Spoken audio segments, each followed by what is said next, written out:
Hi everyone, PUBG Mobile Metro Royale Chapter 20 is coming soon. Curious about what new content there is? Let's take a look.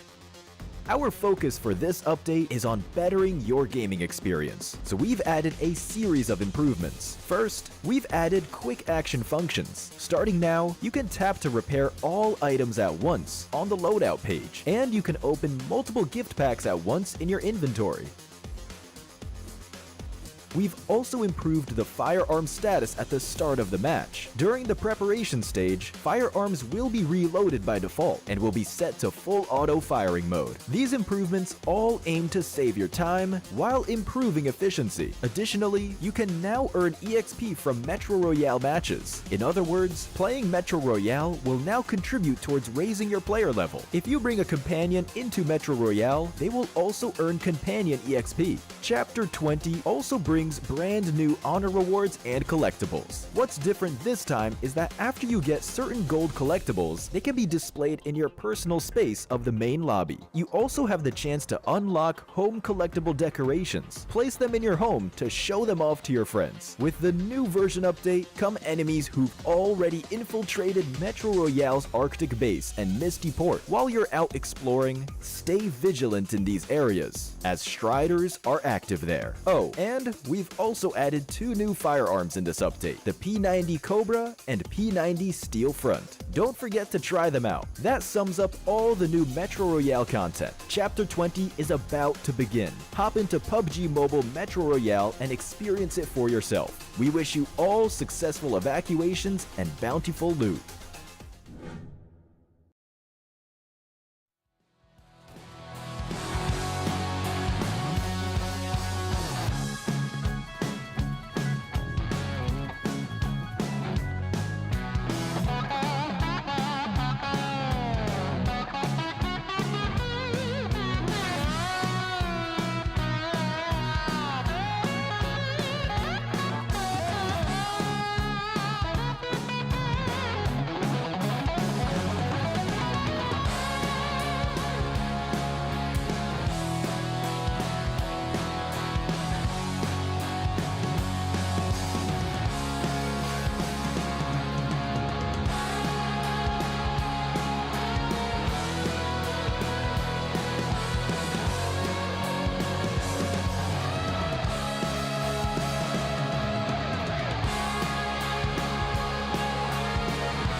Day 4 for week 3. The final week of league stage is upon us, and the final week for Group E to put numbers up on the board to try and attempt to claw their way into those finals later on next week. But we still got this day and next day as well ahead of us for all of these teams looking to have hope, a shot towards those finals and the chance to go even further beyond. But we are going to be starting out with Sanhok. It's going to be the first up on the map. We're going to be keeping it nice and temperate in the jungle. Yeah, I mean, to be honest with you, there's only a couple of teams that can actually jump up at this point in time. We're looking at probably Twisted Minds, Onyx Ravens, Team Falcons, maybe. It's a little bit rough down towards that bottom side of the table. And we're almost getting to this point now where we sort of have confirmed our top 15, let's say, unless something absolutely crazy happens. You can keep up to date with all that craziness if you check us out on our socials, which you can find just below me and John right there at the bottom of your screens. You can head over to pubgmobile.europe.official at Instagram, PUBG Mobile Europe over on YouTube, and PUBG Mobile EU official on TikTok. So make sure you are going and following all those streams to stay up to date with us guys here at the PMSL EMEA. We really appreciate it. Absolutely. Of course we do. We appreciate our teams as well, and that is why we're giving them a load of money for playing in this tournament. Depending on how well they do, of course. The total prize pool of 400k will, of course, be divvied up, as you can see, broken down on the right-hand side. We were looking at some of the player bonuses, which you can see a line item there for $9,500. And one of the most interesting ones, I think, is going to be Rising Star, which is, of course, the highest, the player with the highest elimination count across the new entries to PMSL or similar equivalent, i.e. PMPL in previous seasons. And at the moment, it's kind of a standout favorite for that accolade, right? It's Freezer from Brute Force. Despite Brute Force not having the greatest of weeks last time around, he still seems to be pretty head and shoulders above everybody else, so potentially going to be earning a cool little chunk of change for it as well. Yeah, which is nice to see. You know, we reward the newbies as well. Although Freezer's definitely not acting like a rookie inside this lobby. Here's our finals prize pool up at the top. 55 grand, 55 smackaroos for that win over in the finals itself. 35 grand for second place and 22,000 for third. Obviously, there is $5,000 on the line just for qualifying, so that is sort of the prize on the line there for the teams down towards 16th, 17th, and 15th. It is a really big deal, right? Let's take a look at what happened yesterday whilst we talk about that. I think when we look at your old points and getting into the finals itself, it's sort of crazy that right now, over on what we can essentially say is that over on that line that sits between 16th and 17th, it's essentially you're playing your own mini tournament for $5 grand at worst case. Yeah, absolutely. It's quite an interesting one, an interesting dynamic to add in towards the lower end of the tables, and it is, funnily enough, yesterday, a day where we saw teams like Na'Vi, like Twisted Minds, start to have a little bit better of a showing, maybe just in time to take down Heroic, but then again, Heroic still were also getting a couple of points here and there, so very much still a scrap, but there is a big valley of points still to get on past. Yeah, I think for that's the issue. It's sort of what we were talking about before the show, John, was the case of there is this battle going on.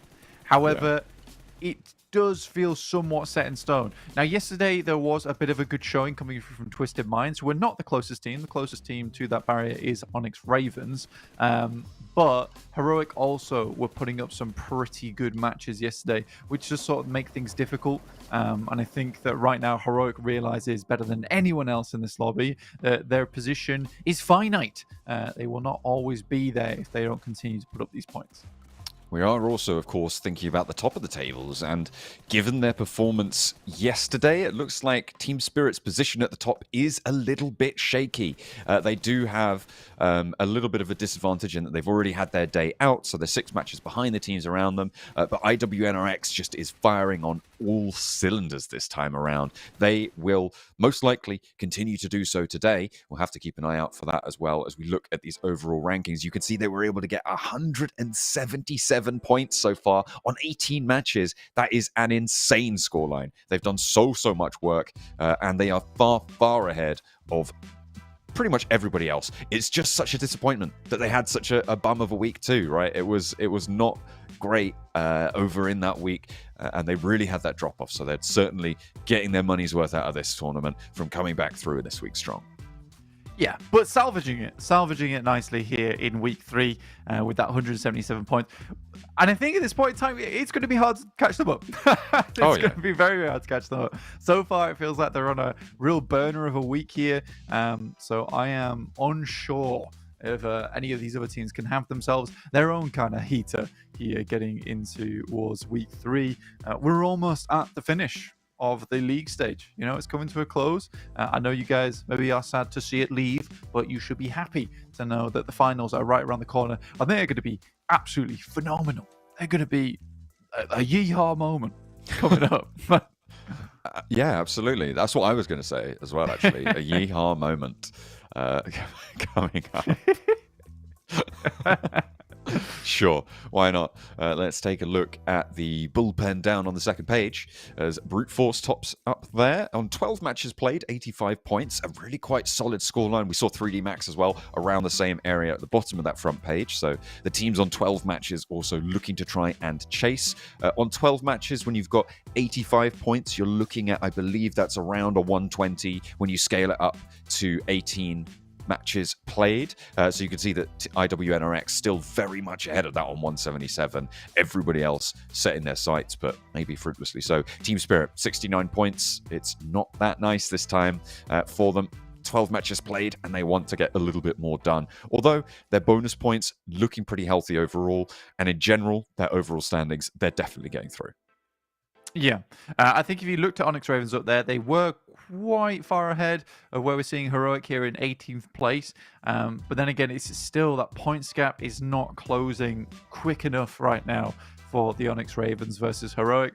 Twisted Minds, they are 2 significant places above them. However, the point scoreline is not that significant. 63 to 59, it's a 4-point profit on this week, which is not enough. However, Twisted Minds were having a much better day yesterday, and they have 6 more matches on top of Heroic scoreline, which is probably the most significant thing here, John. Yeah, absolutely. Those 6 matches, even towards the bottom of the tables, worth anywhere between 25 to 40 points if they keep up with their averages, right? We have seen those breakout days from teams down towards the lower end of the table, but in general, yeah, absolutely. It is a big factor when considering these points swings. So we'll be keeping track of that as time goes on. For the last day today, we will be seeing the teams over in Group D. So that is, I believe, Heroic, IWNRX, Power, and S2G. So it is Heroic's last day today to be taking a look at what they're going to be able to achieve. Where are they going to set that bar for the teams to try and jump up over? Obviously, 3D Max has had themselves not bad of a week. There is still some of those mistakes coming through, so let's take a quick look at their player stats on our screens. Narvalo actually leading the charge. You know what? This is really nice to see. Honestly, for Narvalo being up there with the average damage of 385, it's really big. And I think that this is vindicating, I'd say. I had to search for the word in the old brain catalog. But honestly, I think for Narvalo, this is definitely vindicating for him, because it has been a case where Rob's just looks like he's been outshining him a lot recently, which is not the case. Robs is this fantastic clutch player for the team, but he is not the front man, and I don't think he was ever meant to be the front man. Narvalo's that guy, and he's starting to put up these points. On a different track, though, Victor, it's a disappointing scoreline from him. It looks out of place from everyone else on this team. This is just week 3, by the way. Yeah, absolutely. I mean, the major standout there is obviously average survival time for Victor. 16 minutes compared to the 19s, 18s we're seeing on the rest of the roster. Yeah. You really want to pump those numbers, looking like rookie numbers there, Victor. And we know that you do have that legacy. You've got that history behind you in terms of strong performances. This was one of the guys that you spoke about, this roster, and being like, oh, Victor's on that team. Whoa, okay, watch out. Like, that's going to be pretty dangerous. But this time around, they're sort of chopping and changing. Let's take a look this time at Onyx Ravens, at their statistics as they sit over the course of this week, head-to-head with Heroic. And you can see that it is pretty close, right? Average placement, very similar. Heroic's average survival time, about 40 seconds across this tournament, average lower. This is actually, this is across all 3 weeks, these averages across the entire tournament for the Onyx Ravens and Heroic. The group chat, John, come on. Every time, I'm telling you. All right. Pietro goes away, provides us with beautiful graphics, and you come here unprepared. What? Hey, man.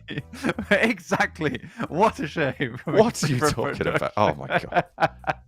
But yeah, so for Onyx Ravens, 622. But you're right, John. I think that is the key factor here, is it's so similar, right? Which is the difficulty, because you'd have wanted this to be slightly bumped up over towards Onyx Ravens side if they were going to go ahead and overtake Heroic. Right now, it's just not looking likely.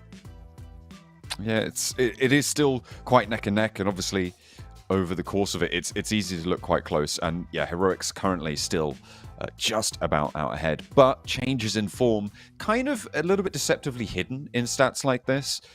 If Onyx Ravens, for instance, if they started down way lower, if they've been steadily improving, it's kind of hidden, right? When that sort of a thing happens. And the Onyx Ravens, to be fair, this week haven't really been able to improve that much. It has been very, very slow and gradual. I think the things that we've liked from Onyx Ravens have been more stylistic in terms of actually like the plays that they're deciding to go for rather than their success in those plays. And that's kind of why we've been speaking about them quite a lot, I think, over the course of it. But in general, Heroic just more successful on their plays, even if they're more basic and more sort of garden variety. Disastrous at times. Yeah.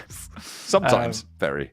Yeah, it's a difficult one, because I think that you're right in the sense that although those averages do make it look like Onyx Ravens right now are worse than the guys over on Heroic, the thing is, I think if we set that between week 3 stats for Heroic versus week 1 stats for Onyx Ravens, you would see Heroic by far and ahead versus the Onyx Ravens, just because like they improved so much from that week 1, because that week 1 was difficult. It was really, really difficult for the Onyx Ravens, and they just could not find their footing at all. But I think as the tournament has progressed, they have found this to be a really nice little hyperbolic time chamber for themselves, right? To improve.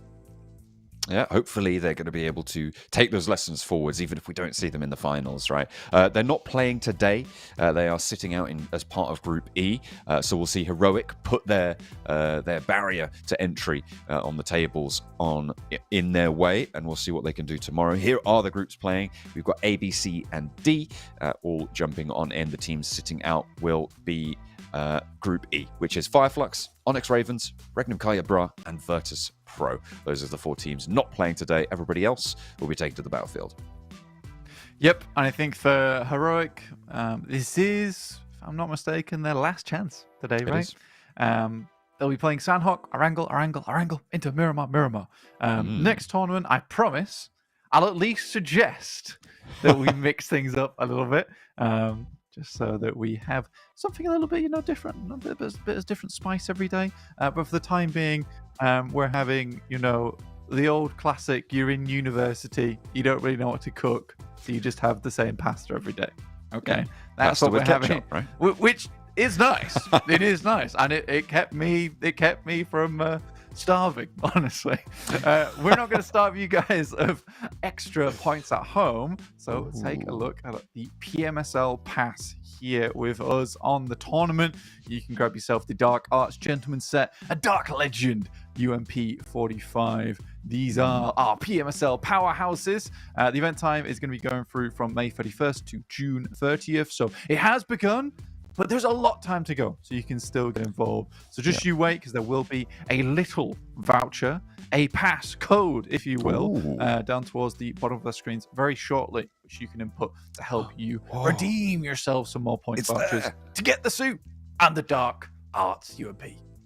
Oh, yeah, absolutely. Going to be looking pretty fresh across the battlefields on that. You can, of course, log into PUBG Mobile to unlock the PMSL pass and redeem the code for 2 points vouchers, and they can help you level up fast in the event. So make sure you're hitting that. It's going to go in a second, quickly, before it disappears. Oh, it's going to go. Got to be fast. It's gone. disappeared. You'd missed your chance. Yeah, I told I've you. been told that I'm not allowed to remind you of the code for the rest of the day now. Yeah, I actually, hope yeah. you've remembered it. Actually, the code's already changed. If you didn't type it in right now, it's gone forever. It That's is a actually lie. the same You can as still use the yesterday. same code. Yeah, You can it's the still same use the code as yesterday. Please also do not take part in the survey.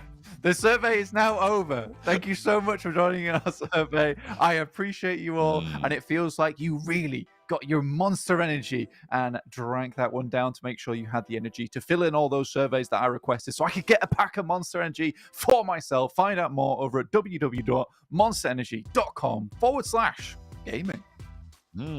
Very cool, very cool.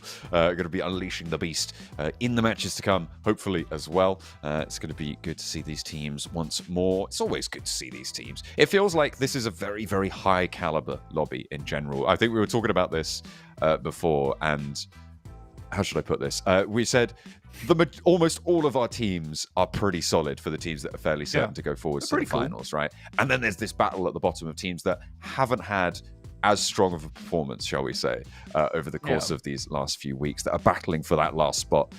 So a lot of teams doing incredibly well. They're looking pretty juiced. They've been unleashing the beast with the Mango Loco on the desk there for Twisted Minds. Mango Loco in the matches. A little bit of Coco Crazy on the screen right now for some of these teams. We just haven't quite been able to get things back under control. Team Spirit yesterday, not so great. Dear me, Narvala looks like he's had a rough morning there. Oh, he's... Get the Monster Energy! Put away the protein shake! What is going... He just looked like he's... Yeah. You know what he needs to do? He needs to do what Gonzo's been doing. Have a nap during the match. Just have a nap. Go die, have a nap. Whoa. In game. In the game. In game. You wouldn't be able to nap if... I mean, that would be technically a dirt nap, right? Yeah. Look at that, though. Lufa. His new, fresh hairstyle. Oh, yeah. He's brought the curtains back together. Are you going to take a leaf out of his book? You're going to draw the curtains like Lufa? I definitely couldn't pull that off. I can barely pull off my own hairstyle. So, yeah, I'm not trying anything a little bit too crazy. Maybe as a treat. If they filled in enough surveys. Al-Haji's got the cool power top on today. Oh, yeah. I like that. Looking nice in the orange there. And then Footballers KAOS. They're not too far off the bubble. Well, they might be a little bit worried, but for now, they'll be okay. For Brute Force, they almost certainly have done enough to avoid the bubble almost entirely. And yesterday, a little bit better from them. They kept sort of sneakily getting points, and it was, I believe, Chudo, right, who got MVP on the day for Brute Force. So we'll be saying them taking the TDM later on today. But Brute Force in general, able to get a lot more points on the board than perhaps we expected, given their 30-point day one. Yeah, I think, again, it's sort of the way it goes for Brute Force. I think that is somewhat alleviated by the fact that we have 5 days, though. Now, if I am a Brute Force fan and or a Brute Force coach, which I'm not either, I am maybe a fan of Brute Force. But on my real things, I'd be worried going to the finals. You only got 3 days. You can't muck up day 1 and 2 and expect to get into the top 5 on the 3rd day. Can't expect, keyword being expect there. It has been done. It is possible, but it is so improbable compared to having 5 days to try and, pull out the ironing board and straighten things out a bit. Yeah, the only way they'll be able to do it is with the INFINIX GT20 Pro standing out from the rest of the teams, the official smartphone of PMSL EMEA. As we're dropping into Sandhawk from that northwest side down towards docks, so Mongnai a bit far flung, but should be fine enough to get on over there. Looking at our top players on the left, I mean, you're just going to be seeing Zed Wolf on repeat.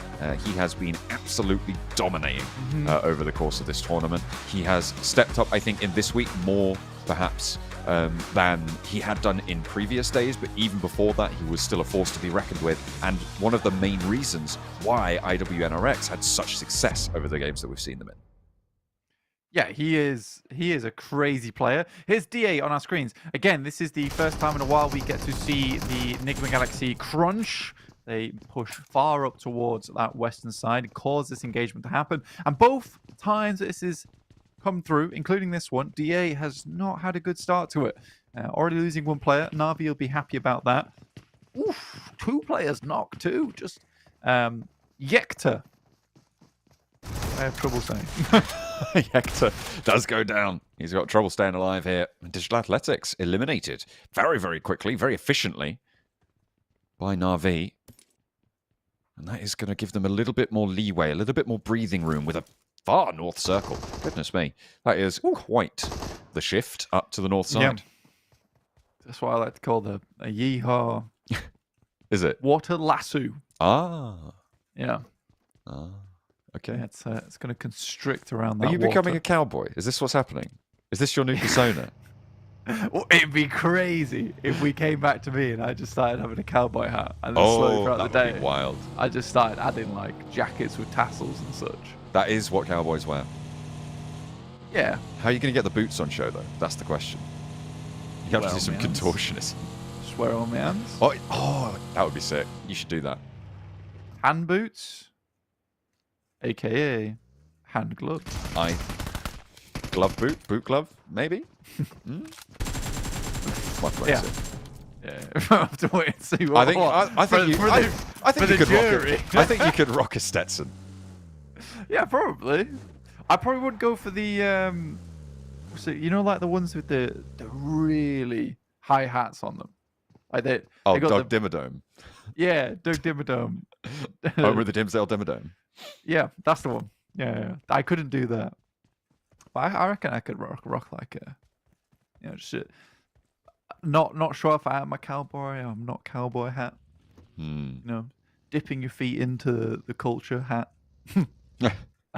I need a starter hat, please. One starter cowboy hat. Can I get a beginner's hat, please? It's like martial arts. You get like belts as you go up the grades. Yeah, You get a bigger and bigger brim as you become more qualified. The white belt hat. That's for sure. It's just the middle bit. There's no brim. You just be good. It's just a bandana. You're describing a bandana. Yeah, you actually don't get a hat. They take a hat from you. In the meantime, Na'Vi's taken some names from D8, cutting them out with proceedings straight away. Really horrid week for DA, actually. 19th place. And we talked about how they were... I would say that they pulled an RCB last week, and then didn't... And then they paid the price that RCB paid in week 1, which is funny to talk about, actually, because it feels like I'm seeing a repeat of what RCB was able to do with DA, which was punished by other teams. And then DA thought it would be a good idea to try it again. And people didn't expect it from that position on the map. B goes down. Didn't expect it from that position on the map, so they got away with it. And then it was immediately punished week 3. And DA has definitely suffered because of it. Down in 19th place, man. Damn. Rough. Gladiators will find one of the players from Moneymakers, though, so a little bit of damage been sent through. I think they've maybe found 6 as well. Yeah, this is an interesting hold around the bridge, right? Gladiators are on that north side. They drop around that Camp Alpha split, and the Moneymakers were over on the northwest corner, just to the west of Ruins, above Tambang as well. So they are sort of stopping Na'Vi from moving through, and Na'Vi are kind of caught in the middle of this scrap, right? You can see Gladiators with AZ up the top of the bridge there. Will be the forward position to hold out Na'Vi. So Na'Vi getting diverted to the side, and it looks like that is a second player flushed out for them. So just Axa and Puncher there.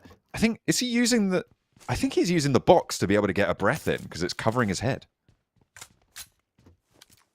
Sorry? There's one of his teammates for Axa just went down out in the water next to him, and I think he was using the box as cover to try and get a breath in.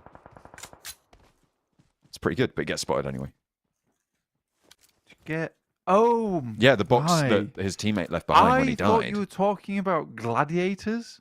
Yeah, no. And I was like, what do you mean get a breath in? Yeah, no, the guy in the water. He's on top of the bridge.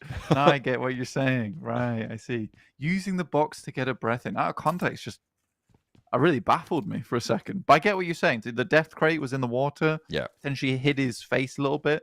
He's got that tiny little flare on it. Yeah, I get it. Smart, actually. I'd go for that. Yeah, I like it. Puncher. He's the backstop for Na'Vi, and the Moneymakers want to change that. Nade in, good for 1, and a lot of damage. Puncher going 1, 2, no, not good for 3. BEŞİKTAŞ able to bring that one back under control just in time. That was very, very dangerous and really nice nade coming through from Puncher. And a follow-up as well was really solid. It could have gone his way. That might have been 3 more points to Na'Vi, but no, not this time around. They will just about fall short of that brute force scoreline. Do you know what I think, John? I think that you should not be allowed, and it should be frowned upon to take shots at death crates after you almost lost a fight. I think the only time that it's acceptable in esports to absolutely blast someone's death crate with a DBS or whatever is when you wipe the floor with them. Oh, right. Okay. That's the only time it's acceptable, and that's the only time I feel it's right. But if you almost get 1v3'd, you should just be hanging your head in shame and being grateful that you're alive. Okay? So for the Moneymakers, that was uncool. It just wasn't cool. It was like, ha ha ha, we got you. It's like, well, no, he almost had you for dinner. I'm not going to lie to you. Oh, you're so bad. You got down to my DBS. You're so bad. You only almost won the extras. Oh, I've seen this a few times now. That's just how you make money. Like, you just don't understand. That's just a moneymaker strat. That was cool. Now they can do it. Yeah. Now they can do it to Tixie. Yeah, absolutely. That was awesome. That was super Hard sick. north shift again. Going over to the east side a little bit, keeping a lot of water in this one. Brute force and that hillside just to the south of them, currently occupied in majority by 3D Max. What happened? What did happen, actually? I need a replay. Yeah, how did he go down? Did he get out the car and the car kept going? How on earth did that just happen? I've no idea. Either way, Gladiator is just starting to fall down here. Meku will be able to get up stage 2 so you can heal through the blue. It was Matic's car. But he must have been out because you can't shoot. He must have. They must have all hopped out, and his vehicle kept rolling and hit his teammate. No, because that was Matic's buggy that ran him over that got him killed. Okay, well. The only thing I can think of is that the game registered him going very high in the air and then immediately hitting the ground. Kind of just good strats from Moneymakers, I guess. Very well, no. No, absolutely. Because it was Gladiator's vehicle. Yeah, Moneymakers just played that really well. Yeah, true. I think that's the only. I've never ever seen. I think that's the first time in esports I've seen a self-car knock. Well, let's take a look and see if they can get another one here. It doesn't look like they're going to get the first. And there's a spray down from Sard on the top line. Easy does bite the dust here, but another shot onto Icy, leaving just the one player alive. And Moneymakers get chewed up by Power on the hilltop. That is a really solid hold. Unfortunate that they lost a player, though, for Power. You can see them up in 4th place. They're looking to try and ladder up further. They'll play that mountaintop. They're going to have to get closer to the river, though. That is the circle shifting them away. Yeah. I need a replay. On Meku going down still. Desperately I need a replay. I'm so confused. He was alive, and then he just wasn't. It's a real head scratcher for me. It was even worse because I was like, oh, Moneymakers did that. And then it showed them all grouped up together nowhere near him. I'm almost certain Matic ran him over and killed him. Gladiator is the only team to be able to get a team kill with a vehicle, which honestly is impressive. Oh, yeah, absolutely is. I mean, I think the other explanation is that Matic hopped out of the buggy and it had enough momentum to just tap Meku and take him down on a knock. But then he must have got back in the car. Oh, I don't know. See what I mean? Because the only time when a vehicle can knock you is when it has momentum and it's driving at you. It's momentum and it's still going and there's no one in it, or it's got momentum and an enemy team's in it. It cannot knock you if you're already in the vehicle. Oh. If it's a team, it can't knock you. Okay, should we move on from this until we get a replay? I can't, because we're not going to get confused. We're not going to get anything. Yeah, absolutely. Well, yeah, absolutely. Yeah. Right. Let's take a look at the circle really quickly because I would go ahead on a whim here and say this is a 3D Max or a brute force. Is a 3D Max or a brute force win? Okay. Yeah. Unless it goes west of the river now. Because it's maybe like, I would say 15% west and 40% east. That's not 100%, but this is a pretty nasty circle, and I feel like those are reasonable numbers. I have a feeling this is still going to head over towards the eastern side. Yeah. I like S2G here. Yeah, S2G is cool, but coming out of Tap Mock on this circle is horrible. It really is horrible. They have to fight. It's sort of like when the boot camp we saw yesterday, where about 5 teams all headed in there. Yeah. It gets difficult for everyone. So just because S2G is in first towards Tap Mock doesn't mean this is going to get any more fun for anyone. I am not liking the Team Spirit rotations at the moment towards the north side of the map.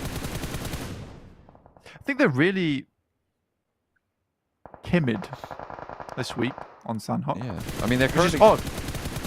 They're currently still by trifecta right now. They're going for a wide swing, going to be pushing out to the west side, and looking for a little bit of a survival play for Team Spirit. Gladiator is just getting spotted out in the water. Teams to the northwest of Paradise Resort starting to clash now. As NIGMA Galaxy have Lufa taken down, but a lovely shot from Lord to find the backline for Heroic. Ragnarok putting Ordnance down, trying to slow Lord's roll. As Volt moving out as well. Nades over to the other side of the tree that Lufa's hiding behind currently. Volt might have a pretty decent sideswipe here if Coops doesn't catch this one. And he will be able to stand up, go for the shot. A nice little spray down to hold the angle, but up steps Ragnarok and looks for more. The buggy doesn't connect here, and he's on the swivel. Ralph trying to roll around, and NIGMA Galaxy starting to fall. Ralph is the last player to live now. No, don't. As an off angle from BEŞİKTAŞ comes in, and the third party from the east edge takes him down. Yeah, I feel if you're Ralph and you get in the buggy, you should scout out the spots that haven't been confirmed to have a player in. It might not happen otherwise. Again, difficult scenario. Footballists, KAOS and the Falcons. This is over towards the northeast side in Cow. Brute Force already left this position. Falcon is getting the res. Only one player now remains, Gaith for Falcons. On that northeast side, you're right. It's a very difficult push to move forwards. IW next Ruya and Twisted Minds. This is on the south compound of the next circle. A very valuable compound, and Twisted Minds doing pretty well so far. They are still 2 players alive, and it's just Swain now to try and take down for Twisted Minds. He's jumping about the door, but he hops out, and Yusuf manages to find the shot. IWNRX fall to Twisted Minds, and the south compound is theirs. Yeah, it's kind of wild. Kind of a big play coming through from Twisted Minds. Not the team that I would expect to take down IWNRX. Dammy gets caught off on that south side, though. Never Alone has a nade. Lewis is just a little bit too high there. Ragnarok coming in at snail's pace. The vehicle will get quickly the shell cracked on their side.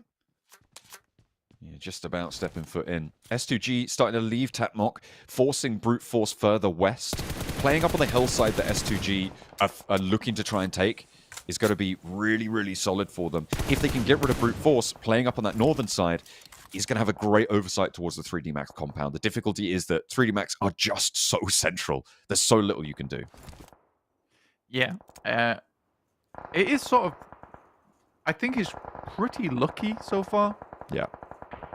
The S2G's not really come into contact with anyone at the moment. I like what they're doing, leaving a couple of players back over towards Tatmok. That's that backstop. Oh, if you get a crash like this, potentially they don't have to keep all their players up right now. It's looking good for them, though. They are looking very healthy out on that east side. It's just Storm now for Footballers KAOS, as they were able to take 3 very, very quickly, and Heroic finds him as well, which means Foot KAOS taken down. S2G now can start to flow out over the north side of the hill, but Brute Force will give them stiff competition. Team Spirit, they flanked all the way through that trifecta position. They're up towards hard tin. Power trying to stay alive for Dan. Can't quite squeeze through the gap. The vehicle just too wide there. Has a go with another one. Oh, and has to pop Sard out to make sure that they are safe on it. I don't mind this play from Team Spirit. Again, it's a percentage play, which we seem to be seeing consistently. Interspersed with their day is like some really drastic maneuvers that don't go well. So I think that they're having the same issue I am, which is Do I want Team Spirit to get aggressive, or do I want Team Spirit to continue playing the percentage game? I think I'd rather they just keep playing the percentage game because they do make some pretty good choices. This one in particular, they know it's going to be really difficult to get up towards that north side. The fact that we're in trifecta for so long. Swinging up towards Hattin and hoping on the western shift. Thinking there wouldn't be a lot of teams here already. I can understand that. It is going to result in a loss on the game from unless something crazy happens. Here's what happens. Kitsune goes down to Sard. Okay, take it back. This is what Team Spirit were doing all of yesterday, though, right? Losing one player to not checking angles. But you just get spotted and immediately are proven wrong. You were so confident as well. Oh, that's unfortunate. He could still go down. You don't know. Here's what's going to happen. Here's what's going to happen. I'll tell you the truth. As it does not happen right in front of us almost a second later. Here's what's going to happen. I'm going to have 1 million cans of Monster. Oh, I didn't. Oh, I've got no cans. I've got 0 cans. That's okay. Very sad. Yeah, this right now becomes pretty significant circle for 3D Max. Now, we have seen this circle before, though, in the past in PMPL EU4. 3D Max did hold this position and lost the game off the back of it when they were playing under SBG, purely because they were a bit unwilling to take too many shots out from that location. They didn't want to scout too far out. Teams were able to come in later because that position is assailable in the late game from other teams who are in the lobby, and it is not that difficult if you're on that eastern side or that northern side to get all 4 players through the madness on Sandhawk. Yeah, 3D Max needs to be having a bit more presence inside this circle. There you go. Went over towards Neos. That's beautiful. It's brute force. They're holding out on that northern side, and actually that's kind of the major vector of threat for them. So good news that they are keeping control of that. They find Team Spirit across the water as well. Heroic getting pushed out into this open area, surrounded by hills. S2G a little bit further ahead of them, but Ragnarok is doing a lot of work back out their way. Fortunately, the blue zone is on side for S2G, and they can hold out for just a moment longer. Brute force still being slowed down, and S2G continually just getting lit up right now. But Brute Force still have to move further forwards. Can S2G keep themselves up before Brute Force have to move? Yeah, it's just an awkward spot to come in on this eastern side, honestly. This is why a lot of teams do take that northern edge anyway. It's because this tiny ridge over on the western side of the paddy fields is just so much more useful.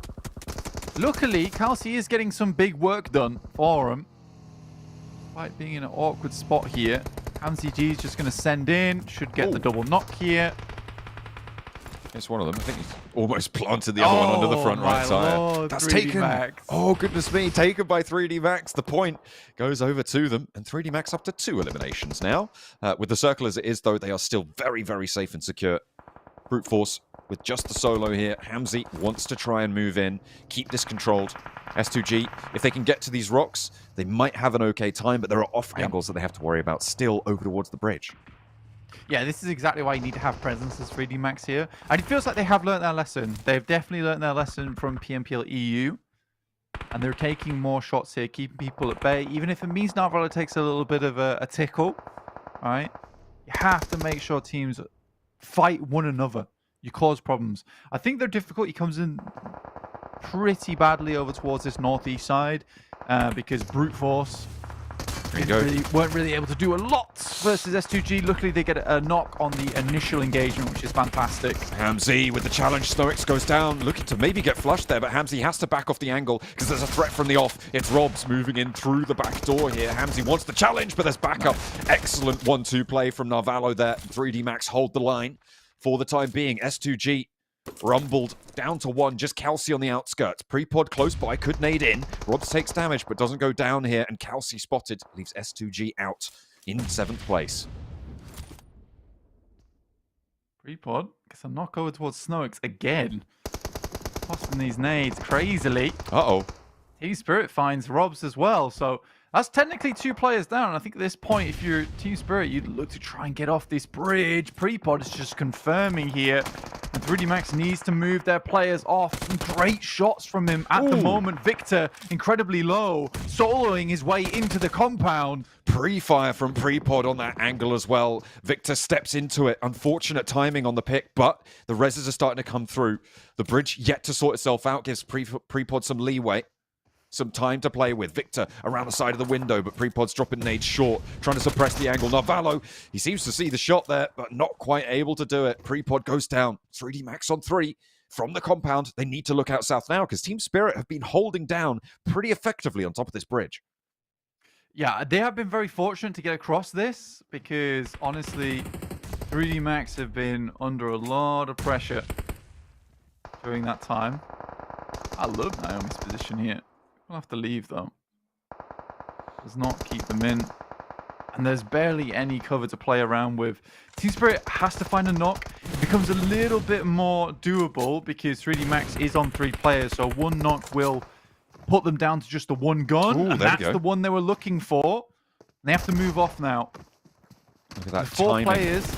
Yeah, it's 4 angles onto one squad. They're taking shots into the water. This is great news. They might just opt to leave Narvalo on the floor. I think they have to. Oh, and perfect nade over onto Effect for the timing. The Molotov to burn away onto Narvalo's health bar as well to slow the hold for 3D Max. Can anyone step up out of the river in the meantime? Kitsune close to the blue, goes low to a nade, but they're pouring them back in through. Narvalo flushed away. Snowix and Victor have major danger right up and close to them. The water's still a threat, but Nomi knows about it. He's going to handle the business out whilst the rest of his team moves on through. 2 players to try and step forwards for Team Spirit to try and take this compound from 3D Max. Snowix back into the building, and Nomi looks to bounce one. Naomi with a nade around the corner, peppering in with the P90, but not quite able to get the seasoning right.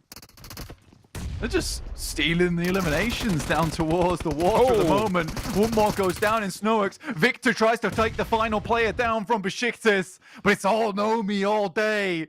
And Gladiators on the western side win the game on a really tough bridge crossing. Wow. Team That was Spirit. honestly a fantastic match. What an excellent show from Team Spirit to be able to get off that bridge. In the meantime, wasn't the biggest, but it certainly was the best when it came down to the wire. 3D Max, I think it was very difficult for them to have been able to weather exactly what just happened there. They needed to have gotten a pick earlier onto that bridge position if they wanted to slow down Team Spirit. The knock-onto effect was their opening to try and make it work, but in the end, Team Spirit just, I mean, I was very dubious, and I think you were as well, about them swinging all the way to that western side, but it just worked out for them in the end. Yeah, I mean, it's one of those things where the fight took so long over towards the fight between 3D Max and S2G. And I think that, again, it's timing which really is the big thing for Team Spirit there. They're able to get across the bridge during that chaos and get to the other side without having to go in the water. That's the massive thing. Yeah. But 3D Max, it was basically just open season down this side. Look how open it is down here. And I said it straight away, is they need one pick off onto one of the players. Remember, I think 3D Max had a great chance of winning this game. Realistically, they should have won the game because it is some easy shots that you take. You just pre-fire out, peek back in. But you have to understand that that's not an easy game to win versus... That's not an easy game to win for Team Spirit at all. They had to run and shoot at the same time, which is never advisable in PUBG Mobile if you're trying to shoot at long distance. So that was just a really, really well played finish from Team Spirit. Yeah. I'm surprised that they did it. Absolutely. I think from that bridge position, I don't back them. But getting that opening knock, I think it was onto Narvalo, is what did it for them. If you don't find that pick, if Narvalo just stays hidden and doesn't overpeak the angle, they don't get past. There's just no way because they're going to have to drop down from the bridge, and immediately he steps out, bang bang, at least 2 knocks. And they lost a player to a solo off on that north side, which I don't think should have happened either. I think that play works because they were on 3. Like I said, you lose one player, that effectively puts you on just one gun, right? It puts you on one gun because someone else is either forced to go for the res or just stick around. And I do think in that moment, there was the thoughts going through the head of like, do we res Narvalo or do we just go for the 2 versus 4? And I think that the call to just try and go 2 versus 4 came way too late. Here are the stats from Team Spirit and BEŞİKTAŞ here. You can see that Team Spirit certainly were just doing a lot of work during this game. Yeah, BEŞİKTAŞ were being sneaky, stealing some points away there. Look, 5 knocks to 9 limbs. We see your game there, BEŞİKTAŞ. But still getting 9 points, which is one more than Team Spirit. It's unfortunate for them. And I think the highest damage and elims did come from a BEŞİKTAŞ player as well. Yeah, they were playing underneath quite well. It was really good stuff from Beşiktaş, and you'll see some more really good stuff for the rest of the day. But in the meantime, we're going to head to a break, and we'll see you guys soon.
Ama şey olmasın oğlum, cringe olmadı neyse. Team Falcon şeyler değil oğlum, taplar Onlar değil mi? Onlar değil, hayır. Ya koy sonra. Evet. Merhaba arkadaşlar, hepiniz hoş geldiniz. Bugün yanımda Storm var. Herkese merhabalar, ben INFINIX'ten The Wolf. Bugün Kane'le beraber takımları sıralayacağız. Bugün Storm'la takımları sıralayacağız. Dijital Athletics. DA. DA bence yükselen yıldız ya. Çok bir başarıları yok ama bence Beşiktaş'ın yanına da girerler. O yüzden NIGMA Galaxy. Ben bunları seviyorum abi. Bunlar mega takım ama- Taplansa girer ya. Aynen, bence de girer. Ben seviyorum Teknik abi takım bunları. bence o ya oradaki. Evet, bence de. Yani son zamanlarda iyi değiller bence. Yani önceden Bence de. Brute Force. Brute Force'u ya da saygımızdan buraya atayım yani. Bu da yeni bir takıma benziyor. Evet. Bakalım. Bu takım ne lan? Bu takım, ya koy sonra. Evet. Evet geldik biz. Bence yükselen. Yükselene koy evet. Yıldızlar Ligi ve PMGO'da Çok bence çok başarıları yok. O yüzden ben Dark Horse'a koyacağım. S2G bence Brezilya'da iyi oynadılar. Bayağı.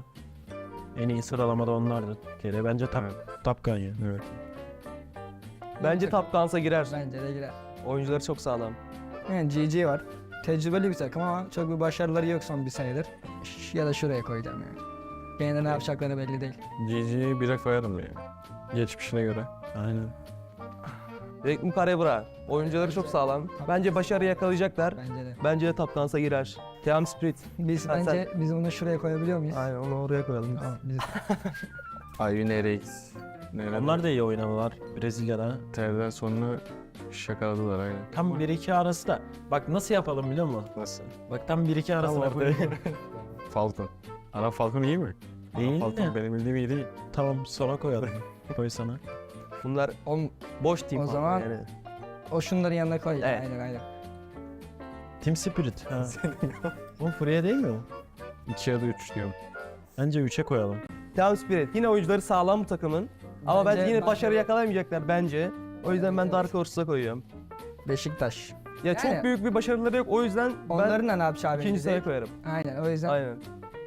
hak ediyorlar bence. Bence de. FLUX. 2 kere Avrupa şampiyonu oldular. Kansa girer. Bence de Top Guns'a girer. Oyuncuları da sağlam. Evet arkadaşlar takım sıralamamız bu kadardı. Bugün Kane'le beraber takımları sıraladık. Umarım beğenirsiniz. Bu kadardı. İzlediğiniz için teşekkür ederiz. Kendinize iyi bakın. Görüşmek üzere. Görüşmek üzere.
Hi everyone, PUBG Mobile Metro Royale Chapter 20 is coming soon. Curious about what new content there is? Let's take a look. Our focus for this update is on bettering your gaming experience, so we've added a series of improvements. First, we've added quick action functions. Starting now, you can tap to repair all items at once on the loadout page, and you can open multiple gift packs at once in your inventory. We've also improved the firearm status at the start of the match. During the preparation stage, firearms will be reloaded by default and will be set to full auto firing mode. These improvements all aim to save your time while improving efficiency. Additionally, you can now earn EXP from Metro Royale matches. In other words, playing Metro Royale will now contribute towards raising your player level. If you bring a companion into Metro Royale, they will also earn companion EXP. Chapter 20 also brings brand new honor rewards and collectibles. What's different this time is that after you get certain gold collectibles, they can be displayed in your personal space of the main lobby. You also have the chance to unlock home collectible decorations. Place them in your home to show them off to your friends. With the new version update come enemies who've already infiltrated Metro Royale's Arctic base and Misty Port. While you're out exploring, stay vigilant in these areas, as Striders are active there. Oh, and we've also added two new firearms in this update, the P90 Cobra and P90 Steel Front. Don't forget to try them out. That sums up all the new Metro Royale content. Chapter 20 is about to begin. Hop into PUBG Mobile Metro Royale and experience it for yourself. We wish you all successful evacuations and bountiful loot.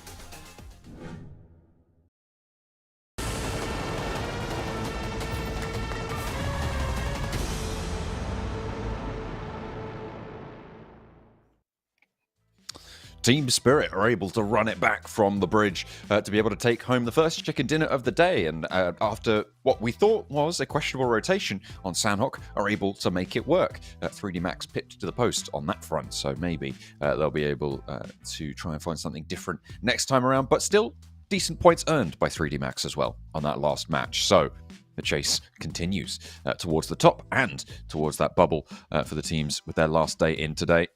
S2G looking pretty smiley. I mean, they got pretty deep into that last game.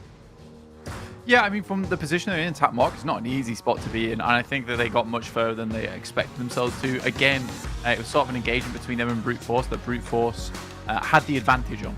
I'm actually not gonna say that the Brute Force should have won that fight, but I will say they had the advantage over the terrain on towards S2G. So I think they just take a really nice fight there with S2G and able to win that one out versus Brute Force and then immediately make the crash, which was not an easy decision to make in that instance. So big grats to the guys over on S2G. I don't think they'll be too disappointed with that last game, considering they're in 7th place, looking to bump themselves even further up. I mean, they're not far from 3rd place right now on the tables. I mean, 91 to 107. It's one chicken dinner required for them. Yeah, I think S2G is absolutely capable of doing something like that.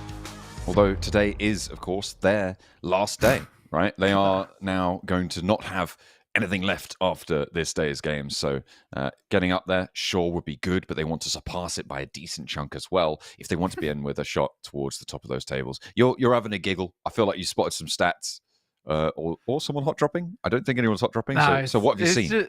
It's just the stats. It's just the stats on the screens that most eliminations, 3 of the players there.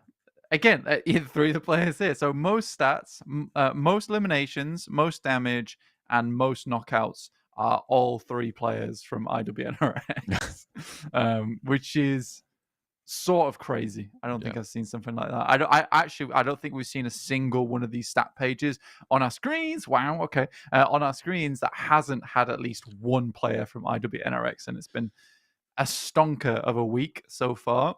Yeah. That last match, not so great from them. They went down to Twisted Minds, and Twisted Minds took a decent fight with them. But yeah, in the middle of that praising IWNRX, we've seen quite a nasty military circle. I say nasty. It's actually a pretty fine military circle as military circles go, right? It's very central on it. It means that you don't have to super prioritize one side of the island. You don't have to be committing towards that observatory. Just getting across there and finding a compound to try and move forwards will be the right play to make. We'll see who's going to get there fastest, because IWNRX, I imagine they're just going to grab a little bit of loot and head straight over that west side bridge. Team Spirit, they might even be able to break out east on the plane path that they were given. Ooh, nearly Jafar going down there. Goodness me. Looking like Michael Myers stepping out of that shack. Yeah, there was a pretty terrifying moment for me. I actually backed it up a bit. Right now, the Ragnar's getting some good damage done alongside with Gaif on the SKS. The Skiskus. Some good shots. Jafar has got the Vector in hand to hold down his teammate's position. But they can't really go for the res until Dami or... Well, no, it is just Dami can go for the backup, but Ragnar's moving in with the DBS. Tries to go for it. A little bit too bold there, I'm afraid. More to hold off still, and there's the backup that you're looking for from Dami. Just Gaith now left standing on the back lines for Falcons. Dear me. Again, Falcons, a team that really wanted to pump their scores up. Have not been able to. The fadeaway step! I'm so awesome! Oh, wow. It's like, yeah, there's such a bad crush against it's like low HP. Yeah, take that! And pin the tail on the Falcon. You can't leave! Come back here! Oh, dear. That's made my day. I like that. That really felt like just a lot of... Right. That's not going to work. Okay, let's go. More stabbing action. A lot of knifing going on today. Team Spirit actually did go across the bridge quite early. They went for their drop that they play around that farm area. They got fast over towards Novo. Footballers Chaos were a little bit behind them, which has allowed them to get this point here. Na'Vi, pretty close on this as well. The rest of Footballers Chaos also did manage to get through. So they will be playing on with 2 players as Team Spirit pick up 2 points for that bridge guard. But now, Team Spirit have allowed 2 teams to get on through, and it looks like BEŞİKTAŞ want to go next. BEŞİKTAŞ heading down the old hill. I mean, to be honest, this is a good time to do it. Actually, a lot of teams are sort of crunched up towards that north side, and a lot of squads are already in. S2G probably will still make the play over towards just outside and probably take up the 2-story here. Try and cut off teams coming in late. I don't think it worked out too well for them last time. I think they were still able to get in, but there's already teams flying through. Na'Vi's already in as well, so I think S2G's a little bit late. Late to the party here, or even early. Well, which is it, late or early? It could be either. It could be either. I mean, yeah. I think it could be late in the sense that they've got here too late to get Na'Vi as well as BEŞİKTAŞ, or it's too early because they're rotating into this position at the same time as Na'Vi and BEŞİKTAŞ, in which case that could lead to one of their deaths. Okay, so we'll be looking out for that, seeing if they can capitalize on their stalling short of the bridge for S2G. Na'Vi just completely split right now. They've got 2 teams in between their 2 duos. So Na'Vi then, I guess, is both late and early on that front.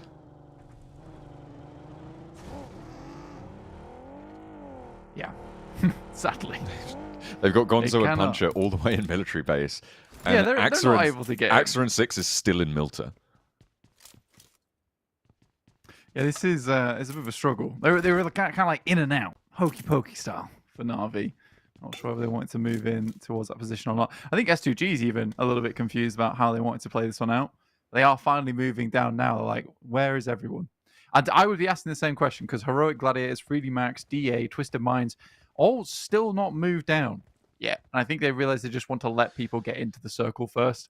They do not want to be victims of the bridge camps. It's kind of interesting that the opposite has kind of happened on that western bridge, right? The plane path was out to the west side, which is why we didn't see too many people breaking out to Milta early. And it seems like IWNRX just went straight across very far south, and there's really no traffic around that western bridge. Power have just gone across it and just sort of probably thinking exactly the same as S2G. Where is everybody? Because they're not being held out. S2G do not go across the bridge. They're aware that BEŞİKTAŞ got there ahead of them. They go for the boatation across the water. First to make landfall on the northern shore. Yeah, not bad. Not bad at all. I mean, this is good for them. Like you said, RCB not being here does give them that option to head through.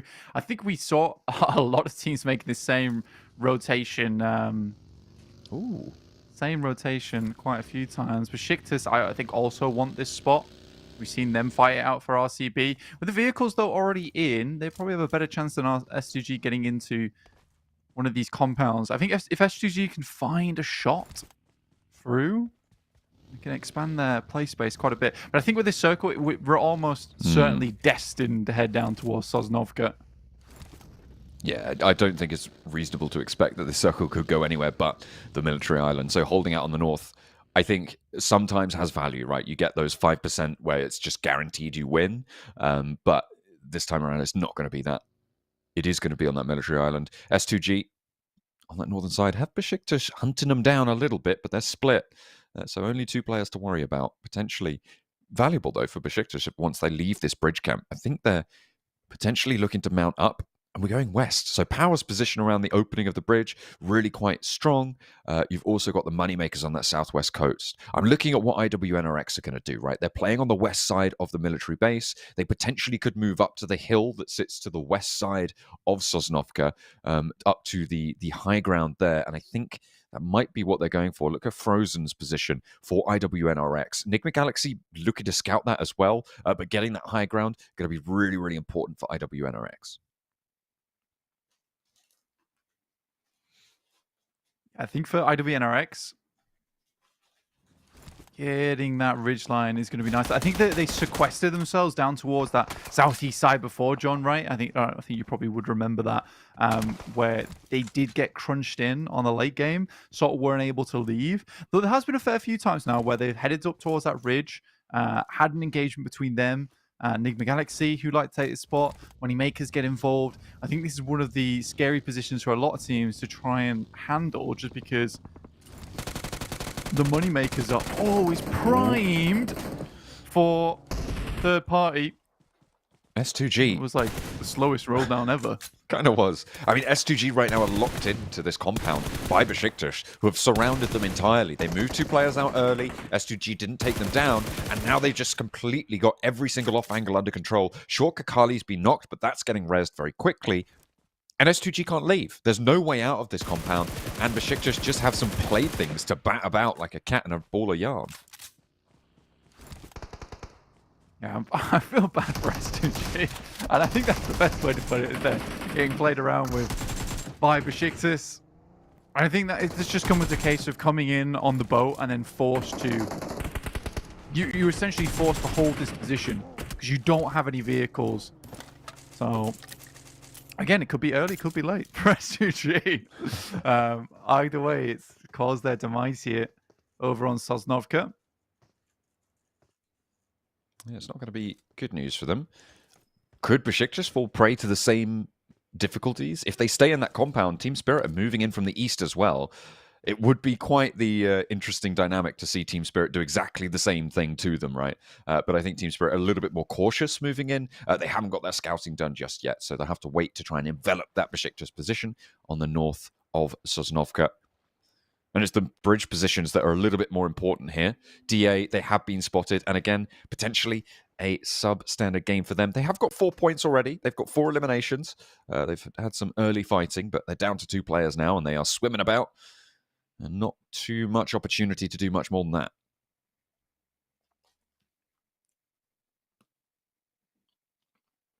Next circle about to pop. Oh, it's really grim, dude. It is really, really grim. I think that teams will be struggling alongside with this one. I mean, you're cutting off a lot of playable space, and not a lot of teams will want to play up towards Ferry Pier. It's also one of those horrid circles where playing up towards Ferry Pier is certainly possible. It's certainly possible, right? Where the circle does this mad shift up towards that way. Either way, this is becoming more and more of a hellish game by the second. It's going to be really tricky to make this one work for you. This is the high ground that IWNRX did put themselves on. I liked this hill early on. I think it's going to continue to be strong, but it is closer to the edge now than perhaps they would have liked. High ground, though, always an advantage. You can see them sat up top there, king of the hill right now. In the meantime, Moneymakers out on the west have the remnants of Footballers Chaos in the buildings out on this side of the island. But Moneymakers, pretty much with the entirety of the western side under control. It's quite a bit of flat land. It's not incredibly flat, but it is very open out to the west of IWNRX, and most of that is under control from the Moneymakers. Yeah, again, I think the Moneymakers have actually lost quite a few players in this area before, but they're being a little bit more careful about it. Team Spirit dealing with the squad from Heroic. Ooh, quite effective as well. Yeah, that is lucky Naomi had the shots over towards that effect, in fact. I will say, I think Team Spirit's the only team that I have seen have players that can effectively toss the nades over the top of buildings and bounce them down. It's really, really cool. Sending into the water there. Power have spotted this crash. Ragnarok trying to stay safe underwater. I mean, this is just so tough to make this one work. They know you're there. Vehicle goes up as well. Somehow he's still alive. I mean, I guess he technically has cover behind the vehicle from the bullets just raining down on top of him. But he's going to have to come up for air at some point. And you bet that Power are going to have the chance there.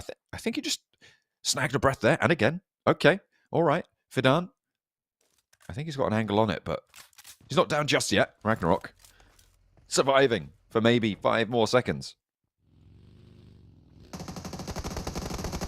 So I don't know how he's lived down there for this long, with at least 2 teams looking over towards him. Na'Vi coming over towards that eastern side now. Team Spirit is in this area. I think they do know. They're keeping their head on a swivel.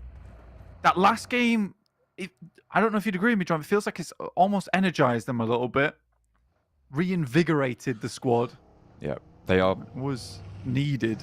They are playing off one another, right? And that's what we saw with that crossfire with Naomi and Nomi both able to keep their teammates safe. And that's something that we were kind of lacking, I think it's safe to say, in the previous days. Circle, again, goes a little bit north on this one, but it is now fully confirmed over to the island, so everyone's going to have to make their way over there. That is just Gladiators at this stage. Na'Vi being pushed further south. The hilltop in the middle of this circle is quite an interesting one. I don't think anyone can take it flat out until they've dealt with their entire side of conflict, which means that NIGMA Galaxy right now in one of the best spots.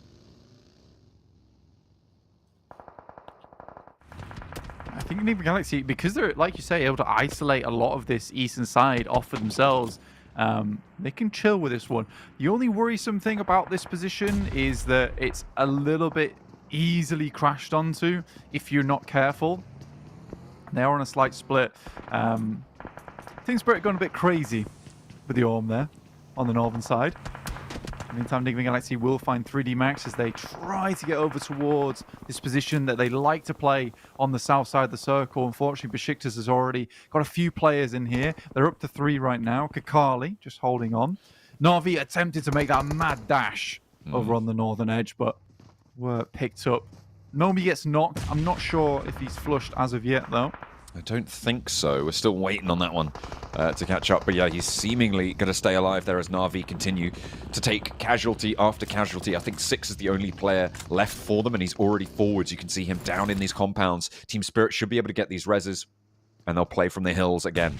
3D Max have managed to find a path out, and they might crash onto Team Spirit. So Team Spirit definitely needing to get this done. Dammy, though, against Coops, does well to kick things off. The Gladiators, they've arrived and actually pushing in on the west side of Team Spirit's outpost. Team Spirit has been in a lot of engagement so far. Gladiator's taken a long time to get down here. NIGMA Galaxy takes down Twisted Minds as they try to assail onto this position. No one else is really in range though, but Robs at least finds Ralph, and this might be the full-on crash. In they come. 3D Max immediately straight on up. They've already got the smokes outside. Twisted Minds preoccupied getting their reses back on in, but they need to breach fast so that Twisted Minds can't have an impact. 2 of their players already down, but it's only Lufa to try and handle. Can they find the shots? They do cut it out, and now they need to try and regain some composure. They need to get away from Twisted Minds, who might be able to push on in, put some nades through doors, from windows. And the reses need to come through fast. If they do, 3D Max in with a great chance on this match.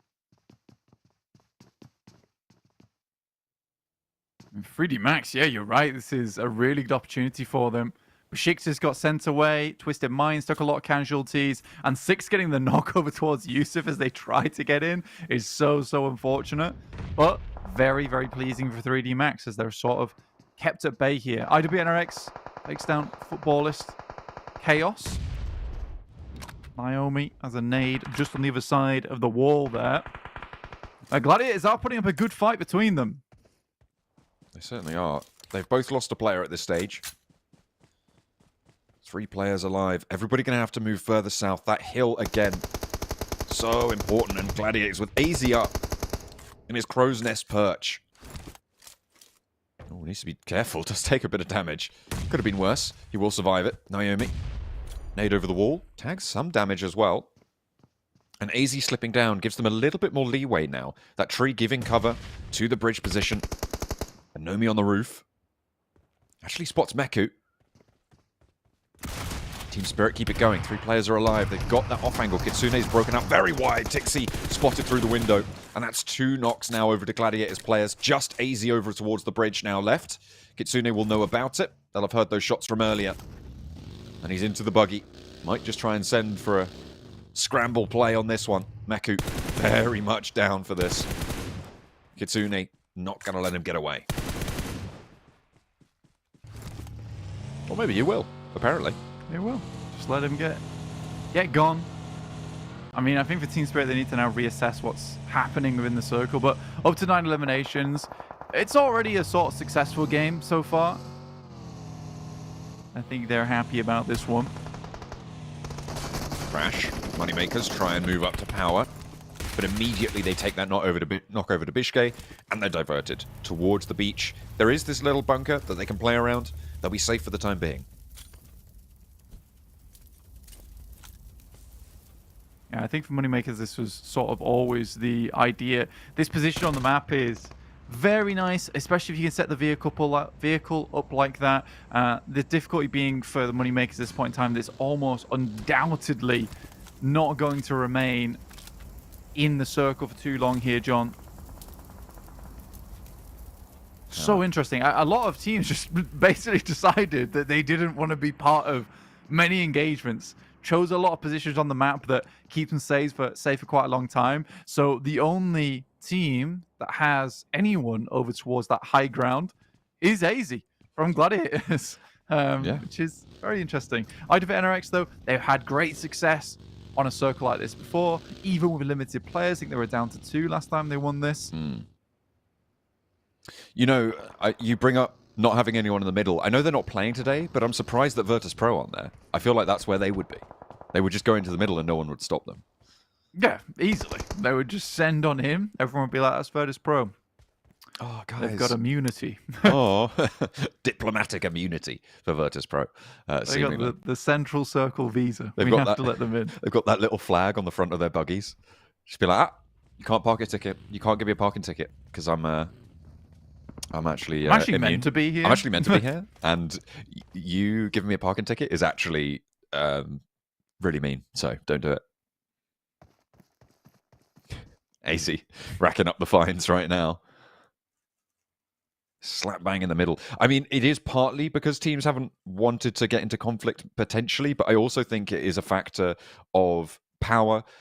Have a really good spot, and they have for a while. That compound on the east stops anyone from just going straight up that hill, and that north side was still concluding with Team Spirit. looking to go for it. At this stage, now is when AZ does need to be a bit worried. As soon as that compound on the east starts to clear up, teams can look to push up on the east side and potentially cause trouble there. IW next Ruya as well on the south edge, potentially a danger at this stage with not as much threat towards their position, towards their sidelines. Moneymakers actually getting some good work done over towards Team Spirit here. Already one player down, and will just about get their other players back up on their feet, but they're now down to 2 as well. 10 eliminations. It's not been a bad game so far. Good knock over towards Koa as Havlik left. I think that was maybe a little bit greedy from Koa there. I think they should have moved further into the circle and waited for Team Spirit to have to bridge over the top of this. Kasune wanted to go forwards, but the backline 6 for Na'Vi took him low in the buggy roll, and Havlik diverts him now. Wind out the sails on that one. Havlik maybe looking to step forwards here, but Kitsune with the DBS, looking for the challenge. Nade in hand, being cooked by Havlik. He puts it up high, not going to tag anyone from Team Spirit. They're both just going to play for this rock. The Molotov to force him close to it. The nade up towards Naomi, but he sidesteps. And an answer. Far too long on the cook, though, and it will be short of the rock. I think they're having difficulty actually getting in and taking this fight because they're worried about a third party coming through. 2 nades found here. Havlik taking some hot shots into the smoke. Kitsune takes a lot of damage, will go down. Oh, and Naomi as well. Havlik drops out for 2. He already got the res over onto Koa, who was healing up in the meantime. And Team Spirit eliminated. 10 eliminations, so a decent scoreline on the match, however. But they will be going no further this time around. The hillside starting to decide itself. IWNRX, 5 eliminations, moving on up to take control of this hilltop. With Moneymakers isolating themselves up to the north, with Power now dispatched as well, out of the running, they can start to flood this and take center zone.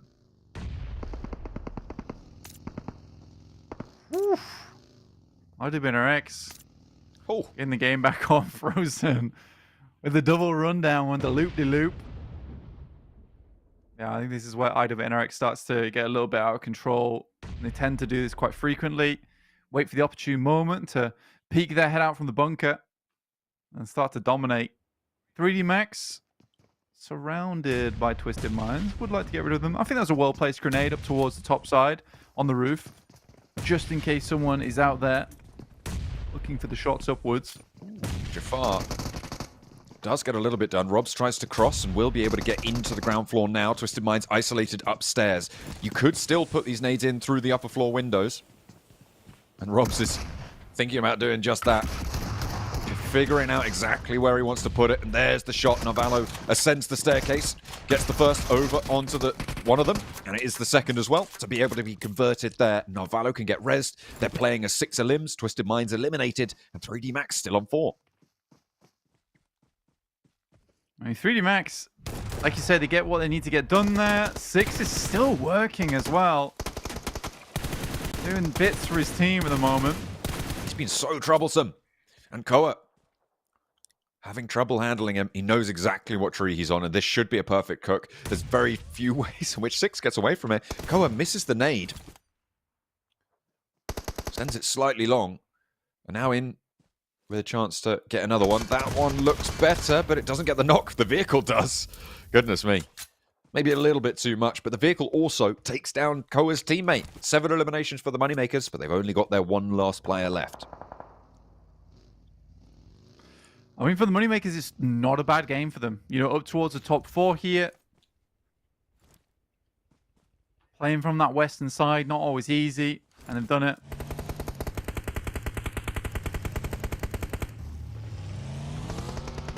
Max mounting up. Snowick spotted Kakali. The last player from BEŞİKTAŞ does get taken down by Narvalo, but 3D Max are going to be slowed up yet again. Swain completely open, but just about gets to the vehicle as it goes up in smoke. Narvalo able to do a lot over towards Swain, and they will have the angle, but Swain is in the circle. 3D Max are not. They're going to have to move first. Swain actually getting the heal off and breaking back up towards the tree. Playing the terrain. Shimmies his way back. But they know he's up there now. IWNRX looking to try and hold their line, play a little bit more passive. They've allowed 3D Max up towards the hill and into the circle. Finding Swain on the knockdown as well is absolutely huge. That was the south side flank. Oh, We'll confirm it. That was a pretty horrible noise. that was. Oh, that's not the sound of the crunching of bones. That's the sound of victory for 3D Max. Yes, great. But yeah, IWNRX down to 2 now after Swain getting run down. 3D Max playing from the compound. I feel like IWNRX shouldn't have let them get this far out. And Koa is still going, by the way, for the moneymakers, despite only having the smoke to keep him covered. The tree across the way might be able to do something of a third party if IWNX What is that? I mean, they did this last time. They did this yesterday, where they just threw out a wall of grenades to completely isolate everywhere in these late-stage circles. It's like they remember, oh yeah, we've got 7 nades each. Let's just use them. I mean, at least they know they're not close. They're Exactly. outside of the blue. But yeah, I think 3D Max, this is sort of a done and dusted game. Not a bad one either, considering, you know, second place on that last match. Ooh. I think they got second place on that last match.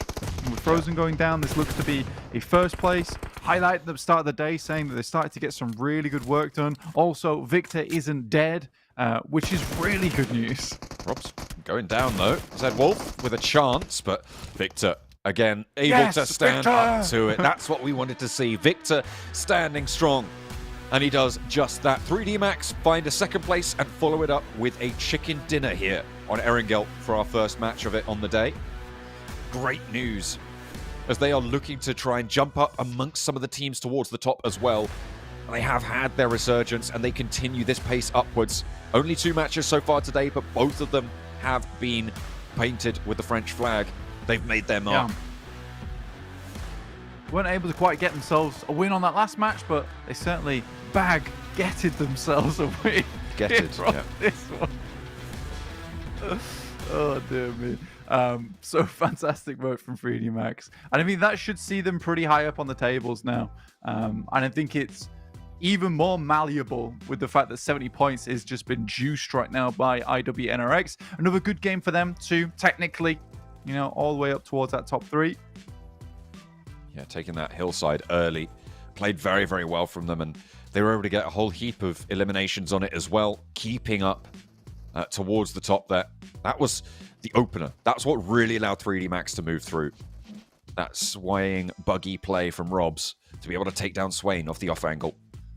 Taking a look at the match report. Nomi, most eliminations. It's kind of an even split here on what was going on, but Zed Wolf, highest damage from that high ground. You kind of don't expect anything else. Having that high ground position allows you to just take shots time and time again and add to those damage numbers. So Zed Wolf able to rack that one up. But Nomi getting the most eliminations. Yeah, I think for Team Spirit, they didn't do badly. I mean, they really lacked on the placement points there, but the 10 eliminations will sit them on 11. Technically in 4th place here on the match rankings, despite not getting a huge amount of placement points, which is better than nothing. And I think Team Spirit coming back off a win last game into a strong 10-pointer on this match, that's fantastic. This is a really good start to day 4 for them.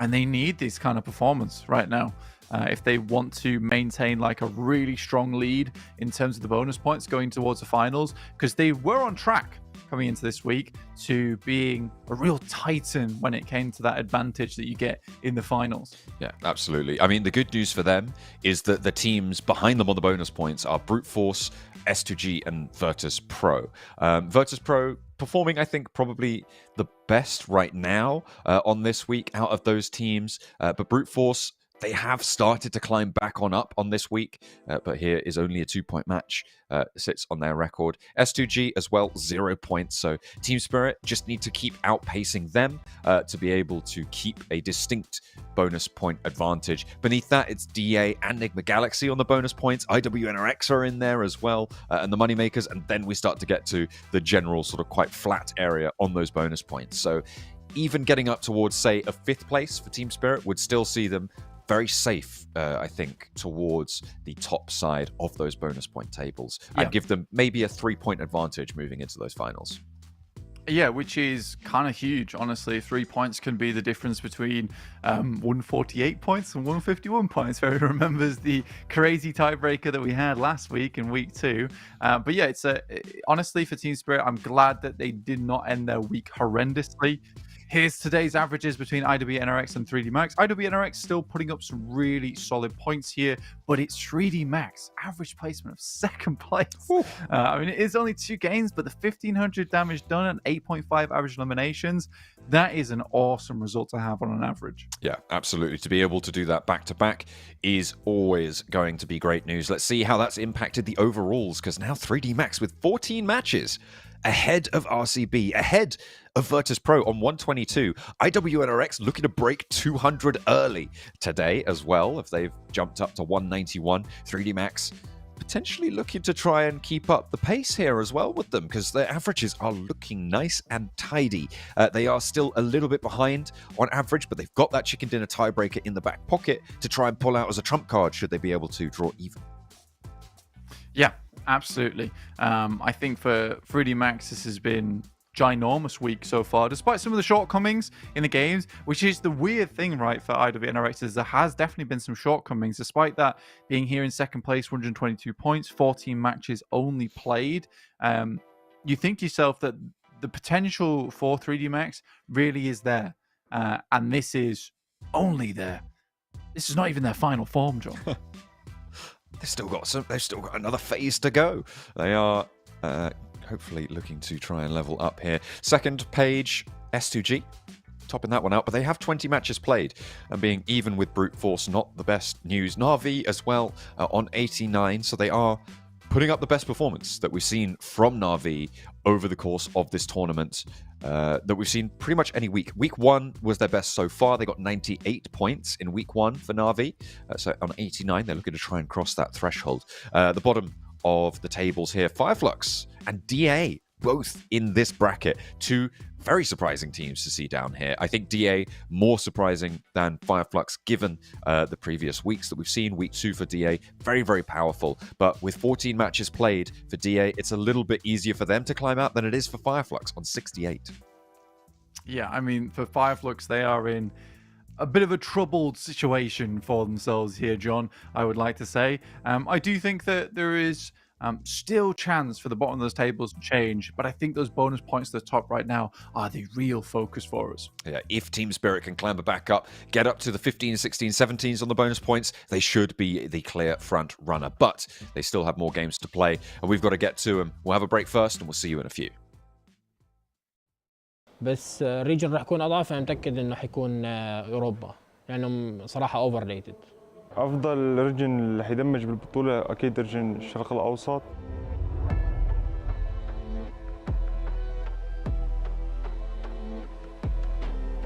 بكل صراحه ريجن المينا كويس. بس الريجونات الثانيه بتشتغل اكثر. صح. فان شاء الله هلا هالمره يكون العكس.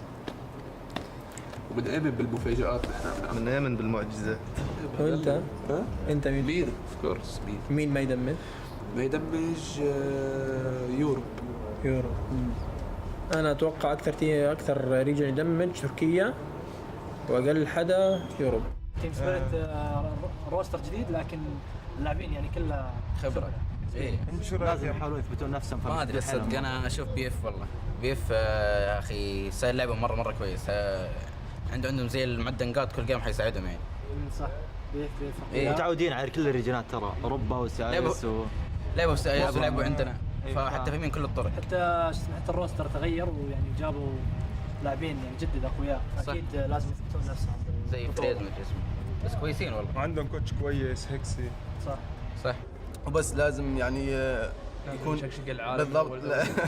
لازم التدريب المكثف هو اللي بيجيب لنا نتيجه، والبطوله نفسها طويل شهر كامل، بعد الشهر لازم نحقق شيء، لازم نكون من ضمن توب 5 تمام عشان نتاهل كاس العالم ان شاء الله. تمام. نطبقنا اكثر من توب 5 لتحقيق اي انتصار لحد الان. ليث الان يجري طريق لاعبين الاوتار من اجل الوينر تشيكن دينر. التيم اواجهه 4v4 بالاند زون على التشيكن دينر. بختار تيم جي. ليش؟ لانه حرمني من بطوله الاي ام اي النسخه الاولى. اللاعب اللي حيغزل الفريق أتوقع واللي يحطهم تحت ضغط هو اللاعب فالكون ساتان. الريجن اللي راح يكون الأقوى أتوقع مينا أو تركيا، بس الريجن راح يكون أضعف. أنا متأكد إنه حيكون أوروبا لأنهم صراحة أوفر ريتد. مين بتوقع انه يكون نفس طويل البطوله ويعني يغلب التيمات؟ اتوقع الاس 2 جي بسبب خبرته طبعا يعني الكبيره. اللي راح يكون بطل PMSL EMEA 2024 ان شاء الله هيرويك، بس بحكي لكم انه هيرويك تيم جديد بس جايين ان شاء الله.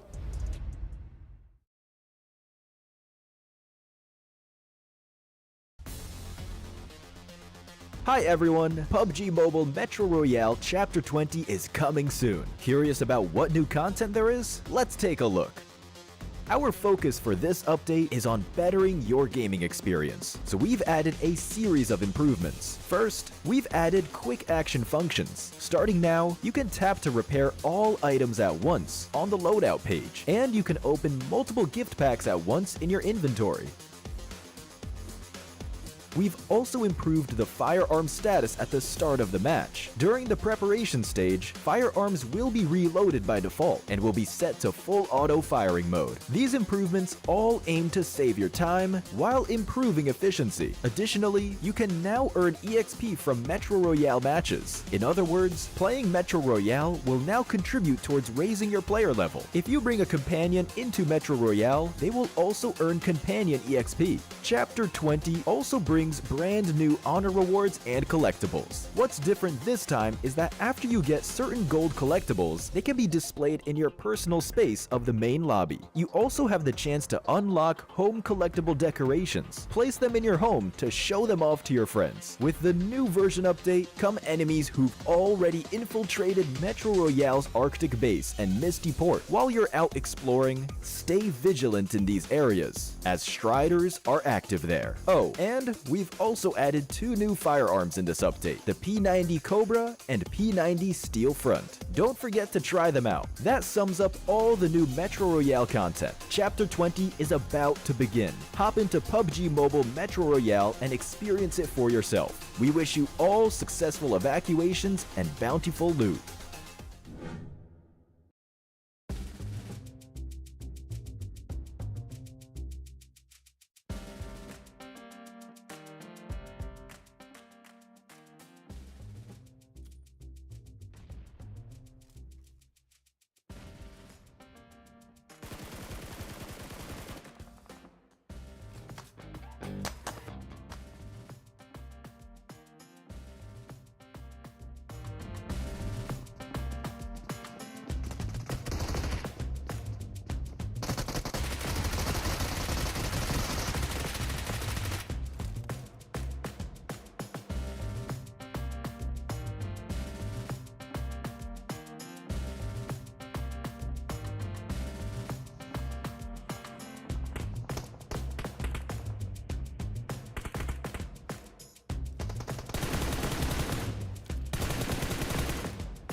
Bence en başarılı olacak bölge bizim, yani Türkiye bölgesi. En başarısız olacak bölge ise MENA. Kaybedeceksiniz. Neden hala geliyorsunuz?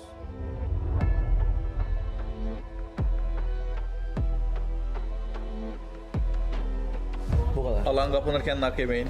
Güzelliği. Nak yemeyin baba. Ben kimseye nak görmek istemiyorum sol üstte. Ölüyorsak beraber ölüyoruz, ölmüyorsak kimse nak yemiyor. Bunları oyun içinde birbirimize hatırlatalım ki çünkü ben unuturum, Akif abi unutur, Hamsi'yi kaç unutur. Unutulabilecek bir şey değil bu. Tamam kardeşim sen bizi hatırlat. Ben belki unuturum. Maçın içinde hatırlatırız. Onun harici kimseden hata istemiyorum. Bu turnuvada çok önemli bir turnuva. Yani hayatınızda oynayabileceğiniz belki en önemli turnuva. Aynen. Olarak düşün yani. Bu kapı bir kilitle kapı bir ananı sikeyim. Kilitli bir kapı var karşınızda. Bunu açmak için anahtar lazım. Bu turnuvada da anahtar top 5 ama bizim için tek anahtar birincilik. Nasılsın kardeşim? Duruma göre bakacağız ama çoğu takımın nasıl oynadığını biliyoruz zaten. O yüzden hiçbir sorun yok. Bizim nasıl oynayacağımız da belli. Kendi oyunumuza bakacağız. Yani bizim açımızdan belli de rakip nasıl oynayacağımızı bilmiyor şu an. Hızlı yavaş ya. Hızlı oynarız bence. Sürpriz. Stabil oynamamak önemli işte. Yavaş hız konusunda. Puan olarak stabillikten bahsetmiyorum. Mesela adam düşünecek, diyecek FF işte şu normalde şuraya gelir şu zaman. Bir bakacak yokuz. Bir bakacağız önündeyiz. Bir bakacağız arkasındayız. Şaşırtmak lazım yani. Kaç sayı yakalamayı başarınca Estoji oyuna veda etti. Solkay! Bu sonuçlarına da mermileri gönderdi. Pluto yere çekildi ama. Size en başarılı bölgenin ve en başarısız bölgenin hangi taraf olduğunu söyleyeceğim. Bence en başarılı olacak bölge bizim, yani Türkiye bölgesi. En başarısız olacak bölge ise MENA. Bence fight power'ımız diğer takımlardan daha yüksek. O yüzden bizim karşımızda eriyeceklerini düşünüyorum. Hangi takımla 4v4 fight atmak istiyorum ve sebebi Twisted Minds. Çünkü sürekli vuruyoruz ve basitler. Başka bir takıma söyleyecek şeyim direkt yani main fight attığımız takıma bir şeyler demek istiyorum. Kaybedeceksiniz. Neden hala geliyorsunuz?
.3D Max have been putting up the numbers today.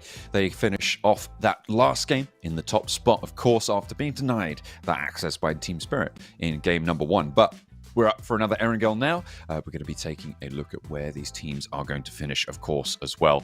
I think that the big standout difference from that last match to the first match is that 3D Max were very much gifted a circle. In that last one, they had to work for it quite hard, and they did so really effectively. They had a little bit of hair-raising moments when they were going for those crashes, but they kept together and they made it work.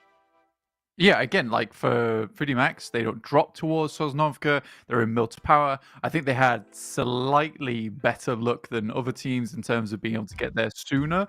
And you know what? If it wasn't for their INFINIX GT20 Pro, maybe they wouldn't have been able to get their hands on a position like that so easy as they comfortably rode in on using those phones. And they certainly stood out last match using that phone. So check out the GT20 Pro, our official smartphone sponsor here at the PMSL EMEA. Again, 3D Max looking for another strong game here. And if they can, it's starting to look believable that they might be able to catch up towards IWNRX, which is sort of an insane statement, considering we said that they were almost uncatchable at the start of the day. Yeah, I mean, IWNRX currently on a 9.55 average with the 20 matches that they've played, putting them at 191. And then you've got 3D Max, who are now sat at, I believe, just up to, almost 8.8 average. So they are still just about a point behind on average, but that is still a closable gap, right? And at 3D Max have 14 matches played. The difficulty is obviously keeping that going, as IWNRX have just continuously kept up the pace, almost unrelentingly, since day one of this week. They've been in right from the start, right from the Wednesday. Their last day is today, but they are just absolutely setting the bar pretty high. Their first week resulted in 210 points, and that is the current record as it stands. They'll try and break that. They have 19 more points to go. And I think that's easily doable for them over the next 3 games. Well, for the boys on IWNRX, it is really not that difficult. And they have really they're looking now to put up a huge amount of points at the end of the day. 3D Max can try and chase tomorrow. I think they'll get close, but I don't think they'll quite breach that marker. But it's a really promising thing for the guys on IWRX, because I'm pretty sure I just skipped over like 5 letters that time. There's only 5 letters in the name. How have you done that? Even say the name. For that team, it's a really promising thing because their highs are really high. Yeah, their lows can be low, but if we're talking on average here, this is a 66% rate of getting a really strong week. So potentially the finals will be a little bit easier from that, because I think teams that can really pop off in a sprint format like this show themselves during the league stage, and one of those teams has definitely been IWNRX. And you just simply, if a team gets more points than you, then obviously you cannot beat them. And I think right now, in terms of their point scoring potential, IWNRX, theirs is really high. So for 3 days, I think Team Spirit or anyone else that wants to challenge them, they better bank on the fact that those bonus points are going to give them that extra little bit of oomph that they'll need to battle out versus the guys on IWNRX. S2G have trouble in Yasnaya. The playing path was very eastern from Stalber down to Novo. And they've got a danger, but down from the rafters. He jumps over the banisters. Now Haji clapped with the pump action shotgun. Power didn't know what hit him just then. CEO later got spotted. And there is the retribution. The buggy, though, sails straight on in, gets the knock. Sard is going to fall down here. Fadan is looking for this res, but the DPS, a very, very powerful weapon. The off angle for Easy is so vital for Power in this scenario. Sard is down on the outside. They didn't flush that before they rolled on in, and that's 2 players down for S2G already. It is not good news for their start. They have been just slowly breaking down a little bit in these games, just these tiny little adjustments in terms of drops for teams, starting to cause serious problems here for S2G. And I think that it does sort of lead into that story that S2G, they have a plan and they stick to it, but they're a little bit too rigid in that plan here during the PMSL EMEA. If things start to get a little bit difficult, a little bit different, even on that last match where they had hoped to hold out teams just slid on past them, knowing that they would go for that kind of approach. Then it all got messed up for him. Oh. Hamzy thinks about it. He's just practicing. Yeah, decides against it. I can aim at him. I could take the shots. I'm not going to. Waiting for Kelsey potentially to get an angle, but yeah, this is rough for S2G. They haven't had a hot drop in Yaz for a while. 3D Max relocating a lot earlier on in this tournament, away from this spot. We've also seen pop up an elimination for Team Spirit as well. NIGMA Galaxy trying to pinch a vehicle away from them, and it didn't go too well. Fortunate for them towards the south side. The circle out to the east edge. We're going back over to the Milta Power Peninsula. Yeah, it's sort of funny for Team Spirit because it has been so often now, John, that we've seen teams try to take that vehicle out on that western side away from Team Spirit. And it used to be that they would lose players on that. So I think Effect as well as Kitsune, Nomi getting very used to that play. So are quite decent at dealing with it at this point in time. Again, they had that sort of shame on me type of deal. Yeah. But at this point now, it's shame on whoever else tries to do it, because they will be getting eliminated for their troubles. But you're right. This is our typical Eastern drop over here, which does get a little bit messy. We see Moneymakers surprisingly have some of the best success over in this position. Considering they drop in Primorsk, that is quite an impressive result from that squad. Heroic on the road, getting close now to a center circle position, potentially. Twisted Minds, they've managed to navigate into the north side of this Milta Power Peninsula. We saw, I think, it may have been Brute Force on this position previously. I think yesterday we had that circle that finished around this area, and they were able to do a lot of work from this location. 3D Max into the compound that I believe eventually won out that last match, but it was fought over by, I think, what was it, 18 teams? Yeah, by a lot. You know, more than what's in the lobby. Exactly. Everyone tries to go for it. Navallo out in the open. Jafar takes shots. Luckily, he can get straight down behind some hard cover. Drops the smoke. Not really anyone from his team around this position, though. Goodness me. Team shots coming through. Yeah, I think he has to confirm with the first aid kit. I don't think he can take that risk. If he can get across, they'll have to send someone in if he gets knocked, but does make that crossing. And now he's in it a little bit safer. The rest of 3D Max playing a little bit closer to Milta Power. Meanwhile, over in Sosnovka, Gladiators having a little bit of trouble with Prepod and the rest of Brute Force on the Northern Hill, but they are only a duo. They're not looking for a full fight. The Gladiators still have 4 players alive, and they're just getting that healing on so they can be nice and healthy for the move, because they're going to have to move east. They're going to have to go up across this bridge, potentially.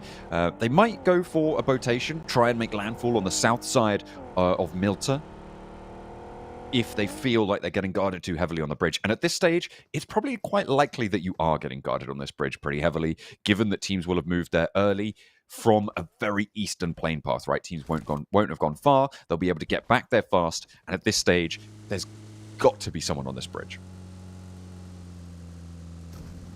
Yeah, I think that that bridge camp is certainly a difficulty. Maybe even a Western approach here for the Gladiators might make sense and try and come in on that northern side.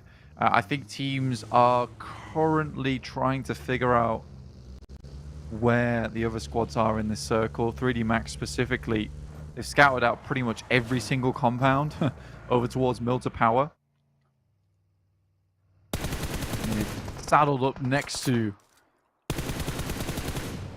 players over on Na'Vi. You can see it on your screen right now, taking a couple of shots. Not too much more than that. This doesn't have to end up over towards this side. No. It just happens so frequently that I think this is becoming a little bit more of a focal point for us here on the show. Ooh. Chudo, some really long shots over towards Gonzo. Na'Vi looking to rally around that knocked position. It's a little bit too far for Brute Force to immediately send on it, but it's an opening. And Brute Force are very split right now. They're 2-2, 2 back over towards that bridge mouth. I think they're on the move, though. And they will be trying to make their way a little bit further east to try and rejoin with that eastern duo where Chudo and Frieza both sit right now. Circle just about to come in. Is that? Ooh, it's a little bit of a scrap. I think IWNext Ruya just lost a player. Over on that western side, you could see how tightly packed it is.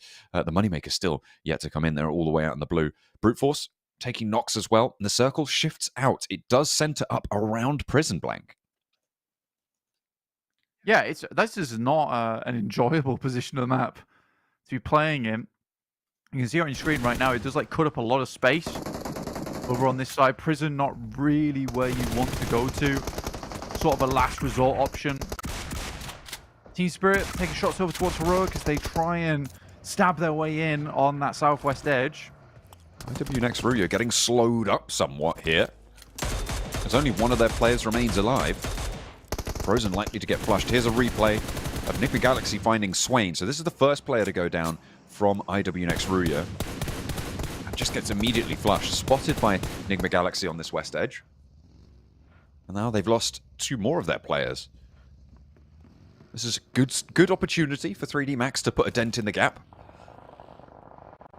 And a chance to keep up the pace. And if they're going to take shots over to Na'Vi, get these eliminations, then it's a good way to do it. But Na'Vi having to reposition. Football is chaos further up the hill. And this lumberyard always just so brutal. Finding these teams constantly being chopped down. Split up for lumber. Yeah, it's a tough spot. It's a really tough spot to be in. It's really stressful playing on the top of lumberyard. It's really stressful being on the outer slopes of lumberyard. It's not really a comfortable spot, so it does take some skill and some strong maneuvering to get into a decent position there. Heroic did fly in, but they took casualties alongside with them and look to be taking even more as Volt gets battered by a hail of bullets coming his way from Kakali. Kakali decides that, you know what, maybe it's time to fully get rid of Heroic as they all get in towards their vehicles, eventually looking to crash upwards. Volt moves over to Hassan. Tries to maintain the 3-player team that they've got right now. Tricky spot for them to try and navigate. S2G fully committed on the inside right now. Down into the valley.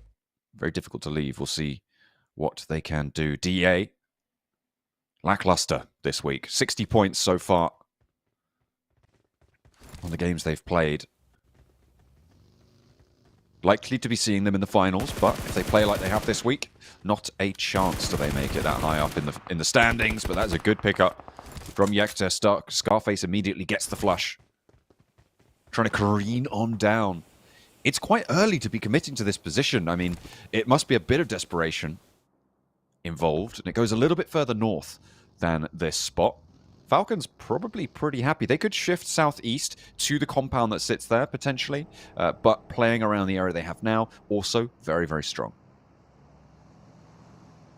Yeah, honestly, this becomes quite a difficult situation for a lot of teams because you can see that everyone's kind of bunched up towards that southwest side where they have to push through that difficult terrain that does sit around the prison.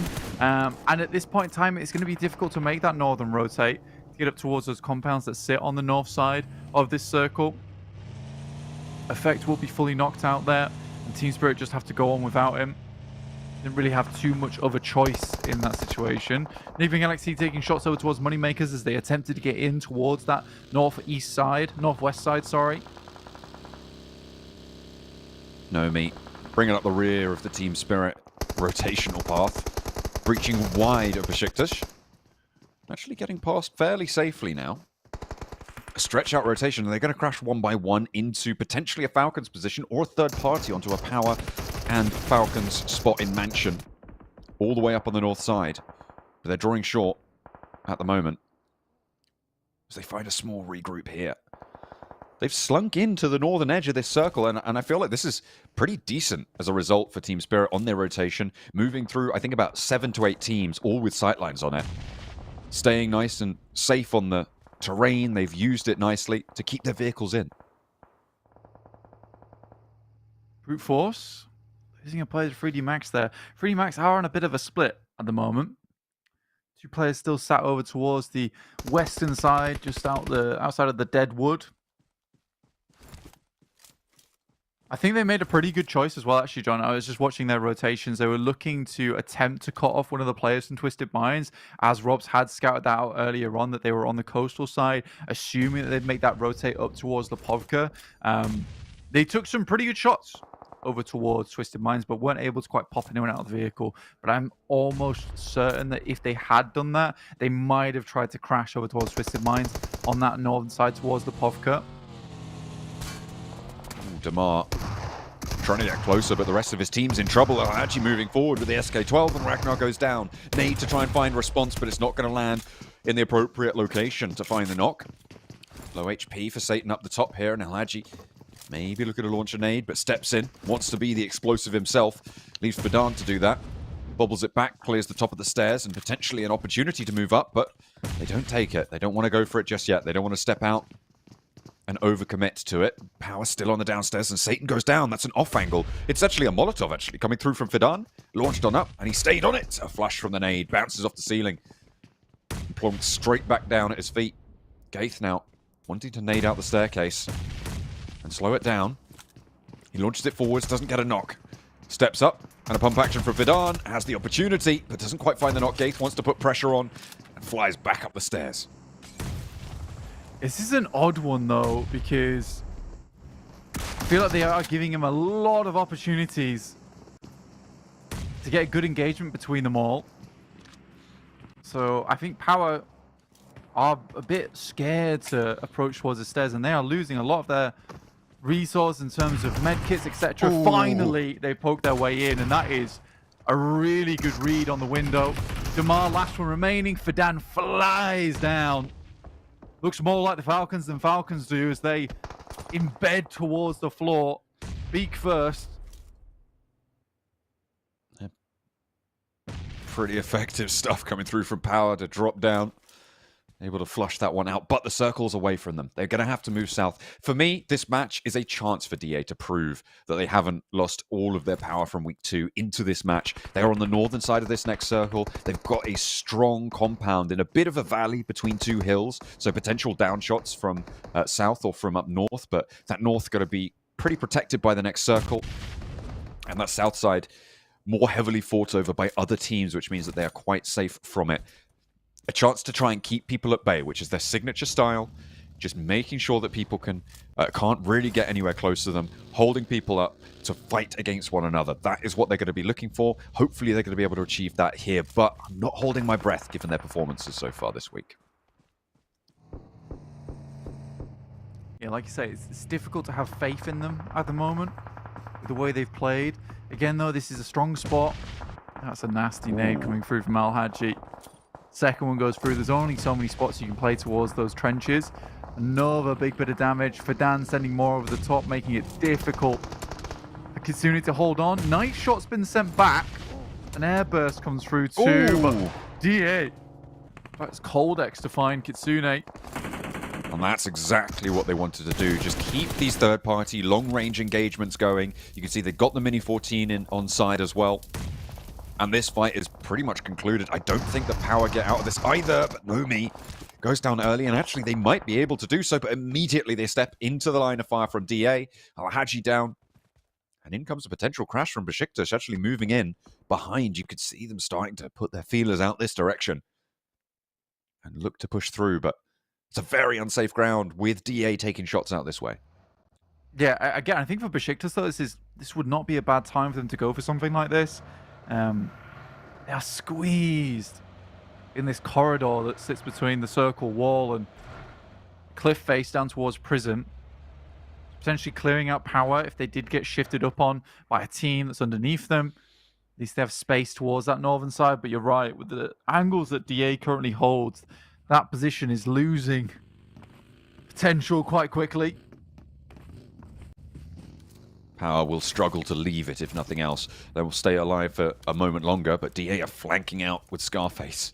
A bold northern side push, and this is brilliant for Twisted Minds and for DA on this northern side compound.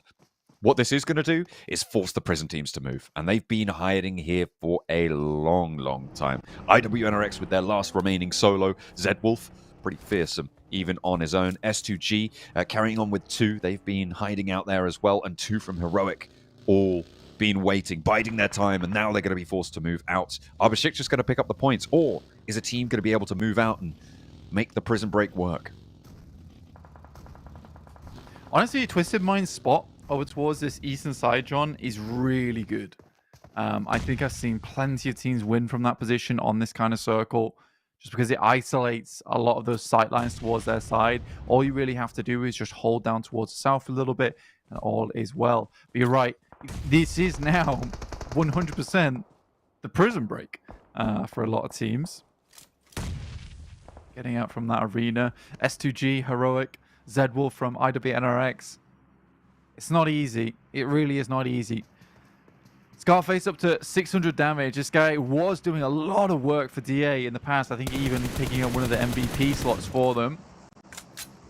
Yeah, they have just slowed down in terms of points potential for a while now. And again, we saw the same thing happen to Team Spirit. Happen to anyone. DA regrouping, taking control of their compound, and on a northern side, pretty solid stuff. They know that south side is going to be much, much more heavily contested, with the teams moving around the edge of prison. BEŞİKTAŞ trying to move into position to stop everyone leaving.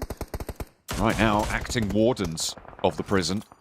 NIGMA Galaxy, though, might just be able to pop a shot over the top, take a nade or two, send it to BEŞİKTAŞ's way, because BEŞİKTAŞ now down to 1. And they are in it amongst the prisoners.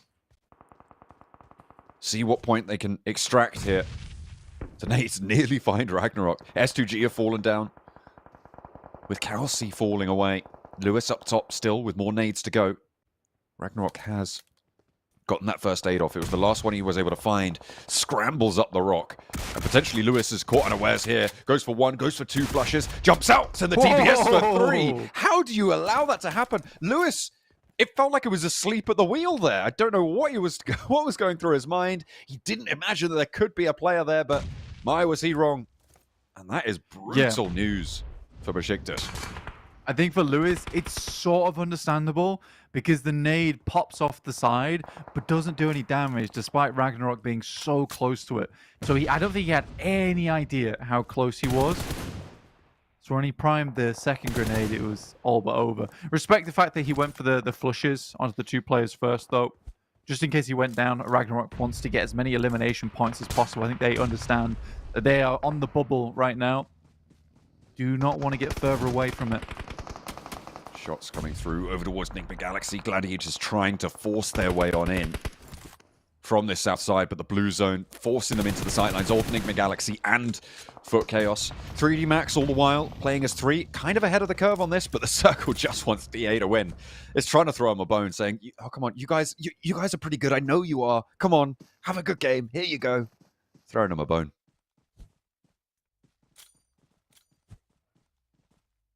Circle on that northern edge, and you're right. I mean, right now DA has got their signature position on the map. This is where they do well. Lovely shot from Ragnarok out from the side there. It's Coops and Lufa to try and challenge up against them, but after that incredible play, Ragnarok is feeling it. Oh, and he rolls straight on up, and he finds yet another. NIGMA Galaxy eliminated, and Heroic actually started to pick up the pace. So are Twisted Minds. They've sent an outpost. This is just Yusuf, I believe, in a 1 versus 3 against 3D Max. He might look for the reload in the MG3, but no, he's got plenty of ammo, and the backup from the rest of his team moves on in. 3D Max eliminated here. They tried to crash up towards that north side. It did not go well. 3 elimination points found. I will say that this is actually a very well played game there from Twisted Minds. I love the positioning they took. You can see Jafar is actually down towards that southeast side playing on the containers. So he gave the rest of his team ample time to prepare for the crash coming through from 3D Max. And again, that's what you have to do. And it's why I said that if 3D Max were able to take down at least one of the players from Twisted Minds earlier on when they got the spray onto them, this would have been a very different game. Nice shots from Jafar, though. Finding Docker Machine from Football is Chaos. Nade over the top. Looks pretty good. Just slightly far there. Not quite able to get the knock or the flush, but that Molotov looks to be pretty on target. Going to force them out of position. Meku with the backstab onto the Football is Chaos position. And he will be able to get this flush, most likely, actually. Finding some cover on the tree, but still, they're more preoccupied with Dami as well. They don't have time to take care of Meku, and he can start to move through these trees, maybe quite effectively. DA now still with the game in hand, under control. Twisted Minds the major threat to them, as everybody else is dashing themselves on the DA rocks.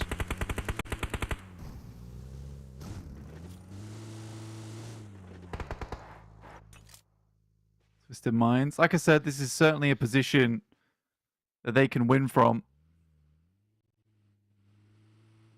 It's versus DA.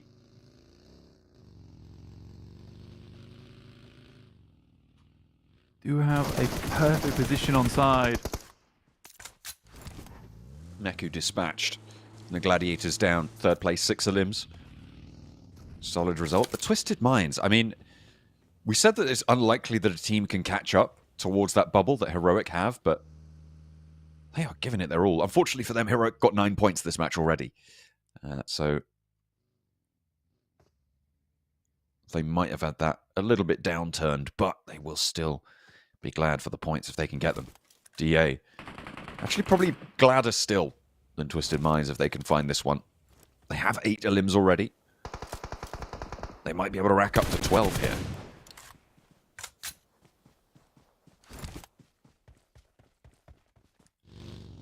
I think that Twisted Minds...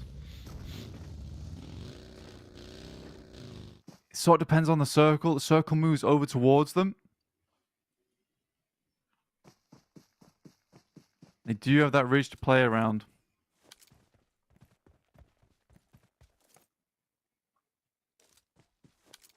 Nico trying to bait out shots, but not being too successful. Also repositioning for the high ground. It's a twofold reposition. Dammy doing something similar. Sweeping around behind the rest of his team's baseline of fire. Although downhill. Could also opt to send in front, but he gets across safely nonetheless. And Twisted Minds do have the wider base, but DA have that high ground. If Jafar can have an impact here, if he can spot Scarface, that will be the moneymaker for them. But it has to happen first, and Jafar is actually in the blue zone currently, or will be very, very shortly, which means that he's going to be forced off that angle. This is very slow. And I think it sort of depends if you can get up towards these rocks earlier. The vehicles are all gone. Twisted Minds, so the maneuverability is certainly there for DA, but huge amount of utility. Armor's all looking great here for Twisted Minds. It's going to be a slow finish. This is probably going to go all the way to stage 9. Might do. I think that they're pretty close to the tipping point, though. Because of the openness of this terrain, they're very, very close to cresting it against one another's sightlines. Jafar moving up as well. Going to put a speed up on this proceedings. And there's the spot. Nico over towards Dammy. Playing up on these rocks. Never alone on the off angle. Looks like Nico is wary of it, so I don't know if they've spotted that move earlier. Nade starting to go in over the top. Nice and high, and Jafar has cover in the rock. Backs off a little bit in the UAZ just before a nade sails straight on where he was. Oof. Lucky break there towards the end. Never alone on this off angle. I do like the way we see the guys from Twisted Minds take their off angles quite frequently. Scarface. Sort of visible here. Start to breach over, but the circle heading northwest up towards DA does cause some problems now. Will make Twisted this Minds. pretty tricky, yeah. They will struggle on this eastern border. And I think you might be right on the stage 9 potential. But perhaps a crash needs to come in because Twisted Minds have to regroup. Dammy into the vehicle. Moves up, was spotted. Nico not taking shots. The rock now in control for Dammy. It's just about in the circle. Never alone. Still yet to strike, but the blue zone slowly pushing him in. Nico's been wary of this angle for a while now, and it looks like he's continuing to try and take peeks out this direction.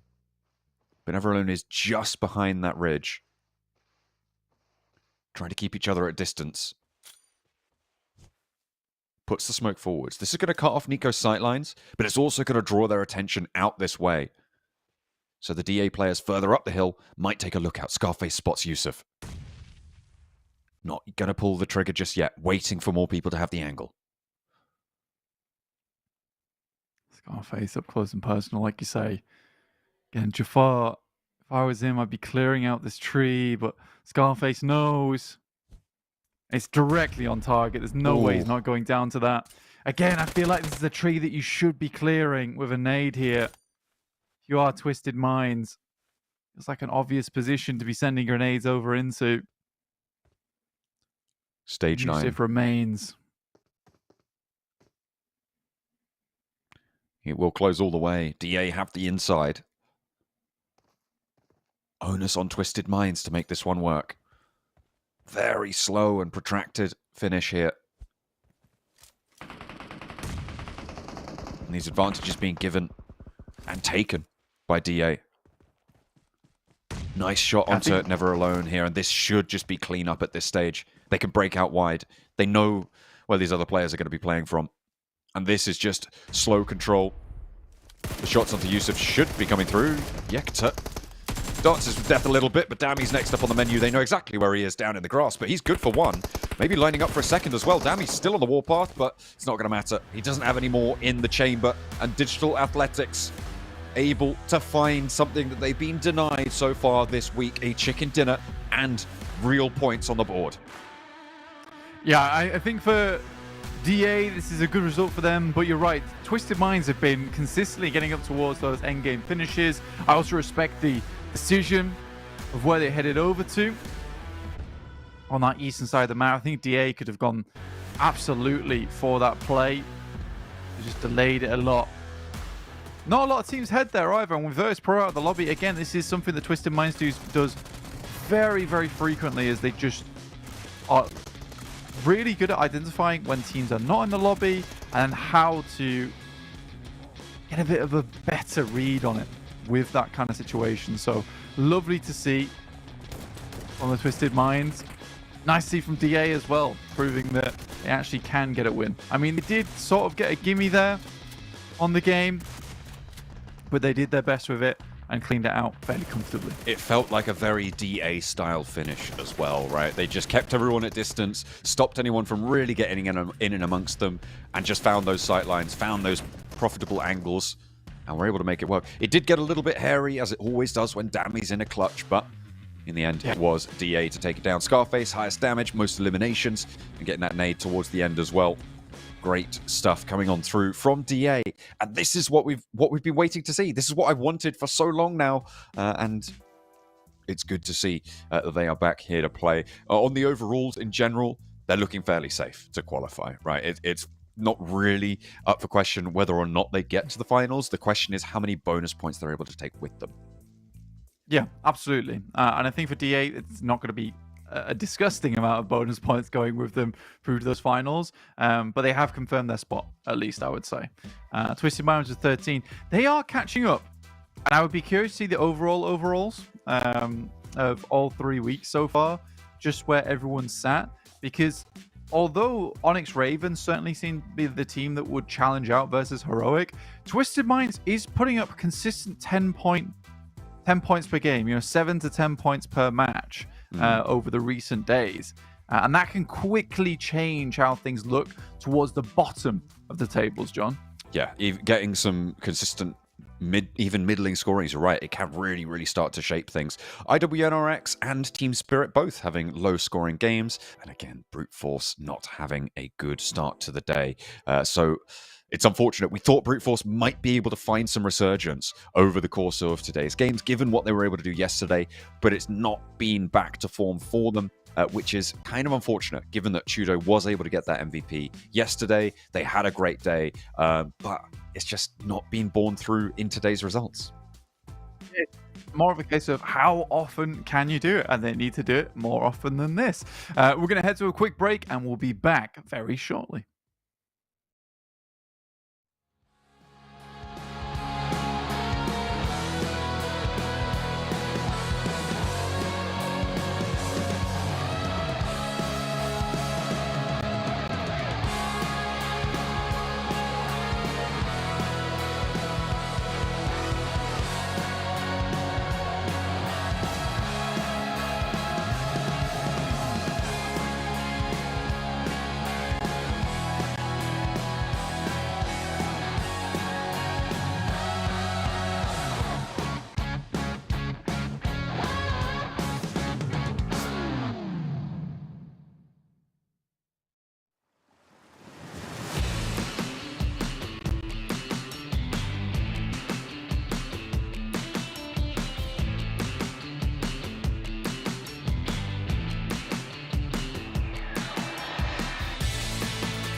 We had our MVP of yesterday decided. It was Tudo from Brute Force, who have decidedly had a bit of a downturn at the start of today, but he was still able to get the MVP title yesterday, which is pretty impressive considering that IWNRX were also on a strong day with both Kyan and Zedwolf coming pretty close on those stats. But no, it was denied, and that means that they get their shot at the TDM.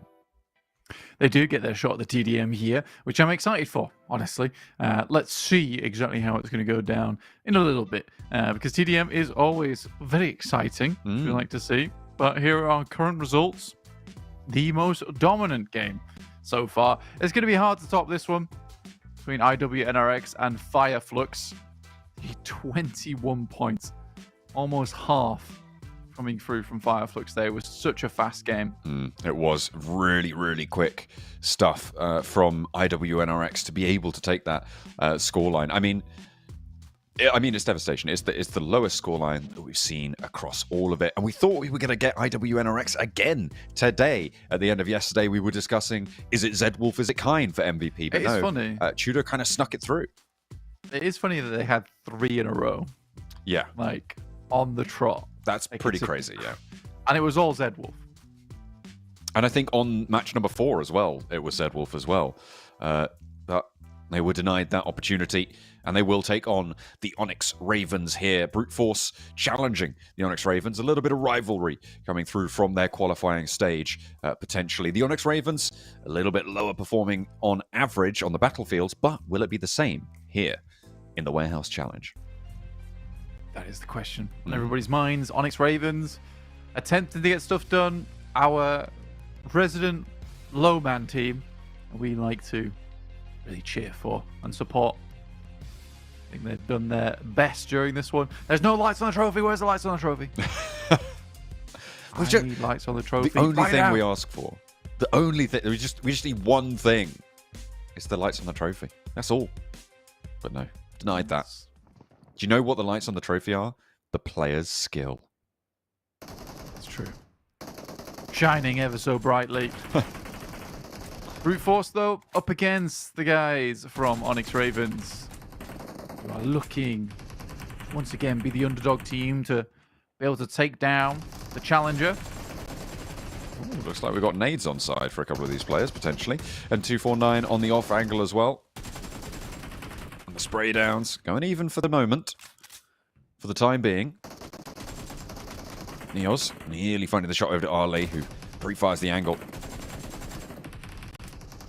And they're able to turn it around a little bit, but it's still very even 3-3. Nade there over towards Freezer, backs out the way immediately. Does spot some players coming up, but there's some nice backline fire coming through, preventing those kind of shenanigans from happening. A small gap being started to open by Brute Force. 3 points now advantage. As Figures sprints forwards, gets cut down by Tudo. MVP himself from previous day. Ducks back in. Does get cut through though. 4 points still the advantage, but Prepod wants 5, and he'll take it. Freezer looks over towards Ali, able to find him. 12-5 now. I have a feeling that I know where this is going. Potentially. I mean, it's looking pretty good right now for Brute Force. Onyx Ravens not really able to find these shots. A double nade will be good enough to find the spot, but Prepod's already wreaking havoc in their backlines. They're there calculating angles, doing their trigonometry, and he's like, oh, I shoot you now. I think it's sort of a problem when you have to invest 2 grenades for one guy. Yeah. It does significantly affect your resources. Some boys from Brute Force, though. Okay. Again, doubling the points at the moment between them and Onyx Ravens. Just about getting that 9th point on board for the Ravens. I feel like prudent to mention that the previous record scoreline, I mean, we were talking about how crazy it was, right? Was 40 to 21 points set yesterday by IWNRX against FLUX. Let's see if that's going to be broken here by Brute Force. They have started to have a little bit of a resurgence on the Onyx Ravens side, though. They're not too many points short of getting up to that 21 points. I wouldn't expect that they go that far down. but they are 5 points behind, and it's not looking good for them. Yeah, it feels like this is a lot less of a ruffle stomp throwback, and more just kind of brute force having some fun here. They are taking the engagements. They're just going for the one-for-one trades. It feels just more like a couple of teams having a good old merry time here over in the warehouse on TDMs. Ali looking over towards Freezer, but he just keeps getting through on that side of the map. Not much more to it, really. 18 points racked up, 26 for brute force. Pretty devastating lead. Saleh being backed off the hop up there. As Vigas tries to cross out open, finds Freezer on a cross spray. 21, they've already drawn even with FLUX.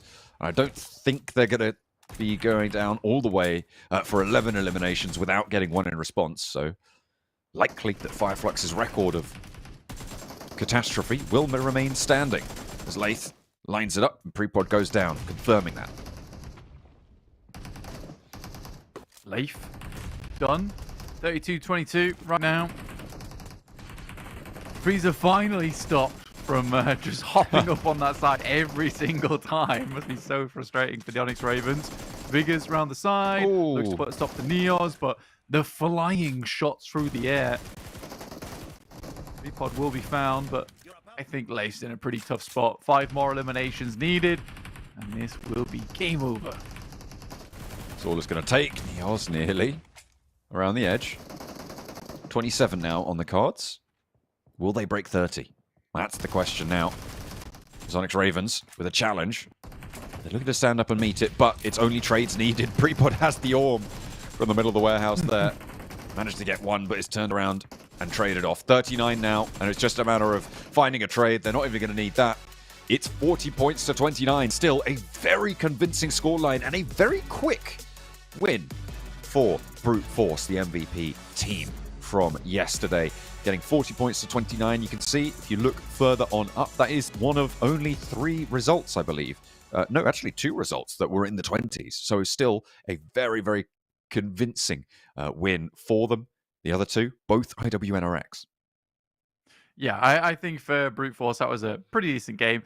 Again, though, for Onyx Ravens, I would say this speaks volumes for them. I'm always quick to forgive them. You know, I like them. You know, I like the Onyx Ravens. I think that speaks volumes for the Onyx Ravens, though, John. The fact they're able to do 29 points versus Brute Force, one of our deadliest teams in the lobby.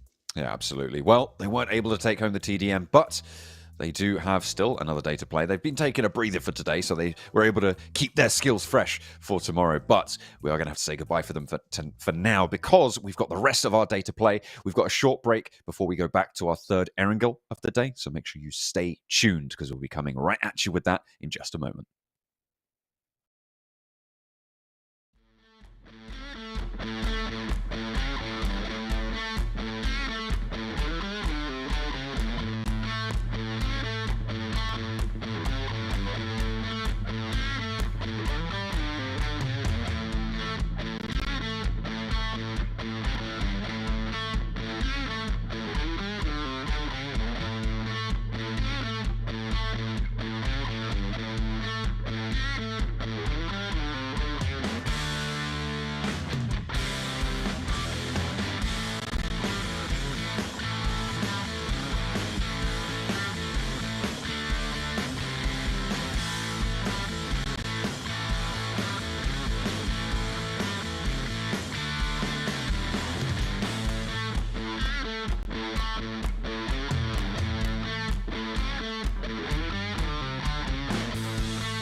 And we're back at it again with the PMSL EMEA. We are here for match number 4 on the day. We are in for a treat with our third Erangel on the day as well. My name is John Allen. With me is Blank, and we are following these teams' journeys towards the finals, Blank, because that is what is on the line for a few of our rosters playing for the last time in week 3 today, for their chance to see competition in the finals, right? Towards the bottom of the tables, there is a little bit of volatility, potential for teams to drop down a little bit further than maybe they'd like. And we are going to be looking at a few of those teams down there in the next few games. But their chance to get to the Esports World Cup is riding on it, right? You need to get to the finals because the top 4 teams from this tournament will go to the group stages of the PMWC on the road to the Esports World Cup. And that 5th place team in the finals will go to the survival stage as well. Zedwolf giving us a little bit of a flex there. And he's been flexing on the rest of the lobby for days, so why not? Yeah, I mean, the classic old, I'm yawning. I'm not flexing my bicep. I promise. He's just trying to stand out with INFINIX GT20 Pro, the official smartphone. Oh, that's true. But we are heading over towards our final Erangel of the day, over towards an eastern plane path, so a little bit awkward here. I want to see Twisted Minds do a little bit more today. I think they've already done quite a bit. They can hit some higher numbers. I mean, currently 91 points over 15 matches. They'll have one more day tomorrow, pump those numbers up, but I think we were discussing and saying that this should keep them safe, actually. This might actually push them into a position where they can actually get in towards the finals. There is more to do, though. Certainly is. It's sort of a race at the moment, I believe, with Heroic, Twisted Minds, Footballers KAOS as well, all looking to try and ladder up. But like I said before, it's Heroic's last day. And I feel like they are really the team that's in danger at this point of dropping down and losing out on that foot race for the 16th place spot. Again, Power going back for a hot drop in Yaz, and I mean, is another Eastern plane path, right? We saw it happen last time on an Eastern plane path. This time the circle goes all the way out west, but looks like Power wanted to take this as a backup drop. Kind of funny that S2G is just fumbling this one so badly as well versus Power. Alhaji opens things up. He does have the AUG and a DBS, so he dropped on some great loot at the start. Easy with a 50 by zone. It's another Ray-Z just taking tags. I think S2G might already be done here. They are. Done and dusted. Polished off by Power in Yasnaya Poliana. S2G, you're right, they've had an absolute travesty of a day starting so far. Moneymaker's trying to ruin the last time we'll see IWNRX on Erangel as well, as Koa rides strong on the back for one and gets the knock with Icy in the front seat. Looking for the SKS and the pump action shotgun. Goodness me. That's a pretty brutal way to go. I mean, that's one way to do it, as if you can't hit your shots on the back of the vehicle, just take something that's got a massive reticle on it and just use that. The shotgun certainly would have hit some shots. Zedwolf tempting to plink away.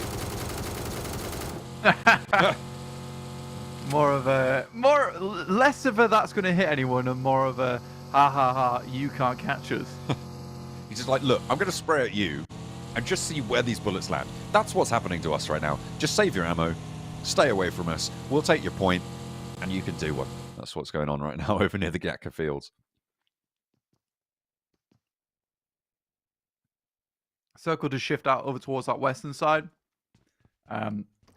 Probably quite a difficult combination of playing path and circle here, with far eastern and then a shift all the way over towards that western edge.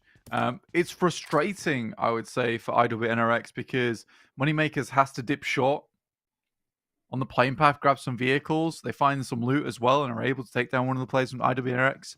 And to be honest with you, this could have been a good game for NRX next through here. So we get a replay of Power's scrap. CEO later going down is really the big difference maker here. If he was still alive in that off angle, there's no way that you could go as easily through this.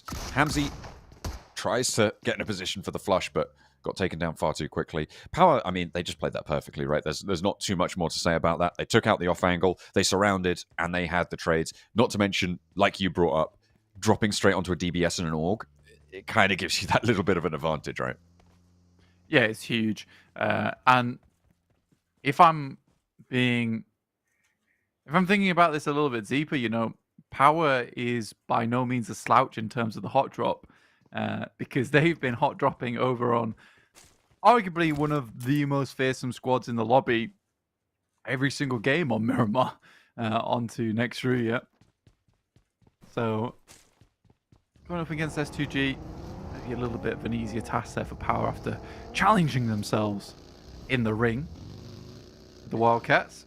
And Power as well, up there with a pretty decent chance of making an impact on those bonus points. They were only able to get 25 so far, but 17 of those were from week 2, from the result that they were able to accrue in week 2. Unfortunately, today is their last day as well, which means that it is also their last Erangel. But putting 4 points on to start is a great way to kick things off. We'll see what more they're able to do over the course of today to try and jump up higher on those tables, because 3D Max still very much leading the charge there. And they are 6 matches behind. IWNRX, though, still as well on their last day. So 192 is that mark that Power are chasing down, and that is one hell of a gap. Yeah, it's a tough one. It's a really, really tough one to chase. Most teams already heading out over towards this western side now. BEŞİKTAŞ getting themselves a decent position over towards Gatka. NIGMA Galaxy also leaving Pachinki just a little bit. Not a huge push out from NIGMA Galaxy. Team that tends to not push the boat all that much. But they are. Staying split around that farm, and they can just sort of try and hold off to Footballers Chaos on the north side. There isn't as much motivation for Team Spirit to move as potentially there is for NIGMA Galaxy, but NIGMA Galaxy are now moving out all the way to the hills to the east of Quarry, and I think that they have now given up that Pachinki position, which is nice, but Team Spirit can still stay split for maybe about a minute longer. Yeah, because they'll need to regroup on this one. Again, the positions to play around here aren't all that terribly good, right? And I think that it's difficult to confirm on a spot without heading towards stage 2 in this area, because a lot of times you make that initial rotate and you sort of don't move all that much from there. So I think for a lot of teams, it's a case of trying to maintain position, or at least have that angle of approach going in towards that late game, which is why you see a lot of teams crunch up and just give a little bit of space between one another. Yeah, so this is not the easiest thing to do. DA diverting on the east side, crossing those Yaz fields. They might rumble with 3D Max, who are moving past Mansion and Prison right now, and maybe looking to come in at a similar angle around Potato Hill. So potential for them to get embroiled around there. They might just try and divert from one another, however. Falcons and Twisted Minds having a similar idea, and actually Twisted Minds doubling down on the wide swing, heading even further north. And Falcons, they choose to double back on themselves and actually head over towards the Roshok crossings instead, straight through Power.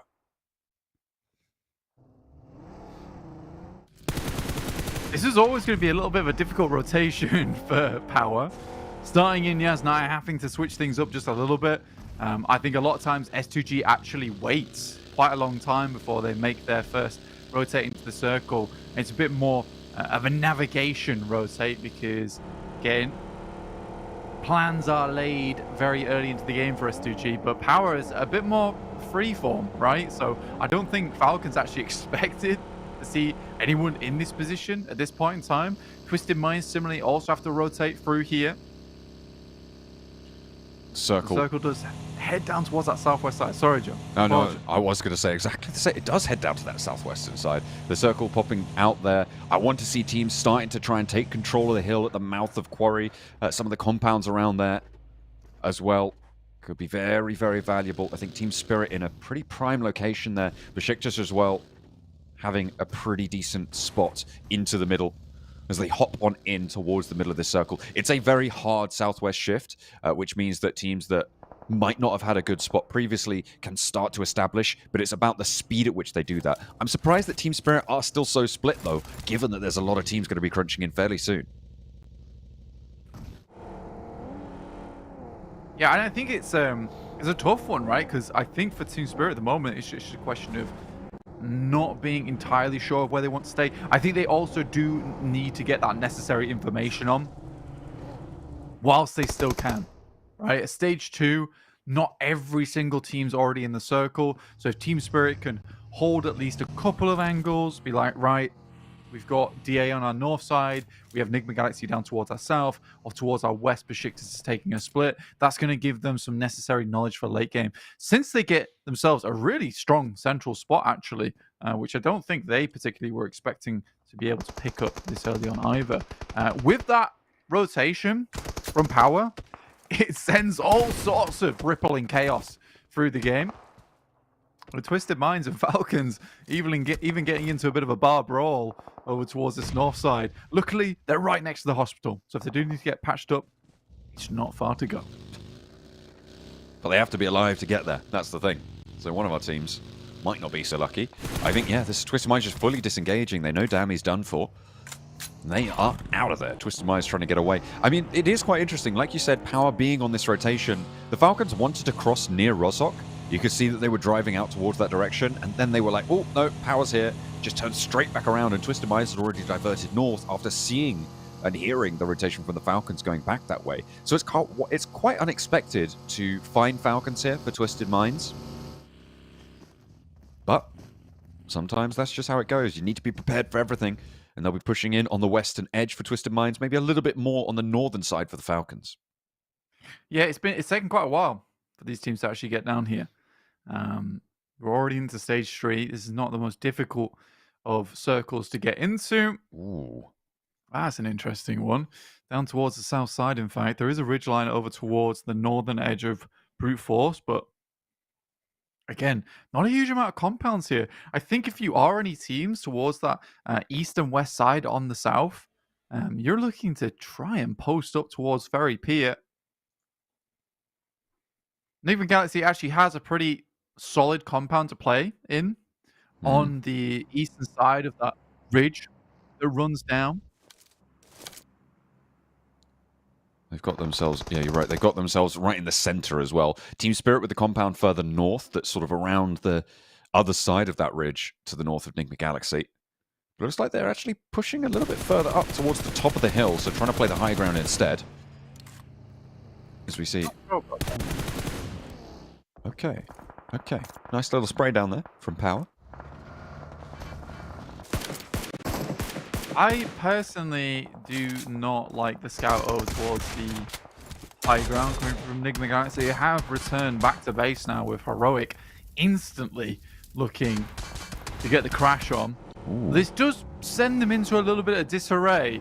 Luckily, they're able to get themselves back into fighting form and into battle stations fairly instantaneously, but this fight does continue to rage on. Heroic are starting to fall, though. NIGMA Galaxy holding their nerve in the scrap for Central.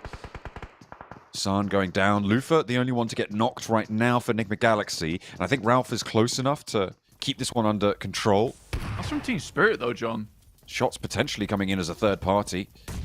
But more damage is pouring on through. Nades in, and Lord goes down as well. So 2 casualties now. Onside, Ragnarok with a bouncer. Finds Lufa. Lord dodges the damage. Well, that is going to be pretty bad news for what we thought was a very, very strong compound. Do Team Spirit try and fully crash this, or are they just trying to hold out for these third-party angles? I mean, they picked up Hassan, and they knocked Lufa from long distance, but I think they're also concerned with the fact that DA are on their north side, but they might just think about moving down now. They see that this fight has not concluded. They can get themselves into a position, maybe even just on the eastern side of this complex. They can cause some big problems because you can force both those teams into a fight and clean up afterwards, and that's exactly what they go for. Give myself a pat on the back. Congratulations to you. Been able to divine the future on this time around. Lewis, moving up to the smoke, wants to find some flushes over towards some Falcons. On the northwestern side. Take the thorn out of their back. At least halve it. Drops another smoke, waiting to spot the player. Does manage to ping that one through. And maybe even able to confirm onto another. Circle shunts yet again, and it is slap bang onto the compound that's been fought over so heavily. Team Spirit actually pushing their way in, muscling through on the northeast side. Yeah, I mean, this works really well. Your IWNRX on that northeast, alongside with Brute Force, but it is just such open territory from here. And again, a lot of teams down towards that south side who did take residence and a bit of shelter in towards Ferry Pier now have to move up. It's a killer circle, man. It really, really is. It really hurts. I think if you're Gladiators, you're pretty pleased with the position you're able to maintain here. It's just nestled between the two legs of the hilltop. I've got two outside chances in my mind right now. I'm looking at 3D Max, maybe looking to sweep across if they win this scrap with BEŞİKTAŞ, and potentially IWNRX able to come through on behind as well. 3D Max roll up, open well against the front line of BEŞİKTAŞ on the angle. Push in on the north. If they can do this, they can navigate further out to the east along this ridgeline, play the high ground, and try and overlook a lot of these teams down to the southwest around the quarry area. And it looks like that's what they're going to do, but DA trying to jump in front of them on the queue. 3 players alive for DA. And if they can hold 3D Max out, well, they might just be able to take that power position away from them. Yeah, I think if you're 3D Max, this is a pretty sound rotation that you can just slide on down over on that western side, slowly pull players out. But Koa hits a lovely shot just as the smoke appears. Gladiators behind, Moneymaker's controlling all these angles. Not an easy ask either. Gladiators losing one, but the Moneymaker's starting to bleed. Koa and Bishke trying to stay alive for them. Suppression over towards Tixi, but the bullet's just not quite landing. Tixi with an answering volley. All the while, 3D Max are getting pulled apart over on that hilltop, and it is unfortunate. Still only the one knock. Koa up into the challenge with Tixi. Going 1-for-1, mano a mano with the DBSs, and Tixi low will go down first, but there's an off angle. There's AZ looking to try and keep his teammate alive because the Gladiators only have him to rely on. Bishke up to Icy, and they want to find this res. I mean, they technically have time here, but AZ has to go absolutely crazy on these knocks and flushes. 3 players now up for the Moneymakers. He has to do a full clean sweep. There he goes over the top. Bishke finishes off 1. There's no damage impacted by that nade, though. I think AZ's chances are diminished. And Matic going down as well. Sort of just has to try and grab pickoffs as they try and leave. Yeah, I think 3D Max made a mistake. As soon as they try to move down towards that south side without dealing with DA properly. I think they've been able to get most of their players back up again, but the crunch is just becoming a little bit too much to handle for them. They have got all 4 of their players alive, even with Victor getting knocked, but a nice off angle from Icy as Moneymakers enter the battle on this side. Coldex, you can see how close he is to them. And SnowX goes down. That's DA, and they're now caught in this sandwich. Brutal Moneymakers on the south and DA on the north edge. What can you do for 3D Max? You're right, that mistake is really coming back to bite them. DA cannot control here. And Na'Vi have taken the opportunity to move on in. They're playing as 3, but they have got that side of the hill maybe under control. Narvalo, Robs, both just trying to get on forwards, and they're going to crash straight into the compound. Which corner will they take? Are they going to be able to survive? Because Robs is already down. Power's looking to hold it off. It was Robs to take himself down with the crash straight onto the wall, and 3D Max go up in smoke. Yeah, again, I think when you look at this, for 3D Max, they didn't take enough stock of the situation. Again, this is one of those high-level games where you really need to be looking at all the angles here. I think that hilltop off towards the eastern side of them was the big thing. As soon as they started hearing fighting down towards the south side, their immediate focus should have been, right, we need to take this fight with the eastern team so we can push into the circle before doing anything else, because they had time to hit it up then. So that's timing is a little bit of a difficulty there for 3D Max. Regardless, the rest of the day's been pretty good. Yeah, certainly has. And 3D Max did get 2 points there, so not a full bust on the match. Yusuf up to Ralph, and Ralph just runs straight out right in front of him. Not very advisable when an SK-12 is in the mix. Lord retreating upstairs, and Coops trying to hit the deck, trying to stay safe, because Team Spirit wants a third party. Twisted Minds now starting to get cut out, as Kitsune lines up for an off angle. 4 players alive, but Nomi does get knocked. Just Yusuf to stand. Nomi looks a little bit safer, though, right in the middle, and Yusuf's on fire. It spreads. That was Effect launching one in. And it's a great... No, wait, hang on. No, it was Yusuf. It was Yusuf burning himself there. That is a little bit of a misstep. Yeah. He brought the fire. It was not advisable, though. He was, unfortunately, without extinguisher in that situation. Team Spirit now looking to finish off the last 2 players there from NIGMA Galaxy. Confident push in, but a nice Molotov will keep them at bay. And there's the off angle. No. Another Team Molotov there, and it seems like they're just not quite getting that communication across. Coops has been holding this staircase for quite a while. Lord is further up as well. But I think they've read into that, not quite getting the bounce right, but still tagging on with some damage. I think he had a toe peeking out there. Effect spots Coops, puts the pin back in, and Coops has to retreat back upstairs because there's so many off angles. Look at that. As soon as you stand up, if you're Coops, Moneymaker's going for it, and the rest of Team Spirit rally on in, but they are just getting torn apart as Moneymakers volley with the rounds over towards Naomi. Still live off the back of this one. And Team Spirit could have a good game. In comes Lord. Nomi, though. Goodness me. This guy's ears. Ginormous. He hears the footsteps coming down the stairs. Deals with it immediately. But I would love to have Nomi on any team I have in the future. So reliable. Yeah. In the clutch. He can just make a miracle work. The compound's still in. Team Spirit, they do have to play on us 3, though. They did lose a player, despite their compound control. North side, I think, is quite interesting here. Brute Force and Na'Vi could decide the major contender for the compound team. Yeah, I mean, to be honest with you, even playing on with 3 here, that's not terrible news. This circle is so disgustingly cruel. There's only one team right now with 1 full squad, and that is Brute Force, and they're going to get picked to pieces soon. They're coming out onto really unfavorable zone. That's 1 player down. So, again, now the highest amount of players in the lobby on 1 team is still just 3.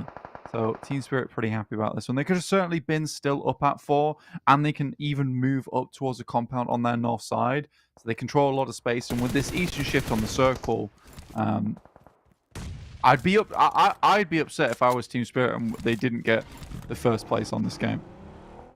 Certainly the opportunity to go for it. Coldex and Scarface for DA. Still on this northern hill. This Brute Force still wrestling with their way forwards. A treacherous hill. And all of this could have been 3D Max's. It felt like they were in the position to go for it. If they'd have dealt with DA, they could have just lined this hillside, stopped Brute Force from pushing in behind, forced everyone further south to fight against each other, but they didn't take care of that angle. And now it's all being fought for. Once the throne was abdicated, all the contenders to it, pulling apart the scraps, dividing the kingdom, and nobody really being satisfied. Someone's going to get toppled off this hilltop soon. Ooh. Coldex. No HP on him. Drops a Molotov. Drops a Molotov and drives off. Oh no. Oh, Scarface. Seen him. He allows his teammate to get knocked. He had the nade out in hand. He knew he was there. And now he's going to have to run for the res. This should be pretty doable. I mean, the blue zone's crunching in right now. And I don't know if they have cover forwards, but his teammate getting knocked there might just be the difference maker for DA getting a 7th place in a second. Moneymaker's not doing terribly here. I think genuinely from their position on the map, this has been a fairly decent game. They're very used to playing around Quarry, though, and very peer. So, again, for the Moneymakers, this is somewhat to be expected. I think I'm pretty pleased with how far Power's got into this game. Not much further now, though, as they go out. 5 eliminations. Yeah, good initial engagement between them and SQG. Hello? He doesn't even see him on the way in. And Koa does go down, but Zachariah missed the flick there. Had to go for the 3rd attempt, and the nade can now go in through the top window. Nice bounce on it, but BEŞİKTAŞ doesn't quite ping the nail on the head. What are you doing? Zachariah just... Headless chicken. I mean, he would have died to the burn anyway. Yeah, I mean, sometimes it just goes like that. Team Spirit, though, now with 3 players alive. Footballers KAOS, if they can get closer here, they might have a decent spot. With Satan controlling an off angle, Team Spirit might lose a player. And if that happens, Footballers KAOS could potentially pop some smokes, use some cover, get across, break out wide, and control the outside. Yeah, for Footballist, good nade there from Naomi. For Footballist, they have a good spot in the circle. When the circle heading over towards that northeast side, it's great news. The difficulty for Footballist KAOS is that I'm almost certain they're lacking on utility. They're also specifically lacking on vehicles. So for Team Spirit, they can just send in, like they are doing right now, and set up one of these impromptu positions of cover. I imagine they're going to crash onto the loot crate. That would make sense to me. Create some hard cover out in the open, and then push off from there. And they also got to loot a ton of death crates in that area, so nades galore for them. Still a tough exit. Naomi spots Satan. Love the panic jump. Always my favorite. No, I'm getting shot. No, hop behind a tree. No, it's not going to work. Oh dear. Footballers KAOS. They've spotted Naomi on that off angle. Falconist as well. But these hay bales just going to get pinged out. And now with Naomi in that forward position, they can start to move up with suppressive fire. Naomi breaking out wide. So bold, this guy, I swear. Just that crouch. Just the way it looks. Creeping up, man. Just creeping up. I'ma get you. I'ma get you. I think they assume that there must be not that many players left in the lobby, so this is probably a low-man team. But yeah, Naomi setting up this flank whilst Effect and Naomi just play on that front line. I think Effect needs to start sending some grenades out now. But already Naomi does not want to wait any longer. Just gets a quick peek, shoots through the smoke. Very well done there. Falcon is last remaining. On the tiniest hay bales, but position now spotted. Oh dear. Naomi's already up and the vehicle comes through. I told you, man, it was always going to be the vehicle that ended that game, and this certainly was. Effect trundles on over the fields, flattening the corner and flattening Footballers KAOS whilst he is at it. And Team Spirit keep it rolling. They had the Sandhawk in hand today and another chicken dinner. They weren't happy with yesterday's performance, and they are looking to put the crown on their week. Dusting it off Kitsune. I like the guilty little look at the camera coming through from Effect after Molotov and Kitsune earlier on. It's like, oopsie. My bad, I guess. Sorry, guys. Yeah, sorry, guys. It's my fault. So that could have been an even more dominant win coming through from Team Spirit. Overall, a strong game. I like the way they rotated in as well for that team. They know they needed to definitely start pedaling once again, because they have been a little bit lackluster yesterday, but straight back into the seat here and speeding up. I believe Team Spirit still has one more day left to go. This will be IWNRX's last. And technically, if they keep playing the way they are, it felt like, wow, IWNRX is going to look awesome this week. They're going to be on 250 points. But it really does feel like IWNRX can't break that 203 barrier. That seems to be their limit. Yeah, they've sort of slowed down a little bit today, not quite being as efficacious as once foretold by the rest of this week. Team Spirit, 20 points. And to be fair to IWNRX, they still have already got almost 200 points, which is more than currently anybody else has been able to get any week. Not including themselves, obviously, in week one, but yeah, absolutely, they've already had a banger of a week, even if they just stop playing right now. Exactly, they finished, they completed it. PUBG Mobile, completed it, mate. Completed it, mate. 200 points, completed it. We're just gonna have some chilled out games towards the end of the day. Completed it. It's fine. Don't worry about it. But they have made Team Spirit sweat a bit.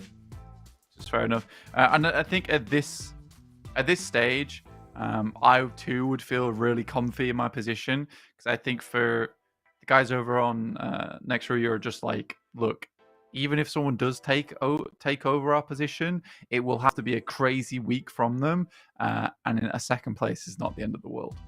No, it's 19 points versus 20, right? In the end, that's not that big of a difference coming in to those finals when you know you've got the power behind you as well. 3D Max, unfortunate for them. I felt like they had a much better shout into it than the 2 points they were earning on this match represents. It felt like they did make that misstep, and you highlighted it, I think, extremely prudently during the game, that if they dealt with DA, that's a whole different game for them. And I think that's the problem with 3D Max, right? Is that it's a good team masked behind some silly mistakes. And I think that's the frustrating thing about them, because it feels like on a high level they are actually really, really good at the game, but on this floor level there is definitely some work to be done. Here are the Team Spirit stats. Hey, that's not fair. All right. effect damage. Technically, about 100 of that is onto Kitsune. Yeah, I mean, and so therefore Kitsune has 77 damage received, right? That's yeah, exactly. That's not fair. That is unfortunate, and it's unfortunate because we have criticized Kitsune, right, in the past quite a bit for not quite keeping up to pace. He did manage to regain some of that strength in week 2. We saw him up there. So looking at these stats, you might think, and you'd be forgiven for thinking, oh, Kitsune is back down to playing that IGL can't frag role. But no, that was actually just the rest of his players fragging onto him, which is unfortunate. Team Spirit, though, up into 4th place with 120 points now. A great result for them to be onto the front page with 16 matches played. They are very much catching up to 3D Max, and IWNRX still on 192. Yeah, bearing in mind they started today on 177, so it's not been a lot of points that have been found today for IWNRX, and that's okay. That honestly is okay for that team. I'm sure that they will be absolutely fine with their result at the end of this week. I think they've done a wonderful and marvelous job to be able to do that. For Team Spirit, I think they just want some more bonus points on board. Again, I think if you are Team Spirit, you're coming into the finals, you want that first place, right? You want that pedigree from the very first PMSL EMEA. But I think that they're maybe worried a little bit that if they don't get the amount of bonus points from this week, that they know they can get at heart, it's going to be difficult to defeat a team like IWNRX, who is just so solid at sprinting. Absolutely. Well, they have still got a couple more matches today and tomorrow to try and catch up towards IWNRX, because remember, IWNRX are not playing tomorrow. This is their last day on the battlefields. That was their last airing goal, and they didn't really make the most of it. Team Spirit certainly did, though. They were able to take it home with a chicken dinner.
We're coming back in with another match, this time on Miramar, for match number 5 of the day. We are going to be heading straight back in for the last chance for 4 of our teams in the league stage to put up some numbers. We are, of course, going to be keeping track of, I think, most notably IWNRX, who have had a little bit of a stall after a strong start to today, I think it's fair to say. Also Heroic, their last chance to try and put up enough points to stay out of those bottom of the tables positions that won't let them towards the finals. They are certainly going to need to unleash the beast with Monster Energy, the official sponsor here of PMSL EMEA. You can find out more about that at monsterenergy.com/gaming. Everyone here doing a marvelous job to stay nice and fresh through these games, which is great to see.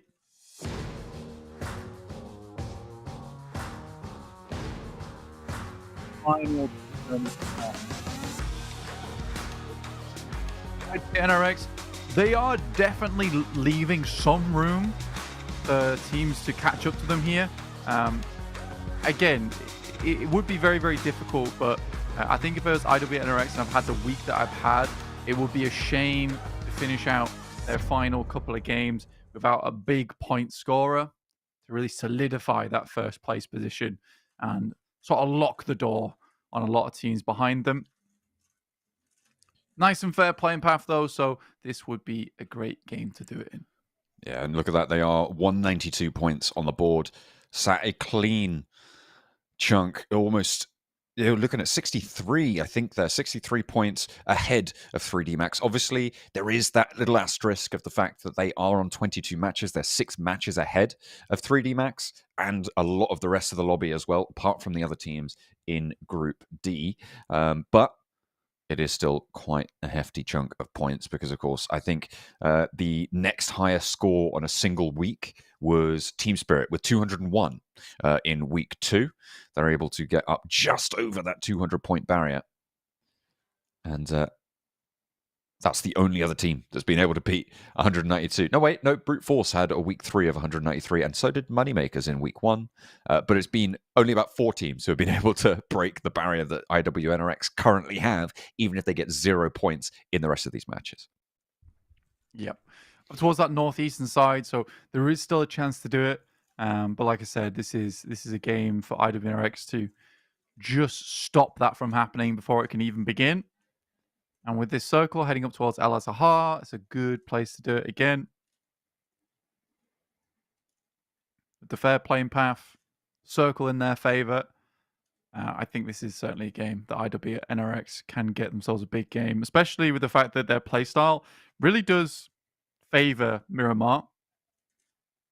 With the plenty of space available on this map, they're sort of waiting in the wings and striking like a predator in the night. Tends to work out quite well for them. They are the Wildcats, after all. Half of the Istanbul Wildcats next through your combo. They're leaning on their... Would it be the mother or the father's side? Or neither. I'm not sure of that. The babe born of the partnership of these two organizations. Certainly got their claws out this week. 192. A tough metric to try and jump up towards. 3D Max have been giving it a good go, though.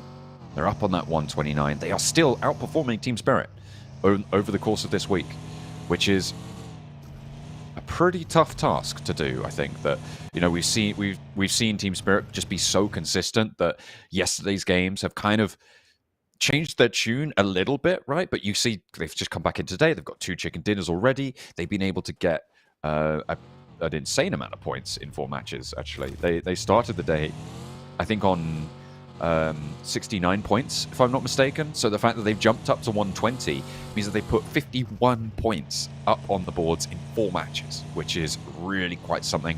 And there is a reason that this team is seen as the most consistent team in this tournament.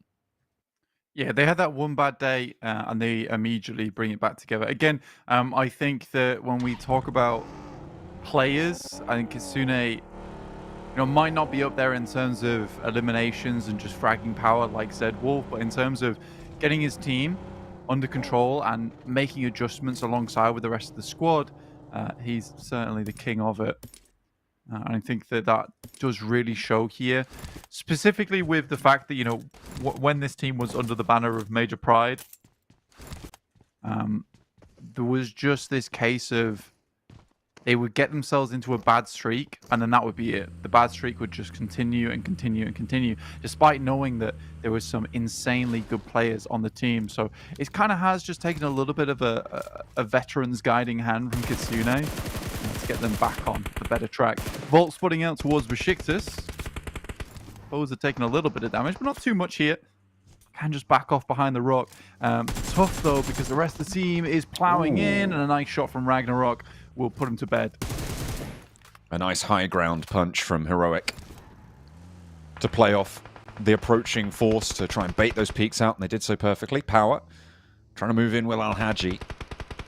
They do have 4 of their players alive, but Al-Haji taken low. The vehicle's not going to give him any cover. It's backing up off him, and Hassan goes strong for Heroic. They've been, they've been performant today. They're in 17th place right now on the tournament flank. They're a little bit further up than perhaps we might expect, but of course it is their final day. So if they were going to start to perform at any point, I mean, you probably want it to be right at the start of the tournament, but now as good a time as they could probably hope for.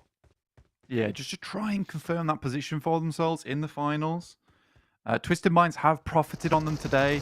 Again, it would have to be a big amount of profit, though, for Twisted Minds to try and push up beyond the guys from Heroic. And with our final day tomorrow, it does look a little bit dicey for them. So Twisted Minds specifically can't really slow down here at the end of the day either. Team that we are definitely looking towards. Circle starts to close now, 2 minutes out before we get our hardest shift on the game. So teams that are a little bit further out from the circle are starting to get in their vehicles and get moving. That's Brute Force and Gladiators. Twisted Minds over to Monty Nuevo. Team Spirit yet to move. Trying to back up his vehicle right in front of where Swain is sat for IWNRX. Looks like he might have wedged it a little bit.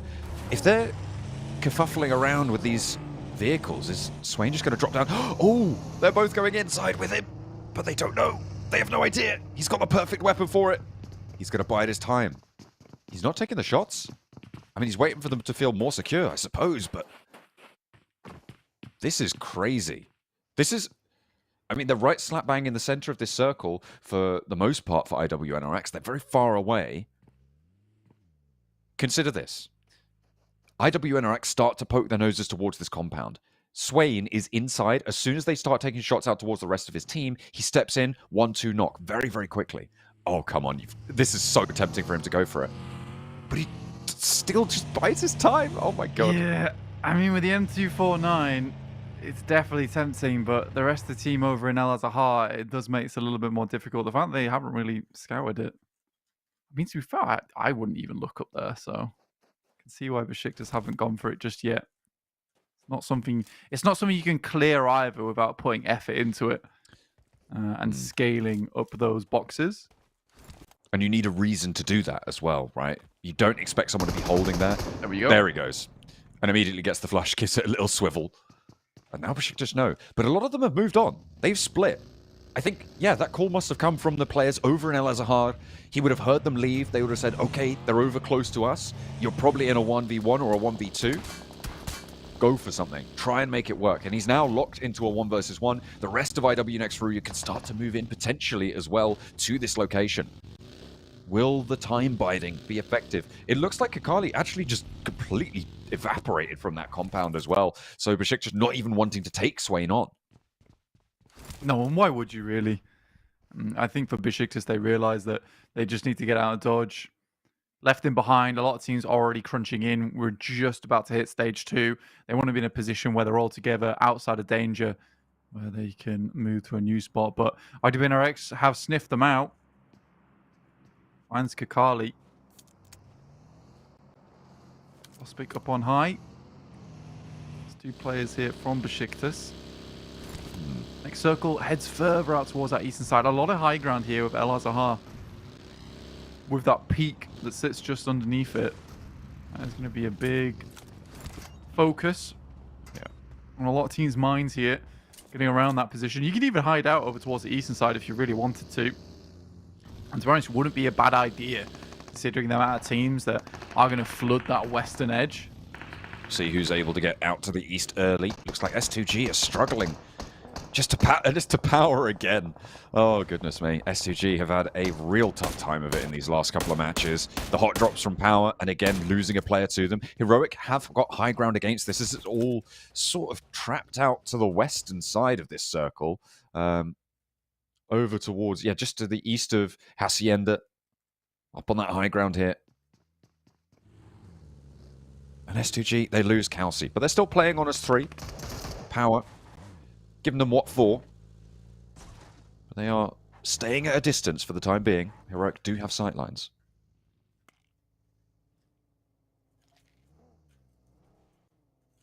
Heroic chilling on that northern side. Again, we said that this is a team that wants to get some more points on the board. 17th place down towards the bottom. 2 elims already, so up to 80 now. And they have that high ground to work with. They will have to come off it, though.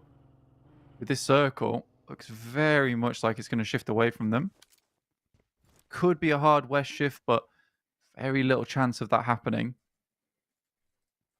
Nobody really going for those eastern hills. The hills to the southeast of El Azhar. I think Footballers KAOS probably the only team right now in a good position to go for it. But no one taking the compounds out there. NIGMA Galaxy kind of holding that road on the east is causing this massive crunch on the south side. The fact that NIGMA Galaxy aren't moving further up is also going to allow Footballers KAOS to get in ahead of them. I feel like NIGMA Galaxy could have moved up.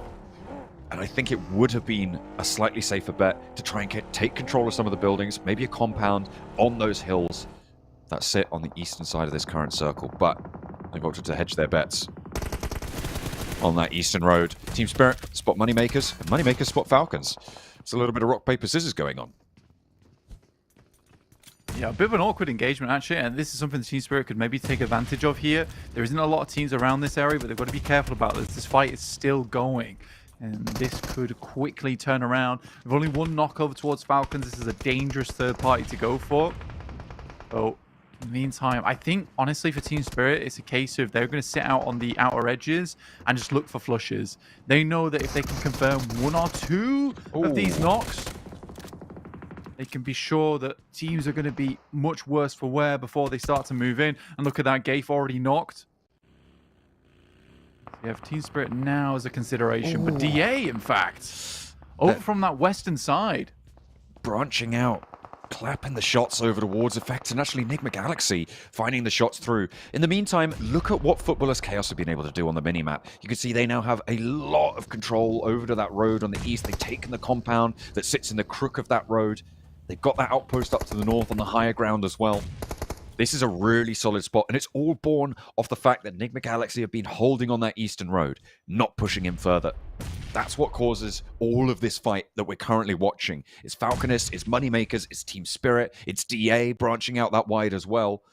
Twisted Minds, and actually Na'Vi are probably going to enter into this one late. And the south side a lot more mean than it could be. BEŞİKTAŞ finds the nade over the gate. Yeah, I think that perhaps for Team Spirit, they wait a little bit too long on this one. If they just sent it in and then just tried to fight this out, they could have held in a fairly strong position. I think, again, the play they went for was the smart one. In any other circumstance, I think they had to consider the fact that there would be a lot of teams that had moved in from this south side. We have a very south-leaning lobby. It likes to take position down towards Puerto Paraíso and Impala, Los Leones, La Bendita. Yeah, maybe a bit too much of a safe play coming through from Team Spirit. Really, they needed speed in that situation. But nice pickup from NIGMA Galaxy and DA, keeping their eyes peeled around the map, that's for sure. A chance for them to just open, force some more points, force some more shots, try and capitalize on the previous win they got today. And try and make up for some of their performances so far over the week. NIGMA Galaxy finding more on towards S2G as they make their way up that eastern path. Na'Vi about to try and breach the same ground. But the big winner here is Footballers Chaos. Doka Machine, though, isolated. And with Gladiators swarming around his location, could be dangerous. I think it's wise that they have looked to get him in a vehicle, potentially looked to get him regrouped up to the compound on the crook of that road that sits up the east side. With some decent buildings, with some decent oversight. Maybe vulnerable from the Gladiators, but they are closer towards the center. The Gladiators unlikely to get the inside track on the next circle from them.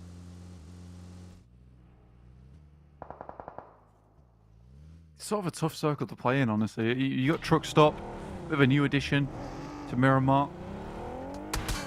And teams should be comfortable with this area by now, but it has changed things up a bit. This area used to be a little bit more sparse, a bit more barren. We are moving away from it. Naomi finding Na'Vi. They tried to rotate down towards their south side, just trying to clear out their back, I believe, is Team Spirit. I mean, Na'Vi does get through. Another knock as well on the puncher. That's big. I mean, now they can start to confirm maybe a compound over towards that northeast side of them. This south side just continues to get so interesting, and it's all just comes back to NIGMA Galaxy not moving further north. Now they're up on that east coast, and Footballers Chaos are in the position that they'd want. Truck Stop starting to pop off, but not going to be going too well for BEŞİKTAŞ there. Neos does go down, but they can res that one up. But that eastern side, that south side of the circle as well, all of it comes from NIGMA Galaxy and their decision that they've made this match. The question for me is, does it pay off for NIGMA Galaxy specifically? Because if it doesn't, they've just thrown a massive risk into the mix when they're in 16th place right now on the overalls. And that is a crazy place for them to be when you consider what we thought of them thinking about week one, thinking about, I mean, even their performance in week two was a little bit lower, but still pretty strong. This week, not quite the same. And it's really unfortunate, but they're able to make it work here. It'll be a pretty masterful stroke to force all of these teams on the south side to just scrap against one another, get late into this game. Yeah, absolutely. You look at a lot of teams, and there is a lot of teams still inside this circle. 13 total. Not a lot of really strong compounds in this area. I was going to say it was a little bit barren before we added Truck Stop, but somehow the circlers decided they wanted to head to the place that was still quite barren. Heroic. Another one of their games scratched off the card there. Make it up to 80 points.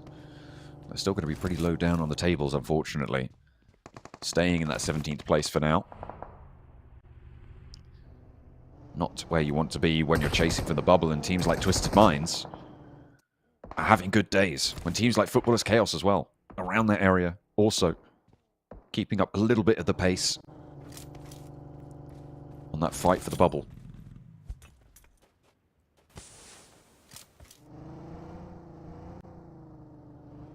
IWNRX up towards our northwest side currently. The Gladiator is playing in at North Compound. Power currently have not a bad position towards the center, but sooner or later, a lot of teams are going to be rocking up towards them. Footballers Chaos just keeping things very chilled out for themselves with their 4 players in the compound that sits on that northeast side. I do sort of like Ralph's position as well from NIGMA Galaxy. He's right up on a hilltop over towards the east side of the map, getting some really good scouting done for the rest of the team. But D8 on your screens at the moment have 1 knock on side over towards Nico. He is bleeding out. It's 3D Max looking to put up some more points during this game. Up to 3 already. I think they have just managed to get the res onto Nico. Yeah, there he is, back up. Just in the nick of time. 3D Max still fighting along this ridgeline. Along the roadside there. They're going to have to shunt further in. Brute Force now a problem for 3D Max. The DA going to have a slightly better time of it in this area, but still not going to be the easiest of times here. Very tricky to move over these hills out to their east. They're very treacherous, but there's a couple of ridge lines, a lot of divots that you can play in this sort of an area. You can see how folded, how creviced this part of the map is. Potential for snakes goes way up as well, so you do need to be constantly on the swivel.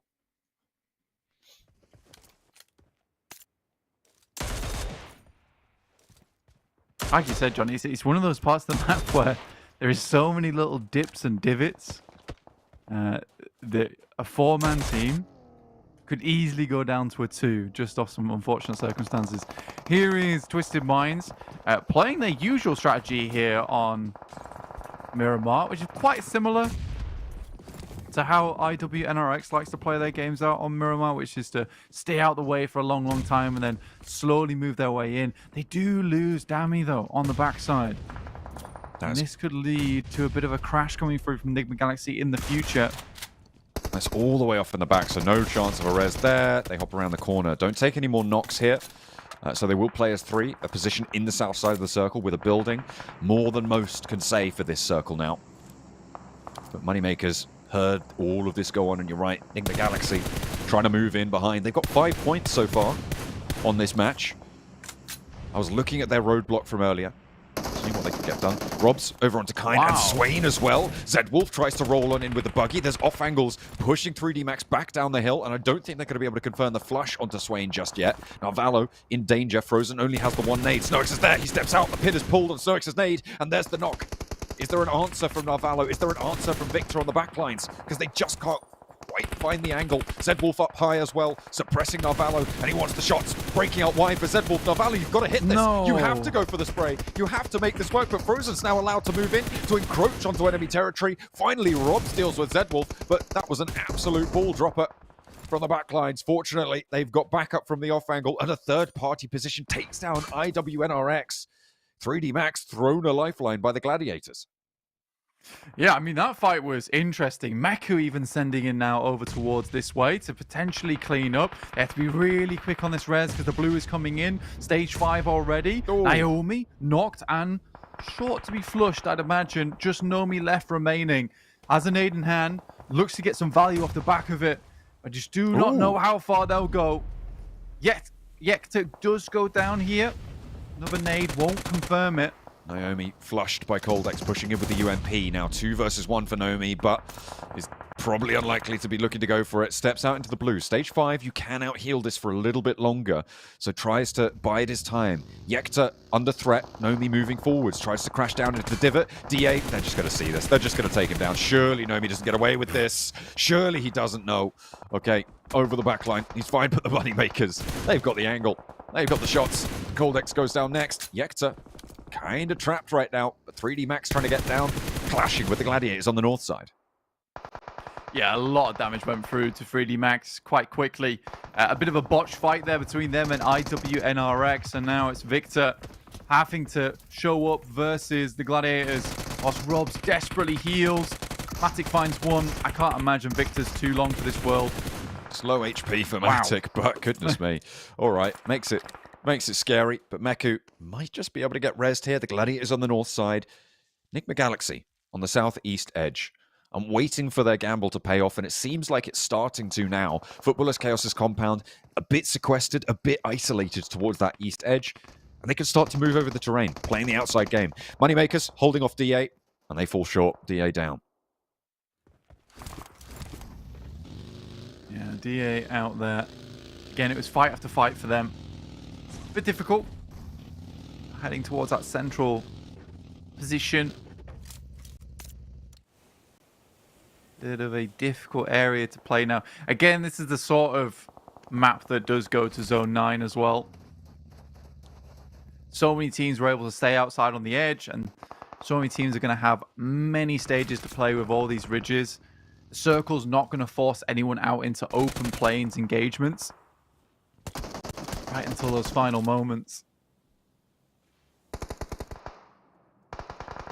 Gladiators from the northern side have been rolling around, being a bit terrifying over on their edge. And this is the power of these undulations. If you're able to navigate them effectively, you can just seemingly be everywhere. This is Havlik holding down the line against the DA push. Wow. Nicely done. Nice spray behind that ridgeline to play that one. But yeah, the Gladiators, they're just moving around, and it will seem like they are absolutely everywhere to all of these teams because they're able to navigate these ridgelines on this top side, on the north side of this circle. Footballers Chaos now looking to figure out how to move out of this compound that they're able to get into very, very early on. Again, Football is Chaos. It does feel like they have spent a lot of time in this compound. And as soon as the circle started to move away from them, I think they should have pushed over towards this ridge that currently NIGMA Galaxy is looking over the lip of. I'm pretty sure we've seen players and teams in this position before. Finally, they break out the vehicles. NIGMA Galaxy all pulls the pins on their grenades. Some good baits on the vehicles here, just circling a little bit. Nade over the top towards Footballers Chaos. Twisted Minds echoing that across the way towards the Moneymakers. Everywhere gaining in its treacherous nature now. Twisted Minds with nowhere really to go. Moneymakers, the thing that's keeping the Moneymakers back is these third-party off angles, is the Gladiators' positions. They can't really push too far forwards, but BEŞİKTAŞ might have found an opportunity to do so with that smoke cover that he's got.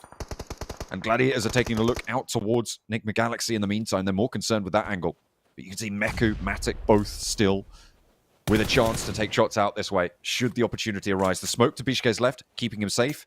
It should be about to fade, though, so he has to reposition and be wary of those angles. Gladiators, pretty good on Miramar, these guys, so far. And getting better at it, too. 10 elims on this match for the Gladiators on the north side. Really good stuff. Football is Chaos moving up towards AZ, though. I think he was a bit too far out in the front. Probably should have expected something like this. Freezer will leave the game after a nice little nade. 600 damage done by AZ, so just before he did get knocked, he was able to get a little bit more done. NIGMA Galaxy looking to third party. AZ not fully down, but that nade is going to seal the deal. Falconer steps up for the spray also. At least the Gladiators on 3. They are pushed right in, and there's a third-party engagement coming in from NIGMA Galaxy here. The Gladiators can put a strangle on this fight, and the nades from Ralph lands right onto Rookie. Falconist answers a nade back over the ridgelines, but they're just not landing onto NIGMA Galaxy. Their health bars looking nice and full right now. Storm is down, has been flushed. That's Gladiators putting the pressure on from the off angle, and Coops lights up the buggy with their UG. Just Stalker Machine left standing against 3 from NIGMA Galaxy, and Coops and the rest are going to be able to roll on over the top. Ralph gets the final elim, and the Gladiators can start to have a little bit more breathing room on the north, but the NIGMA Galaxy squad are still here and still fighting strong. Yeah, it's a good, clean play coming through from NIGMA Galaxy this whole game. Holding over towards that eastern side, playing on the off angles, getting the flanks through, and up until this moment, it has been very, very clean from them. Gladiators once again trying this thing where they try and control a lot of zone. I think that's just playing together in these situations, because you just never know when a 4-man team is going to just come over that ridge line. Nice spray over towards Twisted Minds. Again, though, a late game finish for Twisted Minds. Up to 4 eliminations on this game. Top 4, not bad at all. Matic goes down, though. BEŞİKTAŞ with the DBS. That's backed off by Ralph from across the way. Meku for the Gladiators still alive. So's Tixi further into the circle. NIGMA Galaxy rounds flying overhead. And Tixi wants to try to stay alive here. Yusuf as well for Twisted Minds. A solo on the south side. Pretty extricated from this fight. Has to move forwards on the next zone, though. 3 players apiece for NIGMA Galaxy and the Moneymakers across the way. 9 elims for Moneymakers, 10 for NIGMA Galaxy, and 12 for Gladiators. I'm expecting those damage graphs to look pretty nasty. Lord slithering under that vehicle. Steps up after getting squished down by a teammate. Luckily the stand is soft and he can survive that rollover. Just waiting for the circle to close now. We'll crunch these teams together, but everyone's got a fairly playable spot. I mean, other than Tixi, of course. He is in a rough position. Nade almost bounces perfectly over towards the Moneymakers. Glad that Ralph's off by a centimeter there. Oh, and he goes down. That was a rough run out for him. Certainly was. I think Tixi was trying to stand up for that point as well. Try and add to the Gladiators' tally. Instead, it's over to NIGMA Galaxy. Yusuf on the far side of the circle slows down this rotation. Moneymaker's trying to ping him out as well, but Tixi finally goes down in the midst of it all. And now Yusuf the only solo. The threat, third place, though. The threat can be pretty easily dealt with. You're right. Third place, huge. 12 elims there. Oh, dear me. What was that, Havlik? You got to remember there's another team in the circle with you. It's not just Yusuf. Oh, lovely nade. That's so sad. He got the med kit off as well, but the nade nestled in, cuddled up to him, and sent him to sleep. Nade flying over. Worst fate for you. You think, oh, I'm nice and safe. I've got that med kit off. I'm going to be great. Like, the nades aren't going to get me for yet. I'll be able to get another heal if it happens. No, not this time around. Third place, though, as you highlighted, really important. NIGMA Galaxy wanting to move forwards because BEŞİKTAŞ is in the middle right now. Koops takes damage from the nade. BEŞİKTAŞ cooking another. Might find Lord as well, but he's more preoccupied with Koops. Spots Lord and actually repositions for it. Pushes Lord back on in towards Koops, but they don't take a knock. There's the DBS over the ridgeline. Koops is looking to get that heal off early. They think he's by the vehicle, but he's closer than that. He steps up with a DBS, takes a lot of damage out of BEŞİKTAŞ, but doesn't get the knock. Steps too far forwards, too close to the sun, and it is the money makers to be able to put 13 eliminations. Unlucky for some, but the money makers do not care about that because it's the bottom line they're out for today. And they will be able to add 23 points to their tally. Get themselves their daily chicken dinner. One they like to pick up every single day without fail. Always on the camera at some point, John. At some point. INFINIX go out fairly early in this game. Get a couple of eliminations, but the Moneymakers went through to hell and back during this match. And have a lot of points to show for it as well. It was a nicely played game, as was NIGMA Galaxy's. Twisted Minds just playing this one out for as many placement points as possible. You understand it as well. I think they realize just as much as everyone else in this lobby that they are in danger. But they are definitely taking the fate into their own hands. They're not just leaving it up to chance. I was really interested in NIGMA Galaxy's positioning this entire match. I thought it was quite fascinating. Out on that eastern side, deciding actively to hold further south rather than heading further in. I thought it might have been a misstep to allow Footballers KAOS to take control of that hillside. And I think, to be honest, if it was another team, maybe an IWNRX, maybe a Gladiators, it would have been a mistake. But because it was Footballers KAOS, they kind of felt like they just huddled up in their compound and didn't really have an influence to stop teams moving in from that south side and prevent teams from really having an impact. And that has allowed NIGMA Galaxy's game plan to work out. But I think it was still a gamble. I really do think that it could have gone all pear-shaped for them if it had been a different team to hold them out on their northern side. This time around, though, it works out. And they get 18 points on the match, which is a huge result for them. Yeah, massive result for NIGMA Galaxy here. Gladiators, again, with the innings, 16 points. It's good stuff. Well, the Moneymakers really are the ones to run away with a lot of points here. 9 points for Twisted Minds. Really, really well done. Really well done.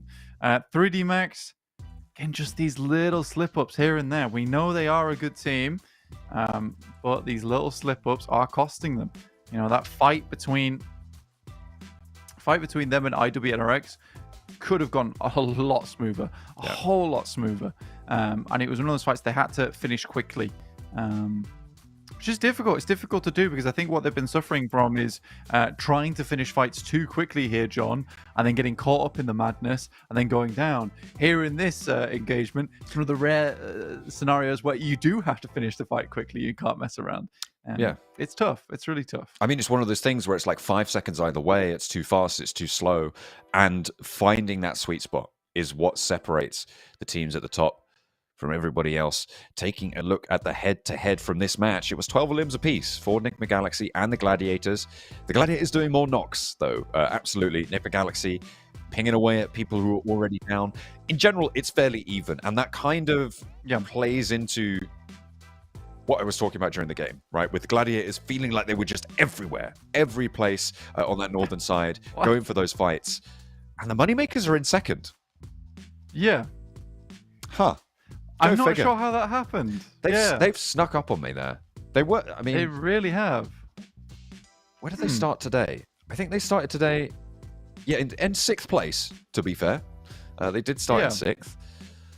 But that is a big surprise. With Team Spirit doing okay, with 3 Max there, like, you don't expect that. Yeah, it's a very respectable scoreline from them. Brute Force in 9th, 107 points. It's not terrible. It's not the best either. I think the big interesting one there is Twisted Minds on 101 compared to the 80 points from Heroic. So slowly but surely, I've said this before, but they are profiting points. I think they started today about 6 points ahead, but now they're a full 20. It's awesome. Absolutely. Well, are they going to be able to continue that chase? And remember, they've also got tomorrow to catch Heroic up. So Heroic are sweating bullets because they've only got one more match to put numbers on the board. It's one more Miramar. We'll go to a break and we'll be right over there with you in just a moment. Hi everyone, PUBG Mobile Metro Royale Chapter 20 is coming soon. Curious about what new content there is? Let's take a look. Our focus for this update is on bettering your gaming experience, so we've added a series of improvements. First, we've added quick action functions. Starting now, you can tap to repair all items at once on the loadout page, and you can open multiple gift packs at once in your inventory.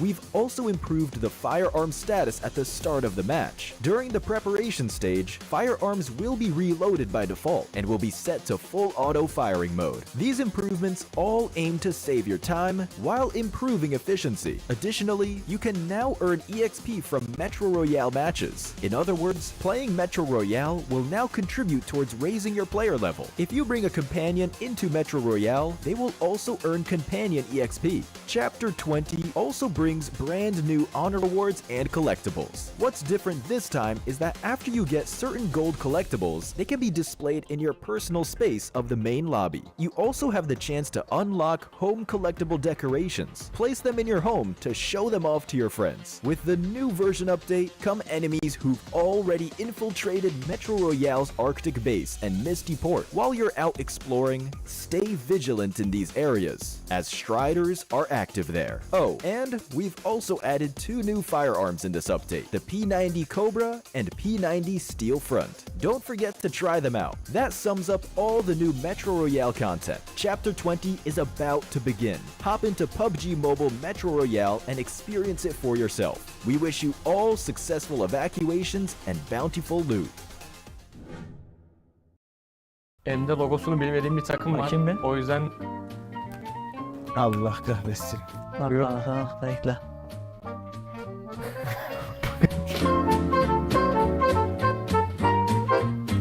Merhaba, ben FLUX'tan Keç. Ben de Всем привет, меня зовут Андрей Препод, и я капитан команды Brute Force. Всем привет, я Андрей Чудо, я фрагер команды Brute Force. Merhaba arkadaşlar, ben Yekta. Bugün yanımda Kollex'le beraber takımların güç sıralamasını yapacağız. Kimmiş lan o? Biz geldik ama Nasıl olabilir? en iyisi olmak için ve en iyisi olmak için çalışıyoruz her zaman. O yüzden ben şuraya direkt bizi baş köşeye koydum. Я думаю, это восходящие звезды, поэтому поставим их сюда. Elimde logosunu bilmediğim bir takım var. Bakayım bir. O yüzden Tanıyorum. onları New Challengers kategorisine yerleştireceğim. Daha önce görmedim. Если она в прайме, то здесь без шансов. Дальше идут Moneymakers. Я их поставлю восходящие звезды. Çok değerleri bilinmiyor ama çok şaşırtabilirler. Allah kahretsin. Regnum Karya Bırağı zaten bizim Türklerimizden vazgeçilmez ve iyi oyunculardan oluşan bir kadro. Это хорошая перспективная команда, поэтому отправляется вот сюда. BEŞİKTAŞ Esports. Bence Rising Stars. Rising Stars. Yükselecek yıldızlar diyorsun ha? Bana öyle geliyor yani, ben öyle düşünüyorum. INFINIX Nextria diye söyleyeyim yani. INFINIX zaten ilk yeni kurulduklarında bir uyum sağlayamamışlardı ama son turnuvada gayet iyilerdi. Açıkçası ben de Türkler arasında iyi kadrodan oluşan bir vazgeçilmez olarak söyleyebilirim. Next'e ben Top Guns'a koyarım. Koyarsın da yer yok. Aha, bekle. S2G Tamam. o da Top Guns'ı hak eden bir takım. Tamam, Onu da Top Guns kategorisine yerleştirelim. elimde dişler etik var. Takımımız geldi. Top Guns'a koyarım. İyi oynadılar, iyi mücadele ettiler. Burayı kazandılar yani, hak ederek geldiler. O yüzden yükselen yıldızlara koymak istiyorum ben. Umarım burada da başarılı olurlar. Zaten hepsi sevdiğimiz çocuklar. Дальше идут Gaming Gladiators. Я их поставлю восходящие звезды. Rising Stars ya da Top Guns, ikisinden birini yerleştirebiliriz. Logo'nun personası bilmiyorum da. Team Spirit. Претенденты на топ-3 этого турнира. Yani keşke yukarıda biraz daha yer olsaydı, herkes oraya koysaydık da. Всем пока. Всего наилучшего. Всем пока.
Welcome back to the final entry of Week 3 for our Group D teams. We've still got tomorrow to play, but for Group D, this is their last chance to put points up on the board, and nothing is more crucial than this match for Heroic. They are the team closer towards the bottom of the tables that is at risk. If they go down with not that many points, they are very much in danger over towards that bubble, with Twisted Minds stepping up, with Footballers KAOS as well, and all the teams beneath them as well, also looking to try and push them out. They could be in with a little bit of danger for not making it to the finals. And if you don't get to the finals, you do not have a chance to make it to PMWC, to the Esports World Cup happening from the 19th to the 28th of July of this year, coming up for you soon next month, because the top 4 teams from the finals will be making it over there to the group stages, that 5th place team to the survival stages. And each of these teams trying to make the most of these opportunities here at the PMSL EMEA with the official smartphone, the INFINIX GT20 Pro. Trying to stand out amongst this crowd, though, is really, really tough, but they've got the kit to do it. Absolutely. You got to get that first part right before you can head out and do anything rest here in the tournament. Last Miramar of the day, heading into it very, very shortly. IWNRX 193 looking to break 200 before they finish. Teams down towards the bottom. Looking for a little bit more here.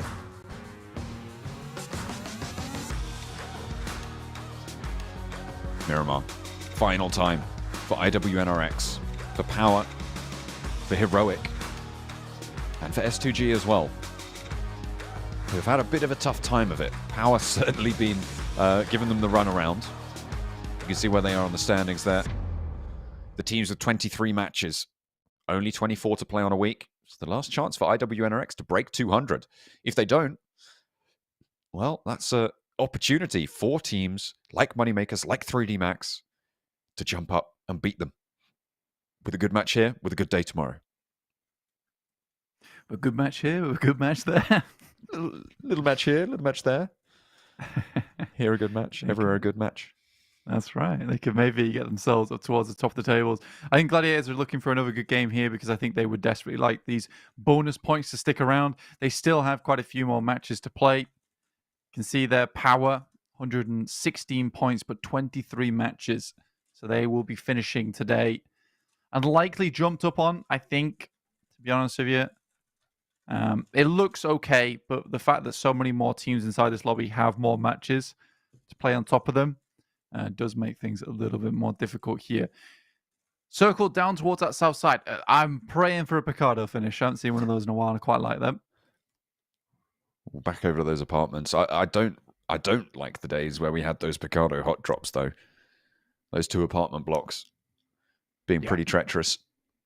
And really just... Most people realize it's bad to do that. Causing so many problems, and that just nobody wants to hot drop there anymore. Yeah, you basically just give up your 2 Miramars of the day doing that. Because sure, you might win the fight, but it's going to take you forever to do it. The number of times we saw that as well, like in various different tournaments, was kind of crazy. It took players about, I would say, a year to realize that it's just like, this really is not a good bad. Idea. It was for everyone. only certain teams, though. That's true. That's true. I suppose the good teams just wouldn't drop in Picardo because they were just like, okay, you guys are obviously being weird about it, so we're just gonna go somewhere else. Yeah, you guys can do whatever you need to do, but I want nothing to do with it, honestly, and for good reason, because it just was not at all good for their point scoring potential. DA here have had their one good game of the day, but they're still getting sort of caught up in some of these engagements. They've sorted it out a little bit now, John. It can be better, though. This is a good foundation for teams like NIGMA Galaxy. Continue that momentum from that last game. Moneymakers too. Team Spirit to show us what they're made of. And definitely for Heroic. It's their final match of the week here. You know, a 10-pointer might see them a little bit safer, John. I think that's the goal for pretty much everyone in this tournament, yeah. Around these bubbles around this danger zone. I will be very interested to see how this overall interweek standings fall at the end of this match. Because it is just so dangerous to see these teams putting up numbers towards the bottom of the tables today. It's got to be nerve-wracking. And you do wonder if it's a mentality thing, right? Because they're so under pressure, is it now that they are able to make these plays, or is it just because they're going for these plays, right? It feels to me more commonly to be the latter. They always had the skill to do it, but when you're lower down on the tables, sometimes you can be a little bit more afraid of going for it. And that's what we've now seen from Twisted Minds, is they've kind of shed that fear somewhat and are actually maybe not like top contender team, but certainly competitive within this lobby. Yeah, I mean, they're able to make moves that benefit them, right? And I think there's been multiple times where we see them take the low road instead of the high road, and that's fine. You know, they're just setting themselves up for the best game that they can possibly manage. I think that Twisted Minds sort of realizes that they're not a top 2 team in the tournament. Yeah. But getting towards the finals and at least having a chance at getting in towards that top 5, I think they can certainly do that. I think they can absolutely do that. You know, all it takes is a little bit of luck on 2 out of the 3 days, and you're there. It's interesting. I think it's reasonable. Right now, top 2 teams, I think, is fairly solid in my mind. I'm seeing Team Spirit and IWNRX. I think it's safe to say that's a pretty solid bet towards the top 2. Then you get into this weird swamp of teams that could be in that 3rd through 5th place, right? And you're putting Twisted Minds in and amongst that, but that's got neighbors like 3D Max, like Moneymakers, like Brute Force, like DA and NIGMA Galaxy, even though they're further down the tables, their sprint capability is absolutely there. Yeah. And it's interesting that they were talking about Twisted Minds in that context based on what they've been able to do. So I think I absolutely agree with you, though. I think that they have shown more presence, and it's teams around the bottom that should be maybe taking a leaf out of their book in terms of that confidence. Yeah, and I think that's certainly the issue, right? Because so many of our teams that head down from that 3rd to 5th position do make quite a few mistakes, right? And I think that has been causing problems for them more often than not. And I think that Twisted Minds has been trying to minimize as much as possible the mistakes they make in these games, which leads them to have a lot less eliminations in these matches. But I do think that shoring up that part of the game first is much better. Otherwise, you get in situations like this on a botched initial start. Could be Heroic's last fight here. They've only got 2 players on this forward position, but they found a knock over towards Narvalo. Remember, this is their last match, their last chance to try and save themselves with a spot towards the finals. A nade into Hassan, and the danger starts to bark from the end of the pump action shotgun barrel, but he's just not connecting. Robs might get flushed out here as well, and Hassan holds face. Volt is there for the backup, and the rest of Heroic are rallying around them. 3D Max starting to falter now. Heroic do not want to let this one slip away. You can see 3D Max might not want to either. Towards the top of those tables. They've got tomorrow to play, but they want to stay in with 3 here. Falcons? Nope, they're still in the distance. Not looking at the third party just yet. Out to the north side of Los Leones here. And the nades from Narvalo shuts the door. Doesn't want to eat one from the opposing direction, but Ragnarok with one in. Right onto the head of Narvalo. Blasts his helmet to the side. Strikes the temple. It's a dazing blow, but can Victor get an answer? No, not quite with the nade. Ragnarok looking across, looking to suppress it with Victor holding down the angle, but he can't get the knock. In the meantime, Volt has gone down as Snowix holds nice and effectively, steps out, still more damage to do. He's forcing them to take the challenge with him, but he's going low. He's getting sprayed down. In the meantime, he's just hopping back and forth up onto the table, trying to stay alive from the fire. And Victor there to back him up. Hassan ducks under the window and safe from the fire from now. I mean, Falcons are in on this fight. You've got DA as well joining in. I think eventually Heroic may be going down here. Another confirm on the engagement. Hassan now, the last player alive for Heroic. Even putting up 4 points here could be the difference maker. for their scorelines, for that bubble position.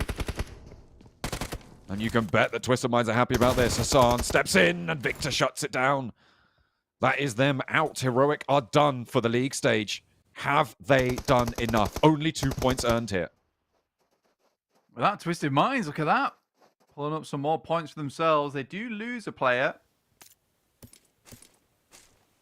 Weren't able to confirm that flush either, unfortunately. Oh, no, they were. Point in the game. Enigma Galaxy flushing over towards Nomi. New Spirit already down to just the 3. Circle centers up around Los Leones on that northern side. Twisted Minds embroiled. Heroic, I mean, they've done a little bit today. They've gained a point here and there. Twisted Minds do go down with just the 1 elim. But Twisted Minds play tomorrow. And Heroic do not. With Heroic sat on 82 points this week. I think that sees them to 315 points over all blank.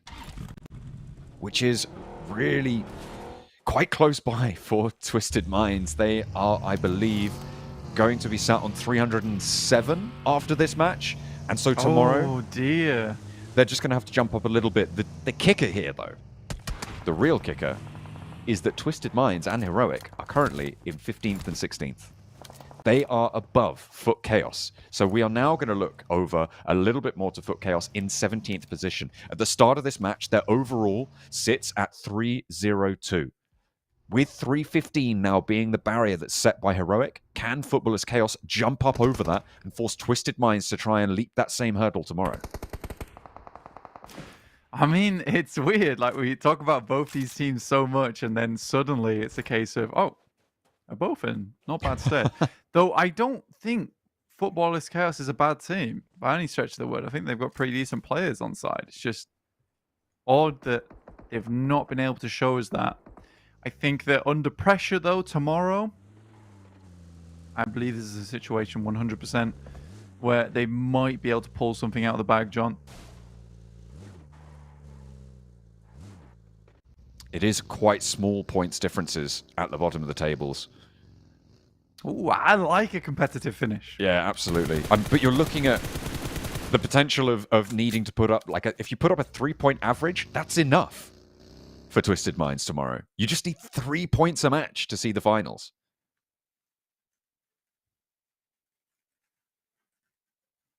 Next circle shifting now. Heads up towards that northwest side. Again, another decent spot for Gladiators to pump some more points in this game. And probably the first time in a while that S2G has felt comfortable in a circle. It gives them a bit more opportunity to play from Picardo. I asked for a Picardo finish. I might get one still. Looking less and less likely, but still. Looking less and less likely for the Gladiators by the second as they do take a knock over to S2G. Actually, Enigma Galaxy close by to this fight as well. Tixie very isolated. Matic trying to rally in, but Hamzy gets the flush. CEO later. Touching noses with Kelsey. But they get over to the apartment block. Enigma Galaxy have great sightlines down towards it. If they push up to this ridgeline, might be able to stop S2G kind of dead in their tracks for any moves further into this circle.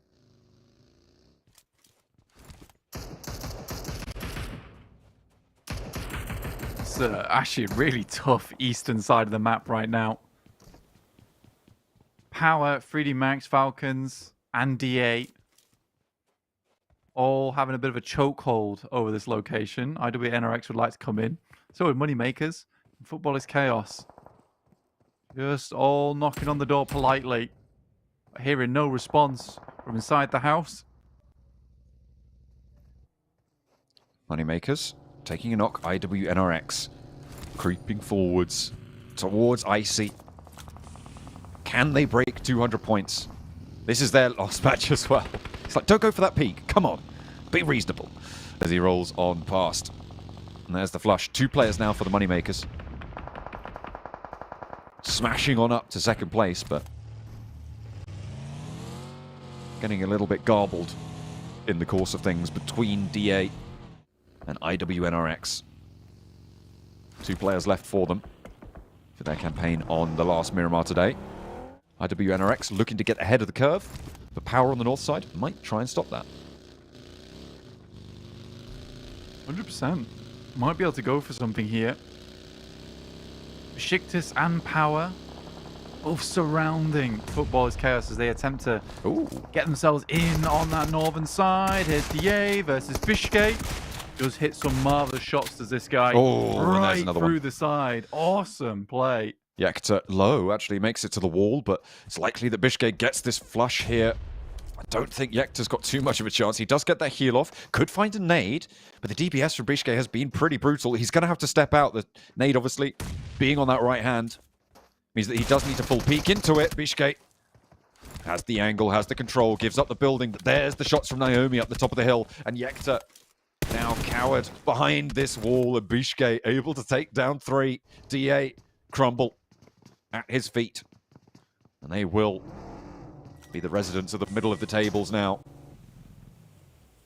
for the end of today. They've still got another day's games though, so they'll be able to put a little bit more juice into the tank. Narvi attempt to live things out. This is over towards Picardo. Yeah, S2G in a bad spot now. Just Razy alive. NIGMA Galaxy again making a good approach into this game, John, as we hit stage 4. Heads up towards that northeast. Falcons inside the old crater. Interesting spot to play. Yeah. Just a chill out spot, really. Don't have to do anything for quite some time.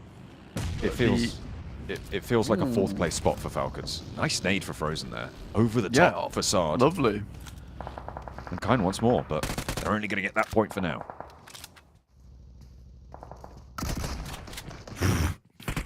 He's just not too sure what you're hoping to achieve there, but he steps out, steps back in. Alhaji through the window, Frozen, takes half his HP bar. Fidan now trying to find an answer, but Frozen goes down. Alhaji holding face. And now 2 players from Power regroup on the inside. Kine wanting to put pressure on with the DBS. They're burning away the top of the stairs, forcing them to stay on the ground floor. And now's the time to try and go for it. Alhaji is there, but there's another knock coming on through. And IWNRX might be drawn short. They've got 3 points. They're up to 196. They need 4 more on this match to break 200. And Kine falls back to maybe look for a res. Oh no. Yeah, you cannot throw grenades through that. Good to figure that out now before the finals, I would say. Yeah, they're still learning this game. Don't worry. But up to the wall. Gonna try and get something through here for Zedwolf. Pulls the pin. Threatens the nade. Drops the smoke on his team to help out.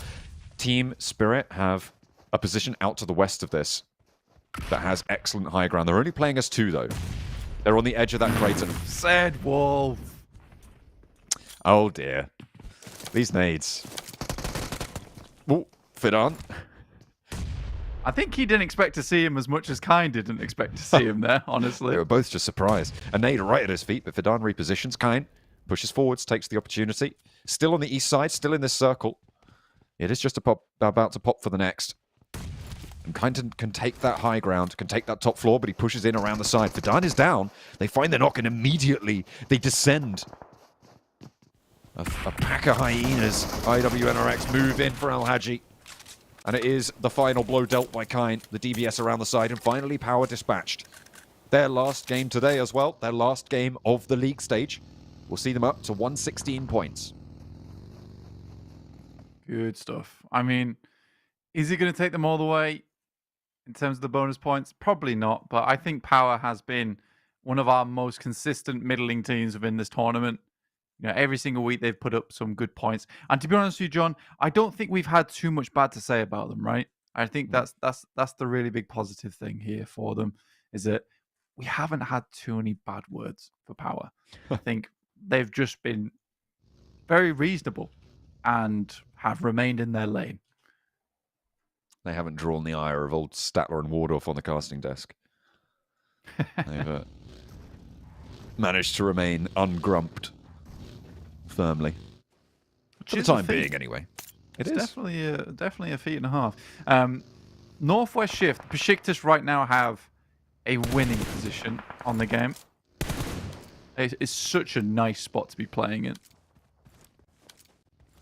And again, they currently control 50% of the circle. Everyone else down towards that south side.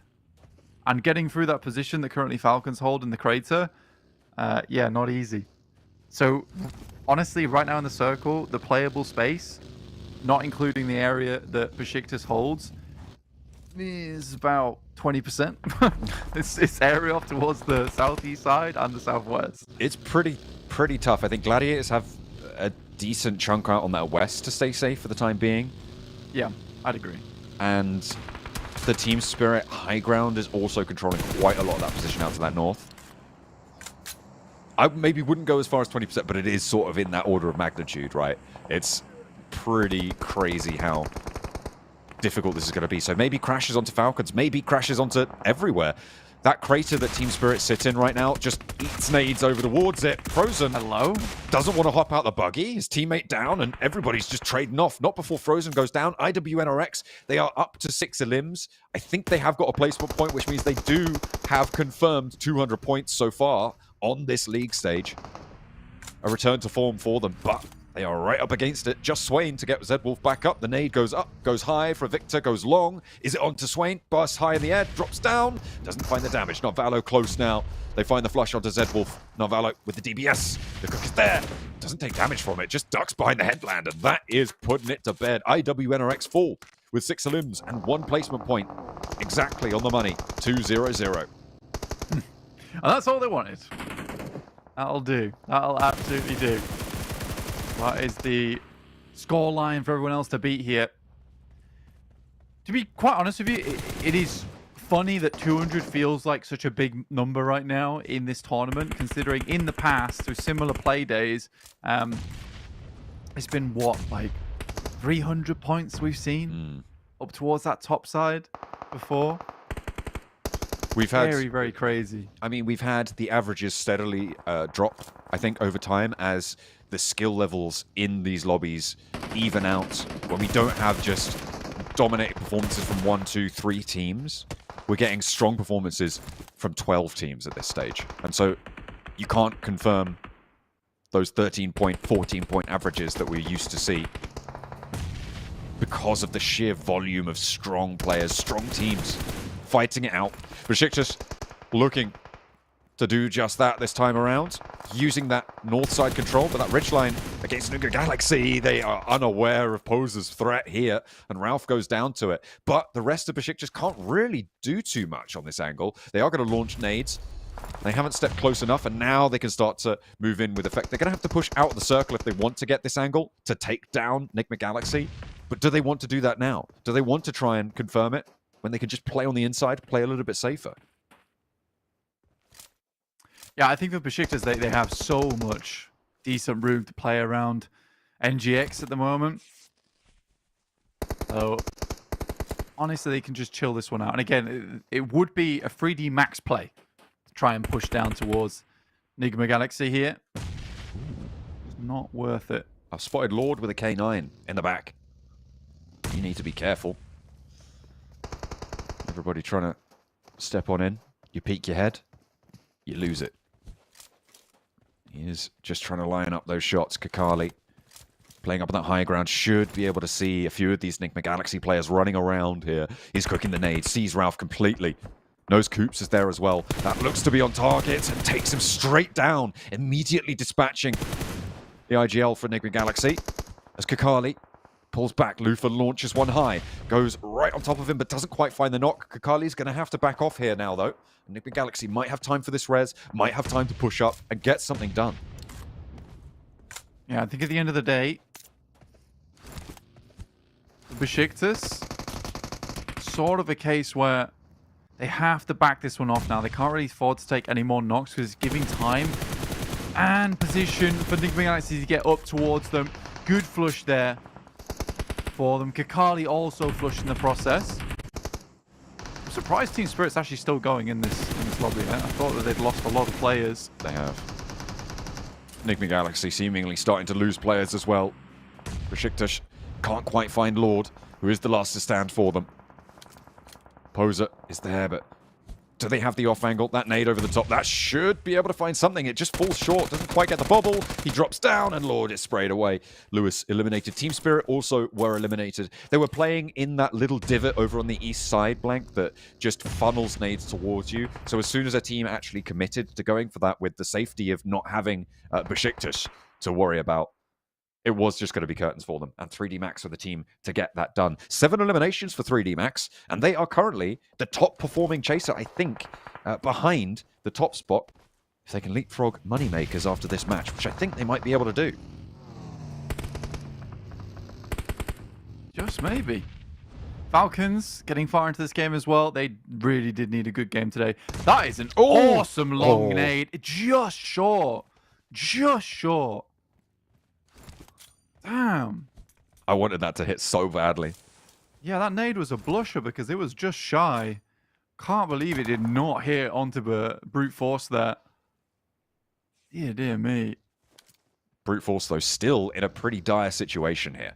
They're right up against it. With that off angle that Ragnar has, it feels like they're maybe waiting for Ragnar to have to move and then take that fight over the headland. The difficulty, of course, is 3D Max, is BEŞİKTAŞ across the way, but Ragnar is really the thorn in their side right now. And Satan actually moving in, maybe not to reinforce, but to pick his teammate up.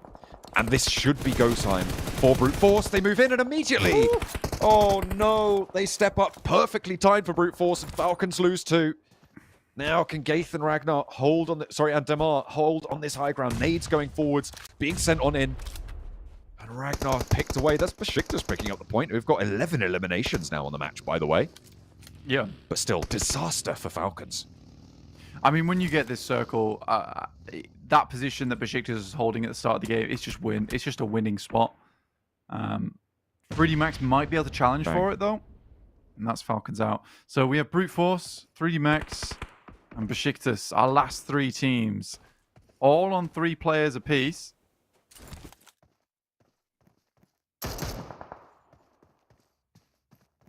BEŞİKTAŞ with the lion's share of the circle, as they've had for quite a while now. That south side, only Brute Force on it, but they're still just on this brutal hillside. Really, really tough to make this one work for them. BEŞİKTAŞ playing these ridge lines. They're trying to force 3D Max and Brute Force to fight off against one another. It'll be a valuable asset. I like Narvalo's position as well. If they can keep him downhill, safe, they can start to shimmy along the low ground there and maybe get an entry.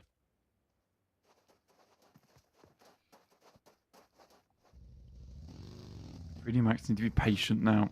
Something that they have had trouble with before. Realistically need to get rid of Brute Force.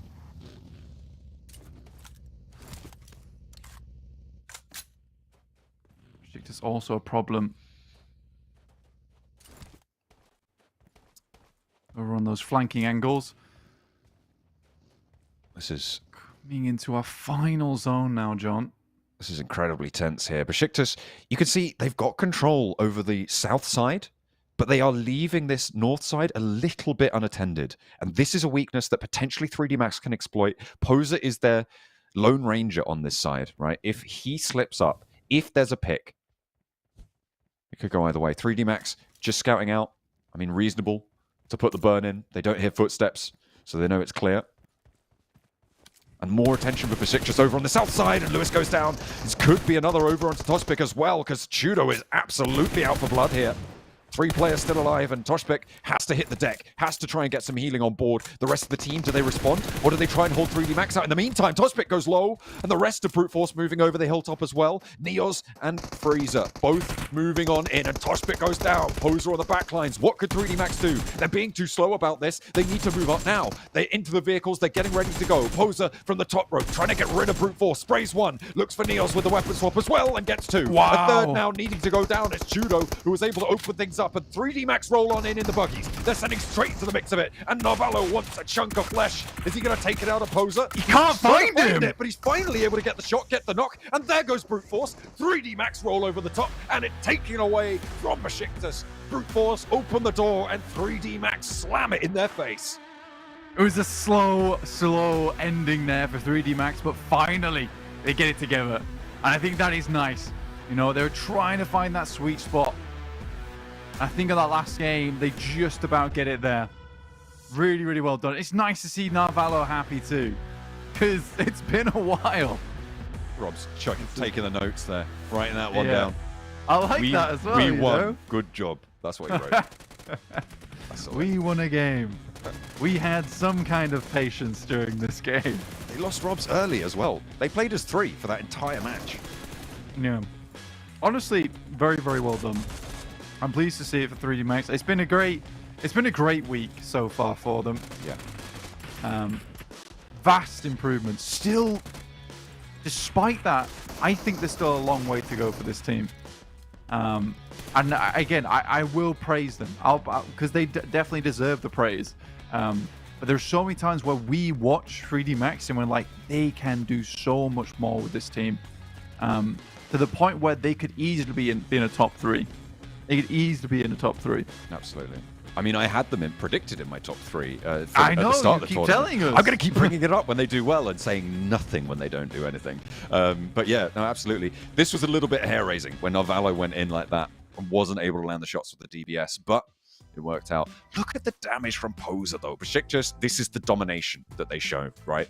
On that north side, so much control. You talked about how they basically just ate 50% of the circle for themselves, and that's exactly what happened. They absolutely ate. Yeah, it's certainly a position on the map where you can just take control of the game. And honestly, it's unfortunate as well because that was a game for Footballers KAOS to take a similar position. They came in on the north side and got obliterated by the teams in that area, which is unfortunate. It's unfortunate to say the least. So 19 points for Besiktas with the 14 eliminations they're able to accrue. Really nice stuff.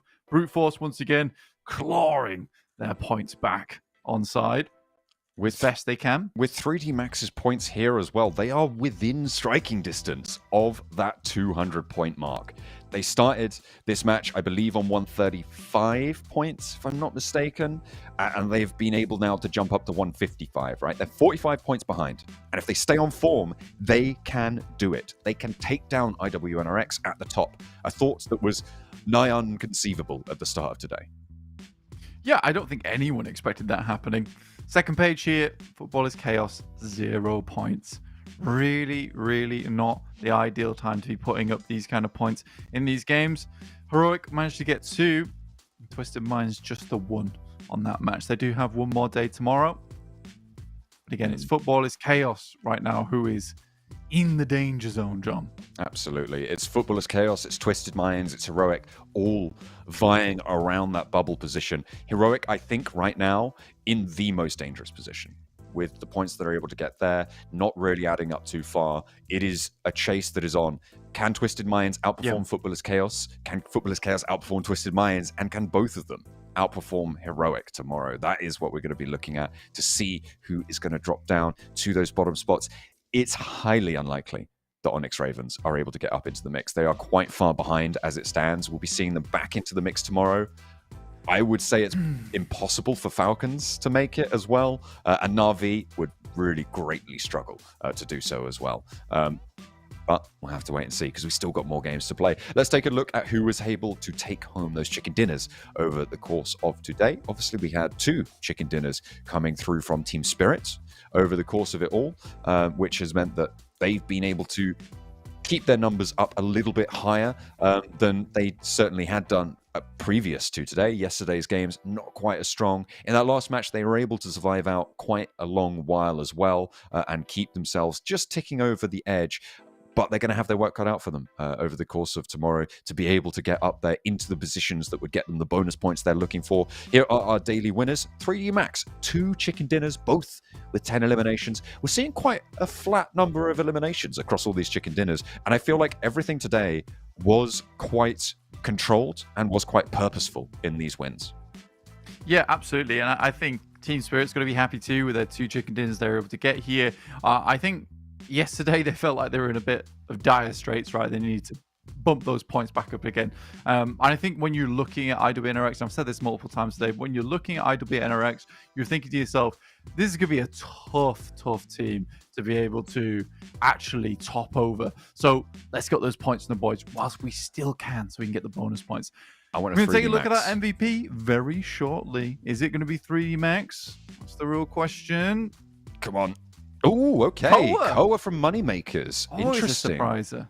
Yeah, I mean, they have had some pretty decent games. Are they the brute force from yesterday, or just a sleeper, really strong team? Seems like it. Koa gets that MVP. Yeah, Koa will be taking his MVP home here.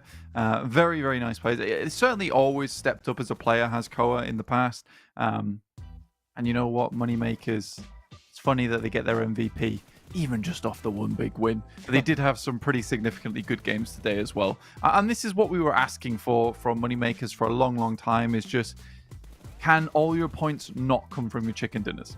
Can we also have some better averages on the rest of your matches? And here they are. They're delivering. That's what we wanted to see. And that is indeed what they have delivered. The call out. Oh dear. Falcons. That is. Falcons, if you weren't aware, currently dead last in the tournament, and that might just be pretty brutal. 500 buckaroos. I mean, sure. Again, both coming from the MEA region, so maybe a regional, but no, they're just doing the worst. And so you're like, okay, $500, we'll take it. We'll take it for free. And I mean, fair enough to the guys for, well, you know what? Let's wait and see. You know, we might just see it. A little bit of a upset tomorrow. Let's take a quick look at our overalls from week 3 so far, and then we'll check out the entirety of the overalls from all 3 weeks. So this is just week 3 here. IWNRX up towards 200 points, just making it even with the 70 placement points and 130 elimination points. Makes you wonder if they did this on purpose. They just wanted a nice clean scorecard. It does look quite pretty there, doesn't it? But only 2 chicken dinners, which means that if there's a tiebreaker, 3D Max will win it with their 4 chicken dinners. If they're able to get 45 points tomorrow, Moneymakers within striking distance. Everybody else a little bit far away for my liking to try and get through. But we've seen some pretty crazy days, right? It would be, I think, for brute force down there, it would be 79 points that they would need. So that's a pretty nigh on unheard of day. I don't know what the record is, actually. I'd have to go back and check, but 71, I think. I think it was brute force, right? With 71 potentially in week 2. So they would need to burst through their own barriers, explode their limiter, try and go even further beyond. But unlikely to see that. So we're really looking at 2 teams chasing. Looking for teams to chase up towards that 200 points. We're looking at Moneymakers, 3D Max, really an outside chance of Team Spirit, but we'll have to wait for that. Also, taking a look at these tables, Twisted Minds, 102. Football X Chaos, 102. Both teams at risk, as Heroic have finished their campaign in week 3 with 82 points. Not too great. Onyx Ravens also looking to chase on 71 points. They might have an outside chance. They are the Team Spirit of the bottom 4. Yes, I would agree with that. Yeah, sure. But yeah, we're going to take a look at our full overalls now from all 3 weeks, which is getting very important to see who exactly is going to be going through to those finals. Remember, we'll be sending home 4 teams, regretfully, but not everyone can be a finalist. Okay, that's why it's the finals.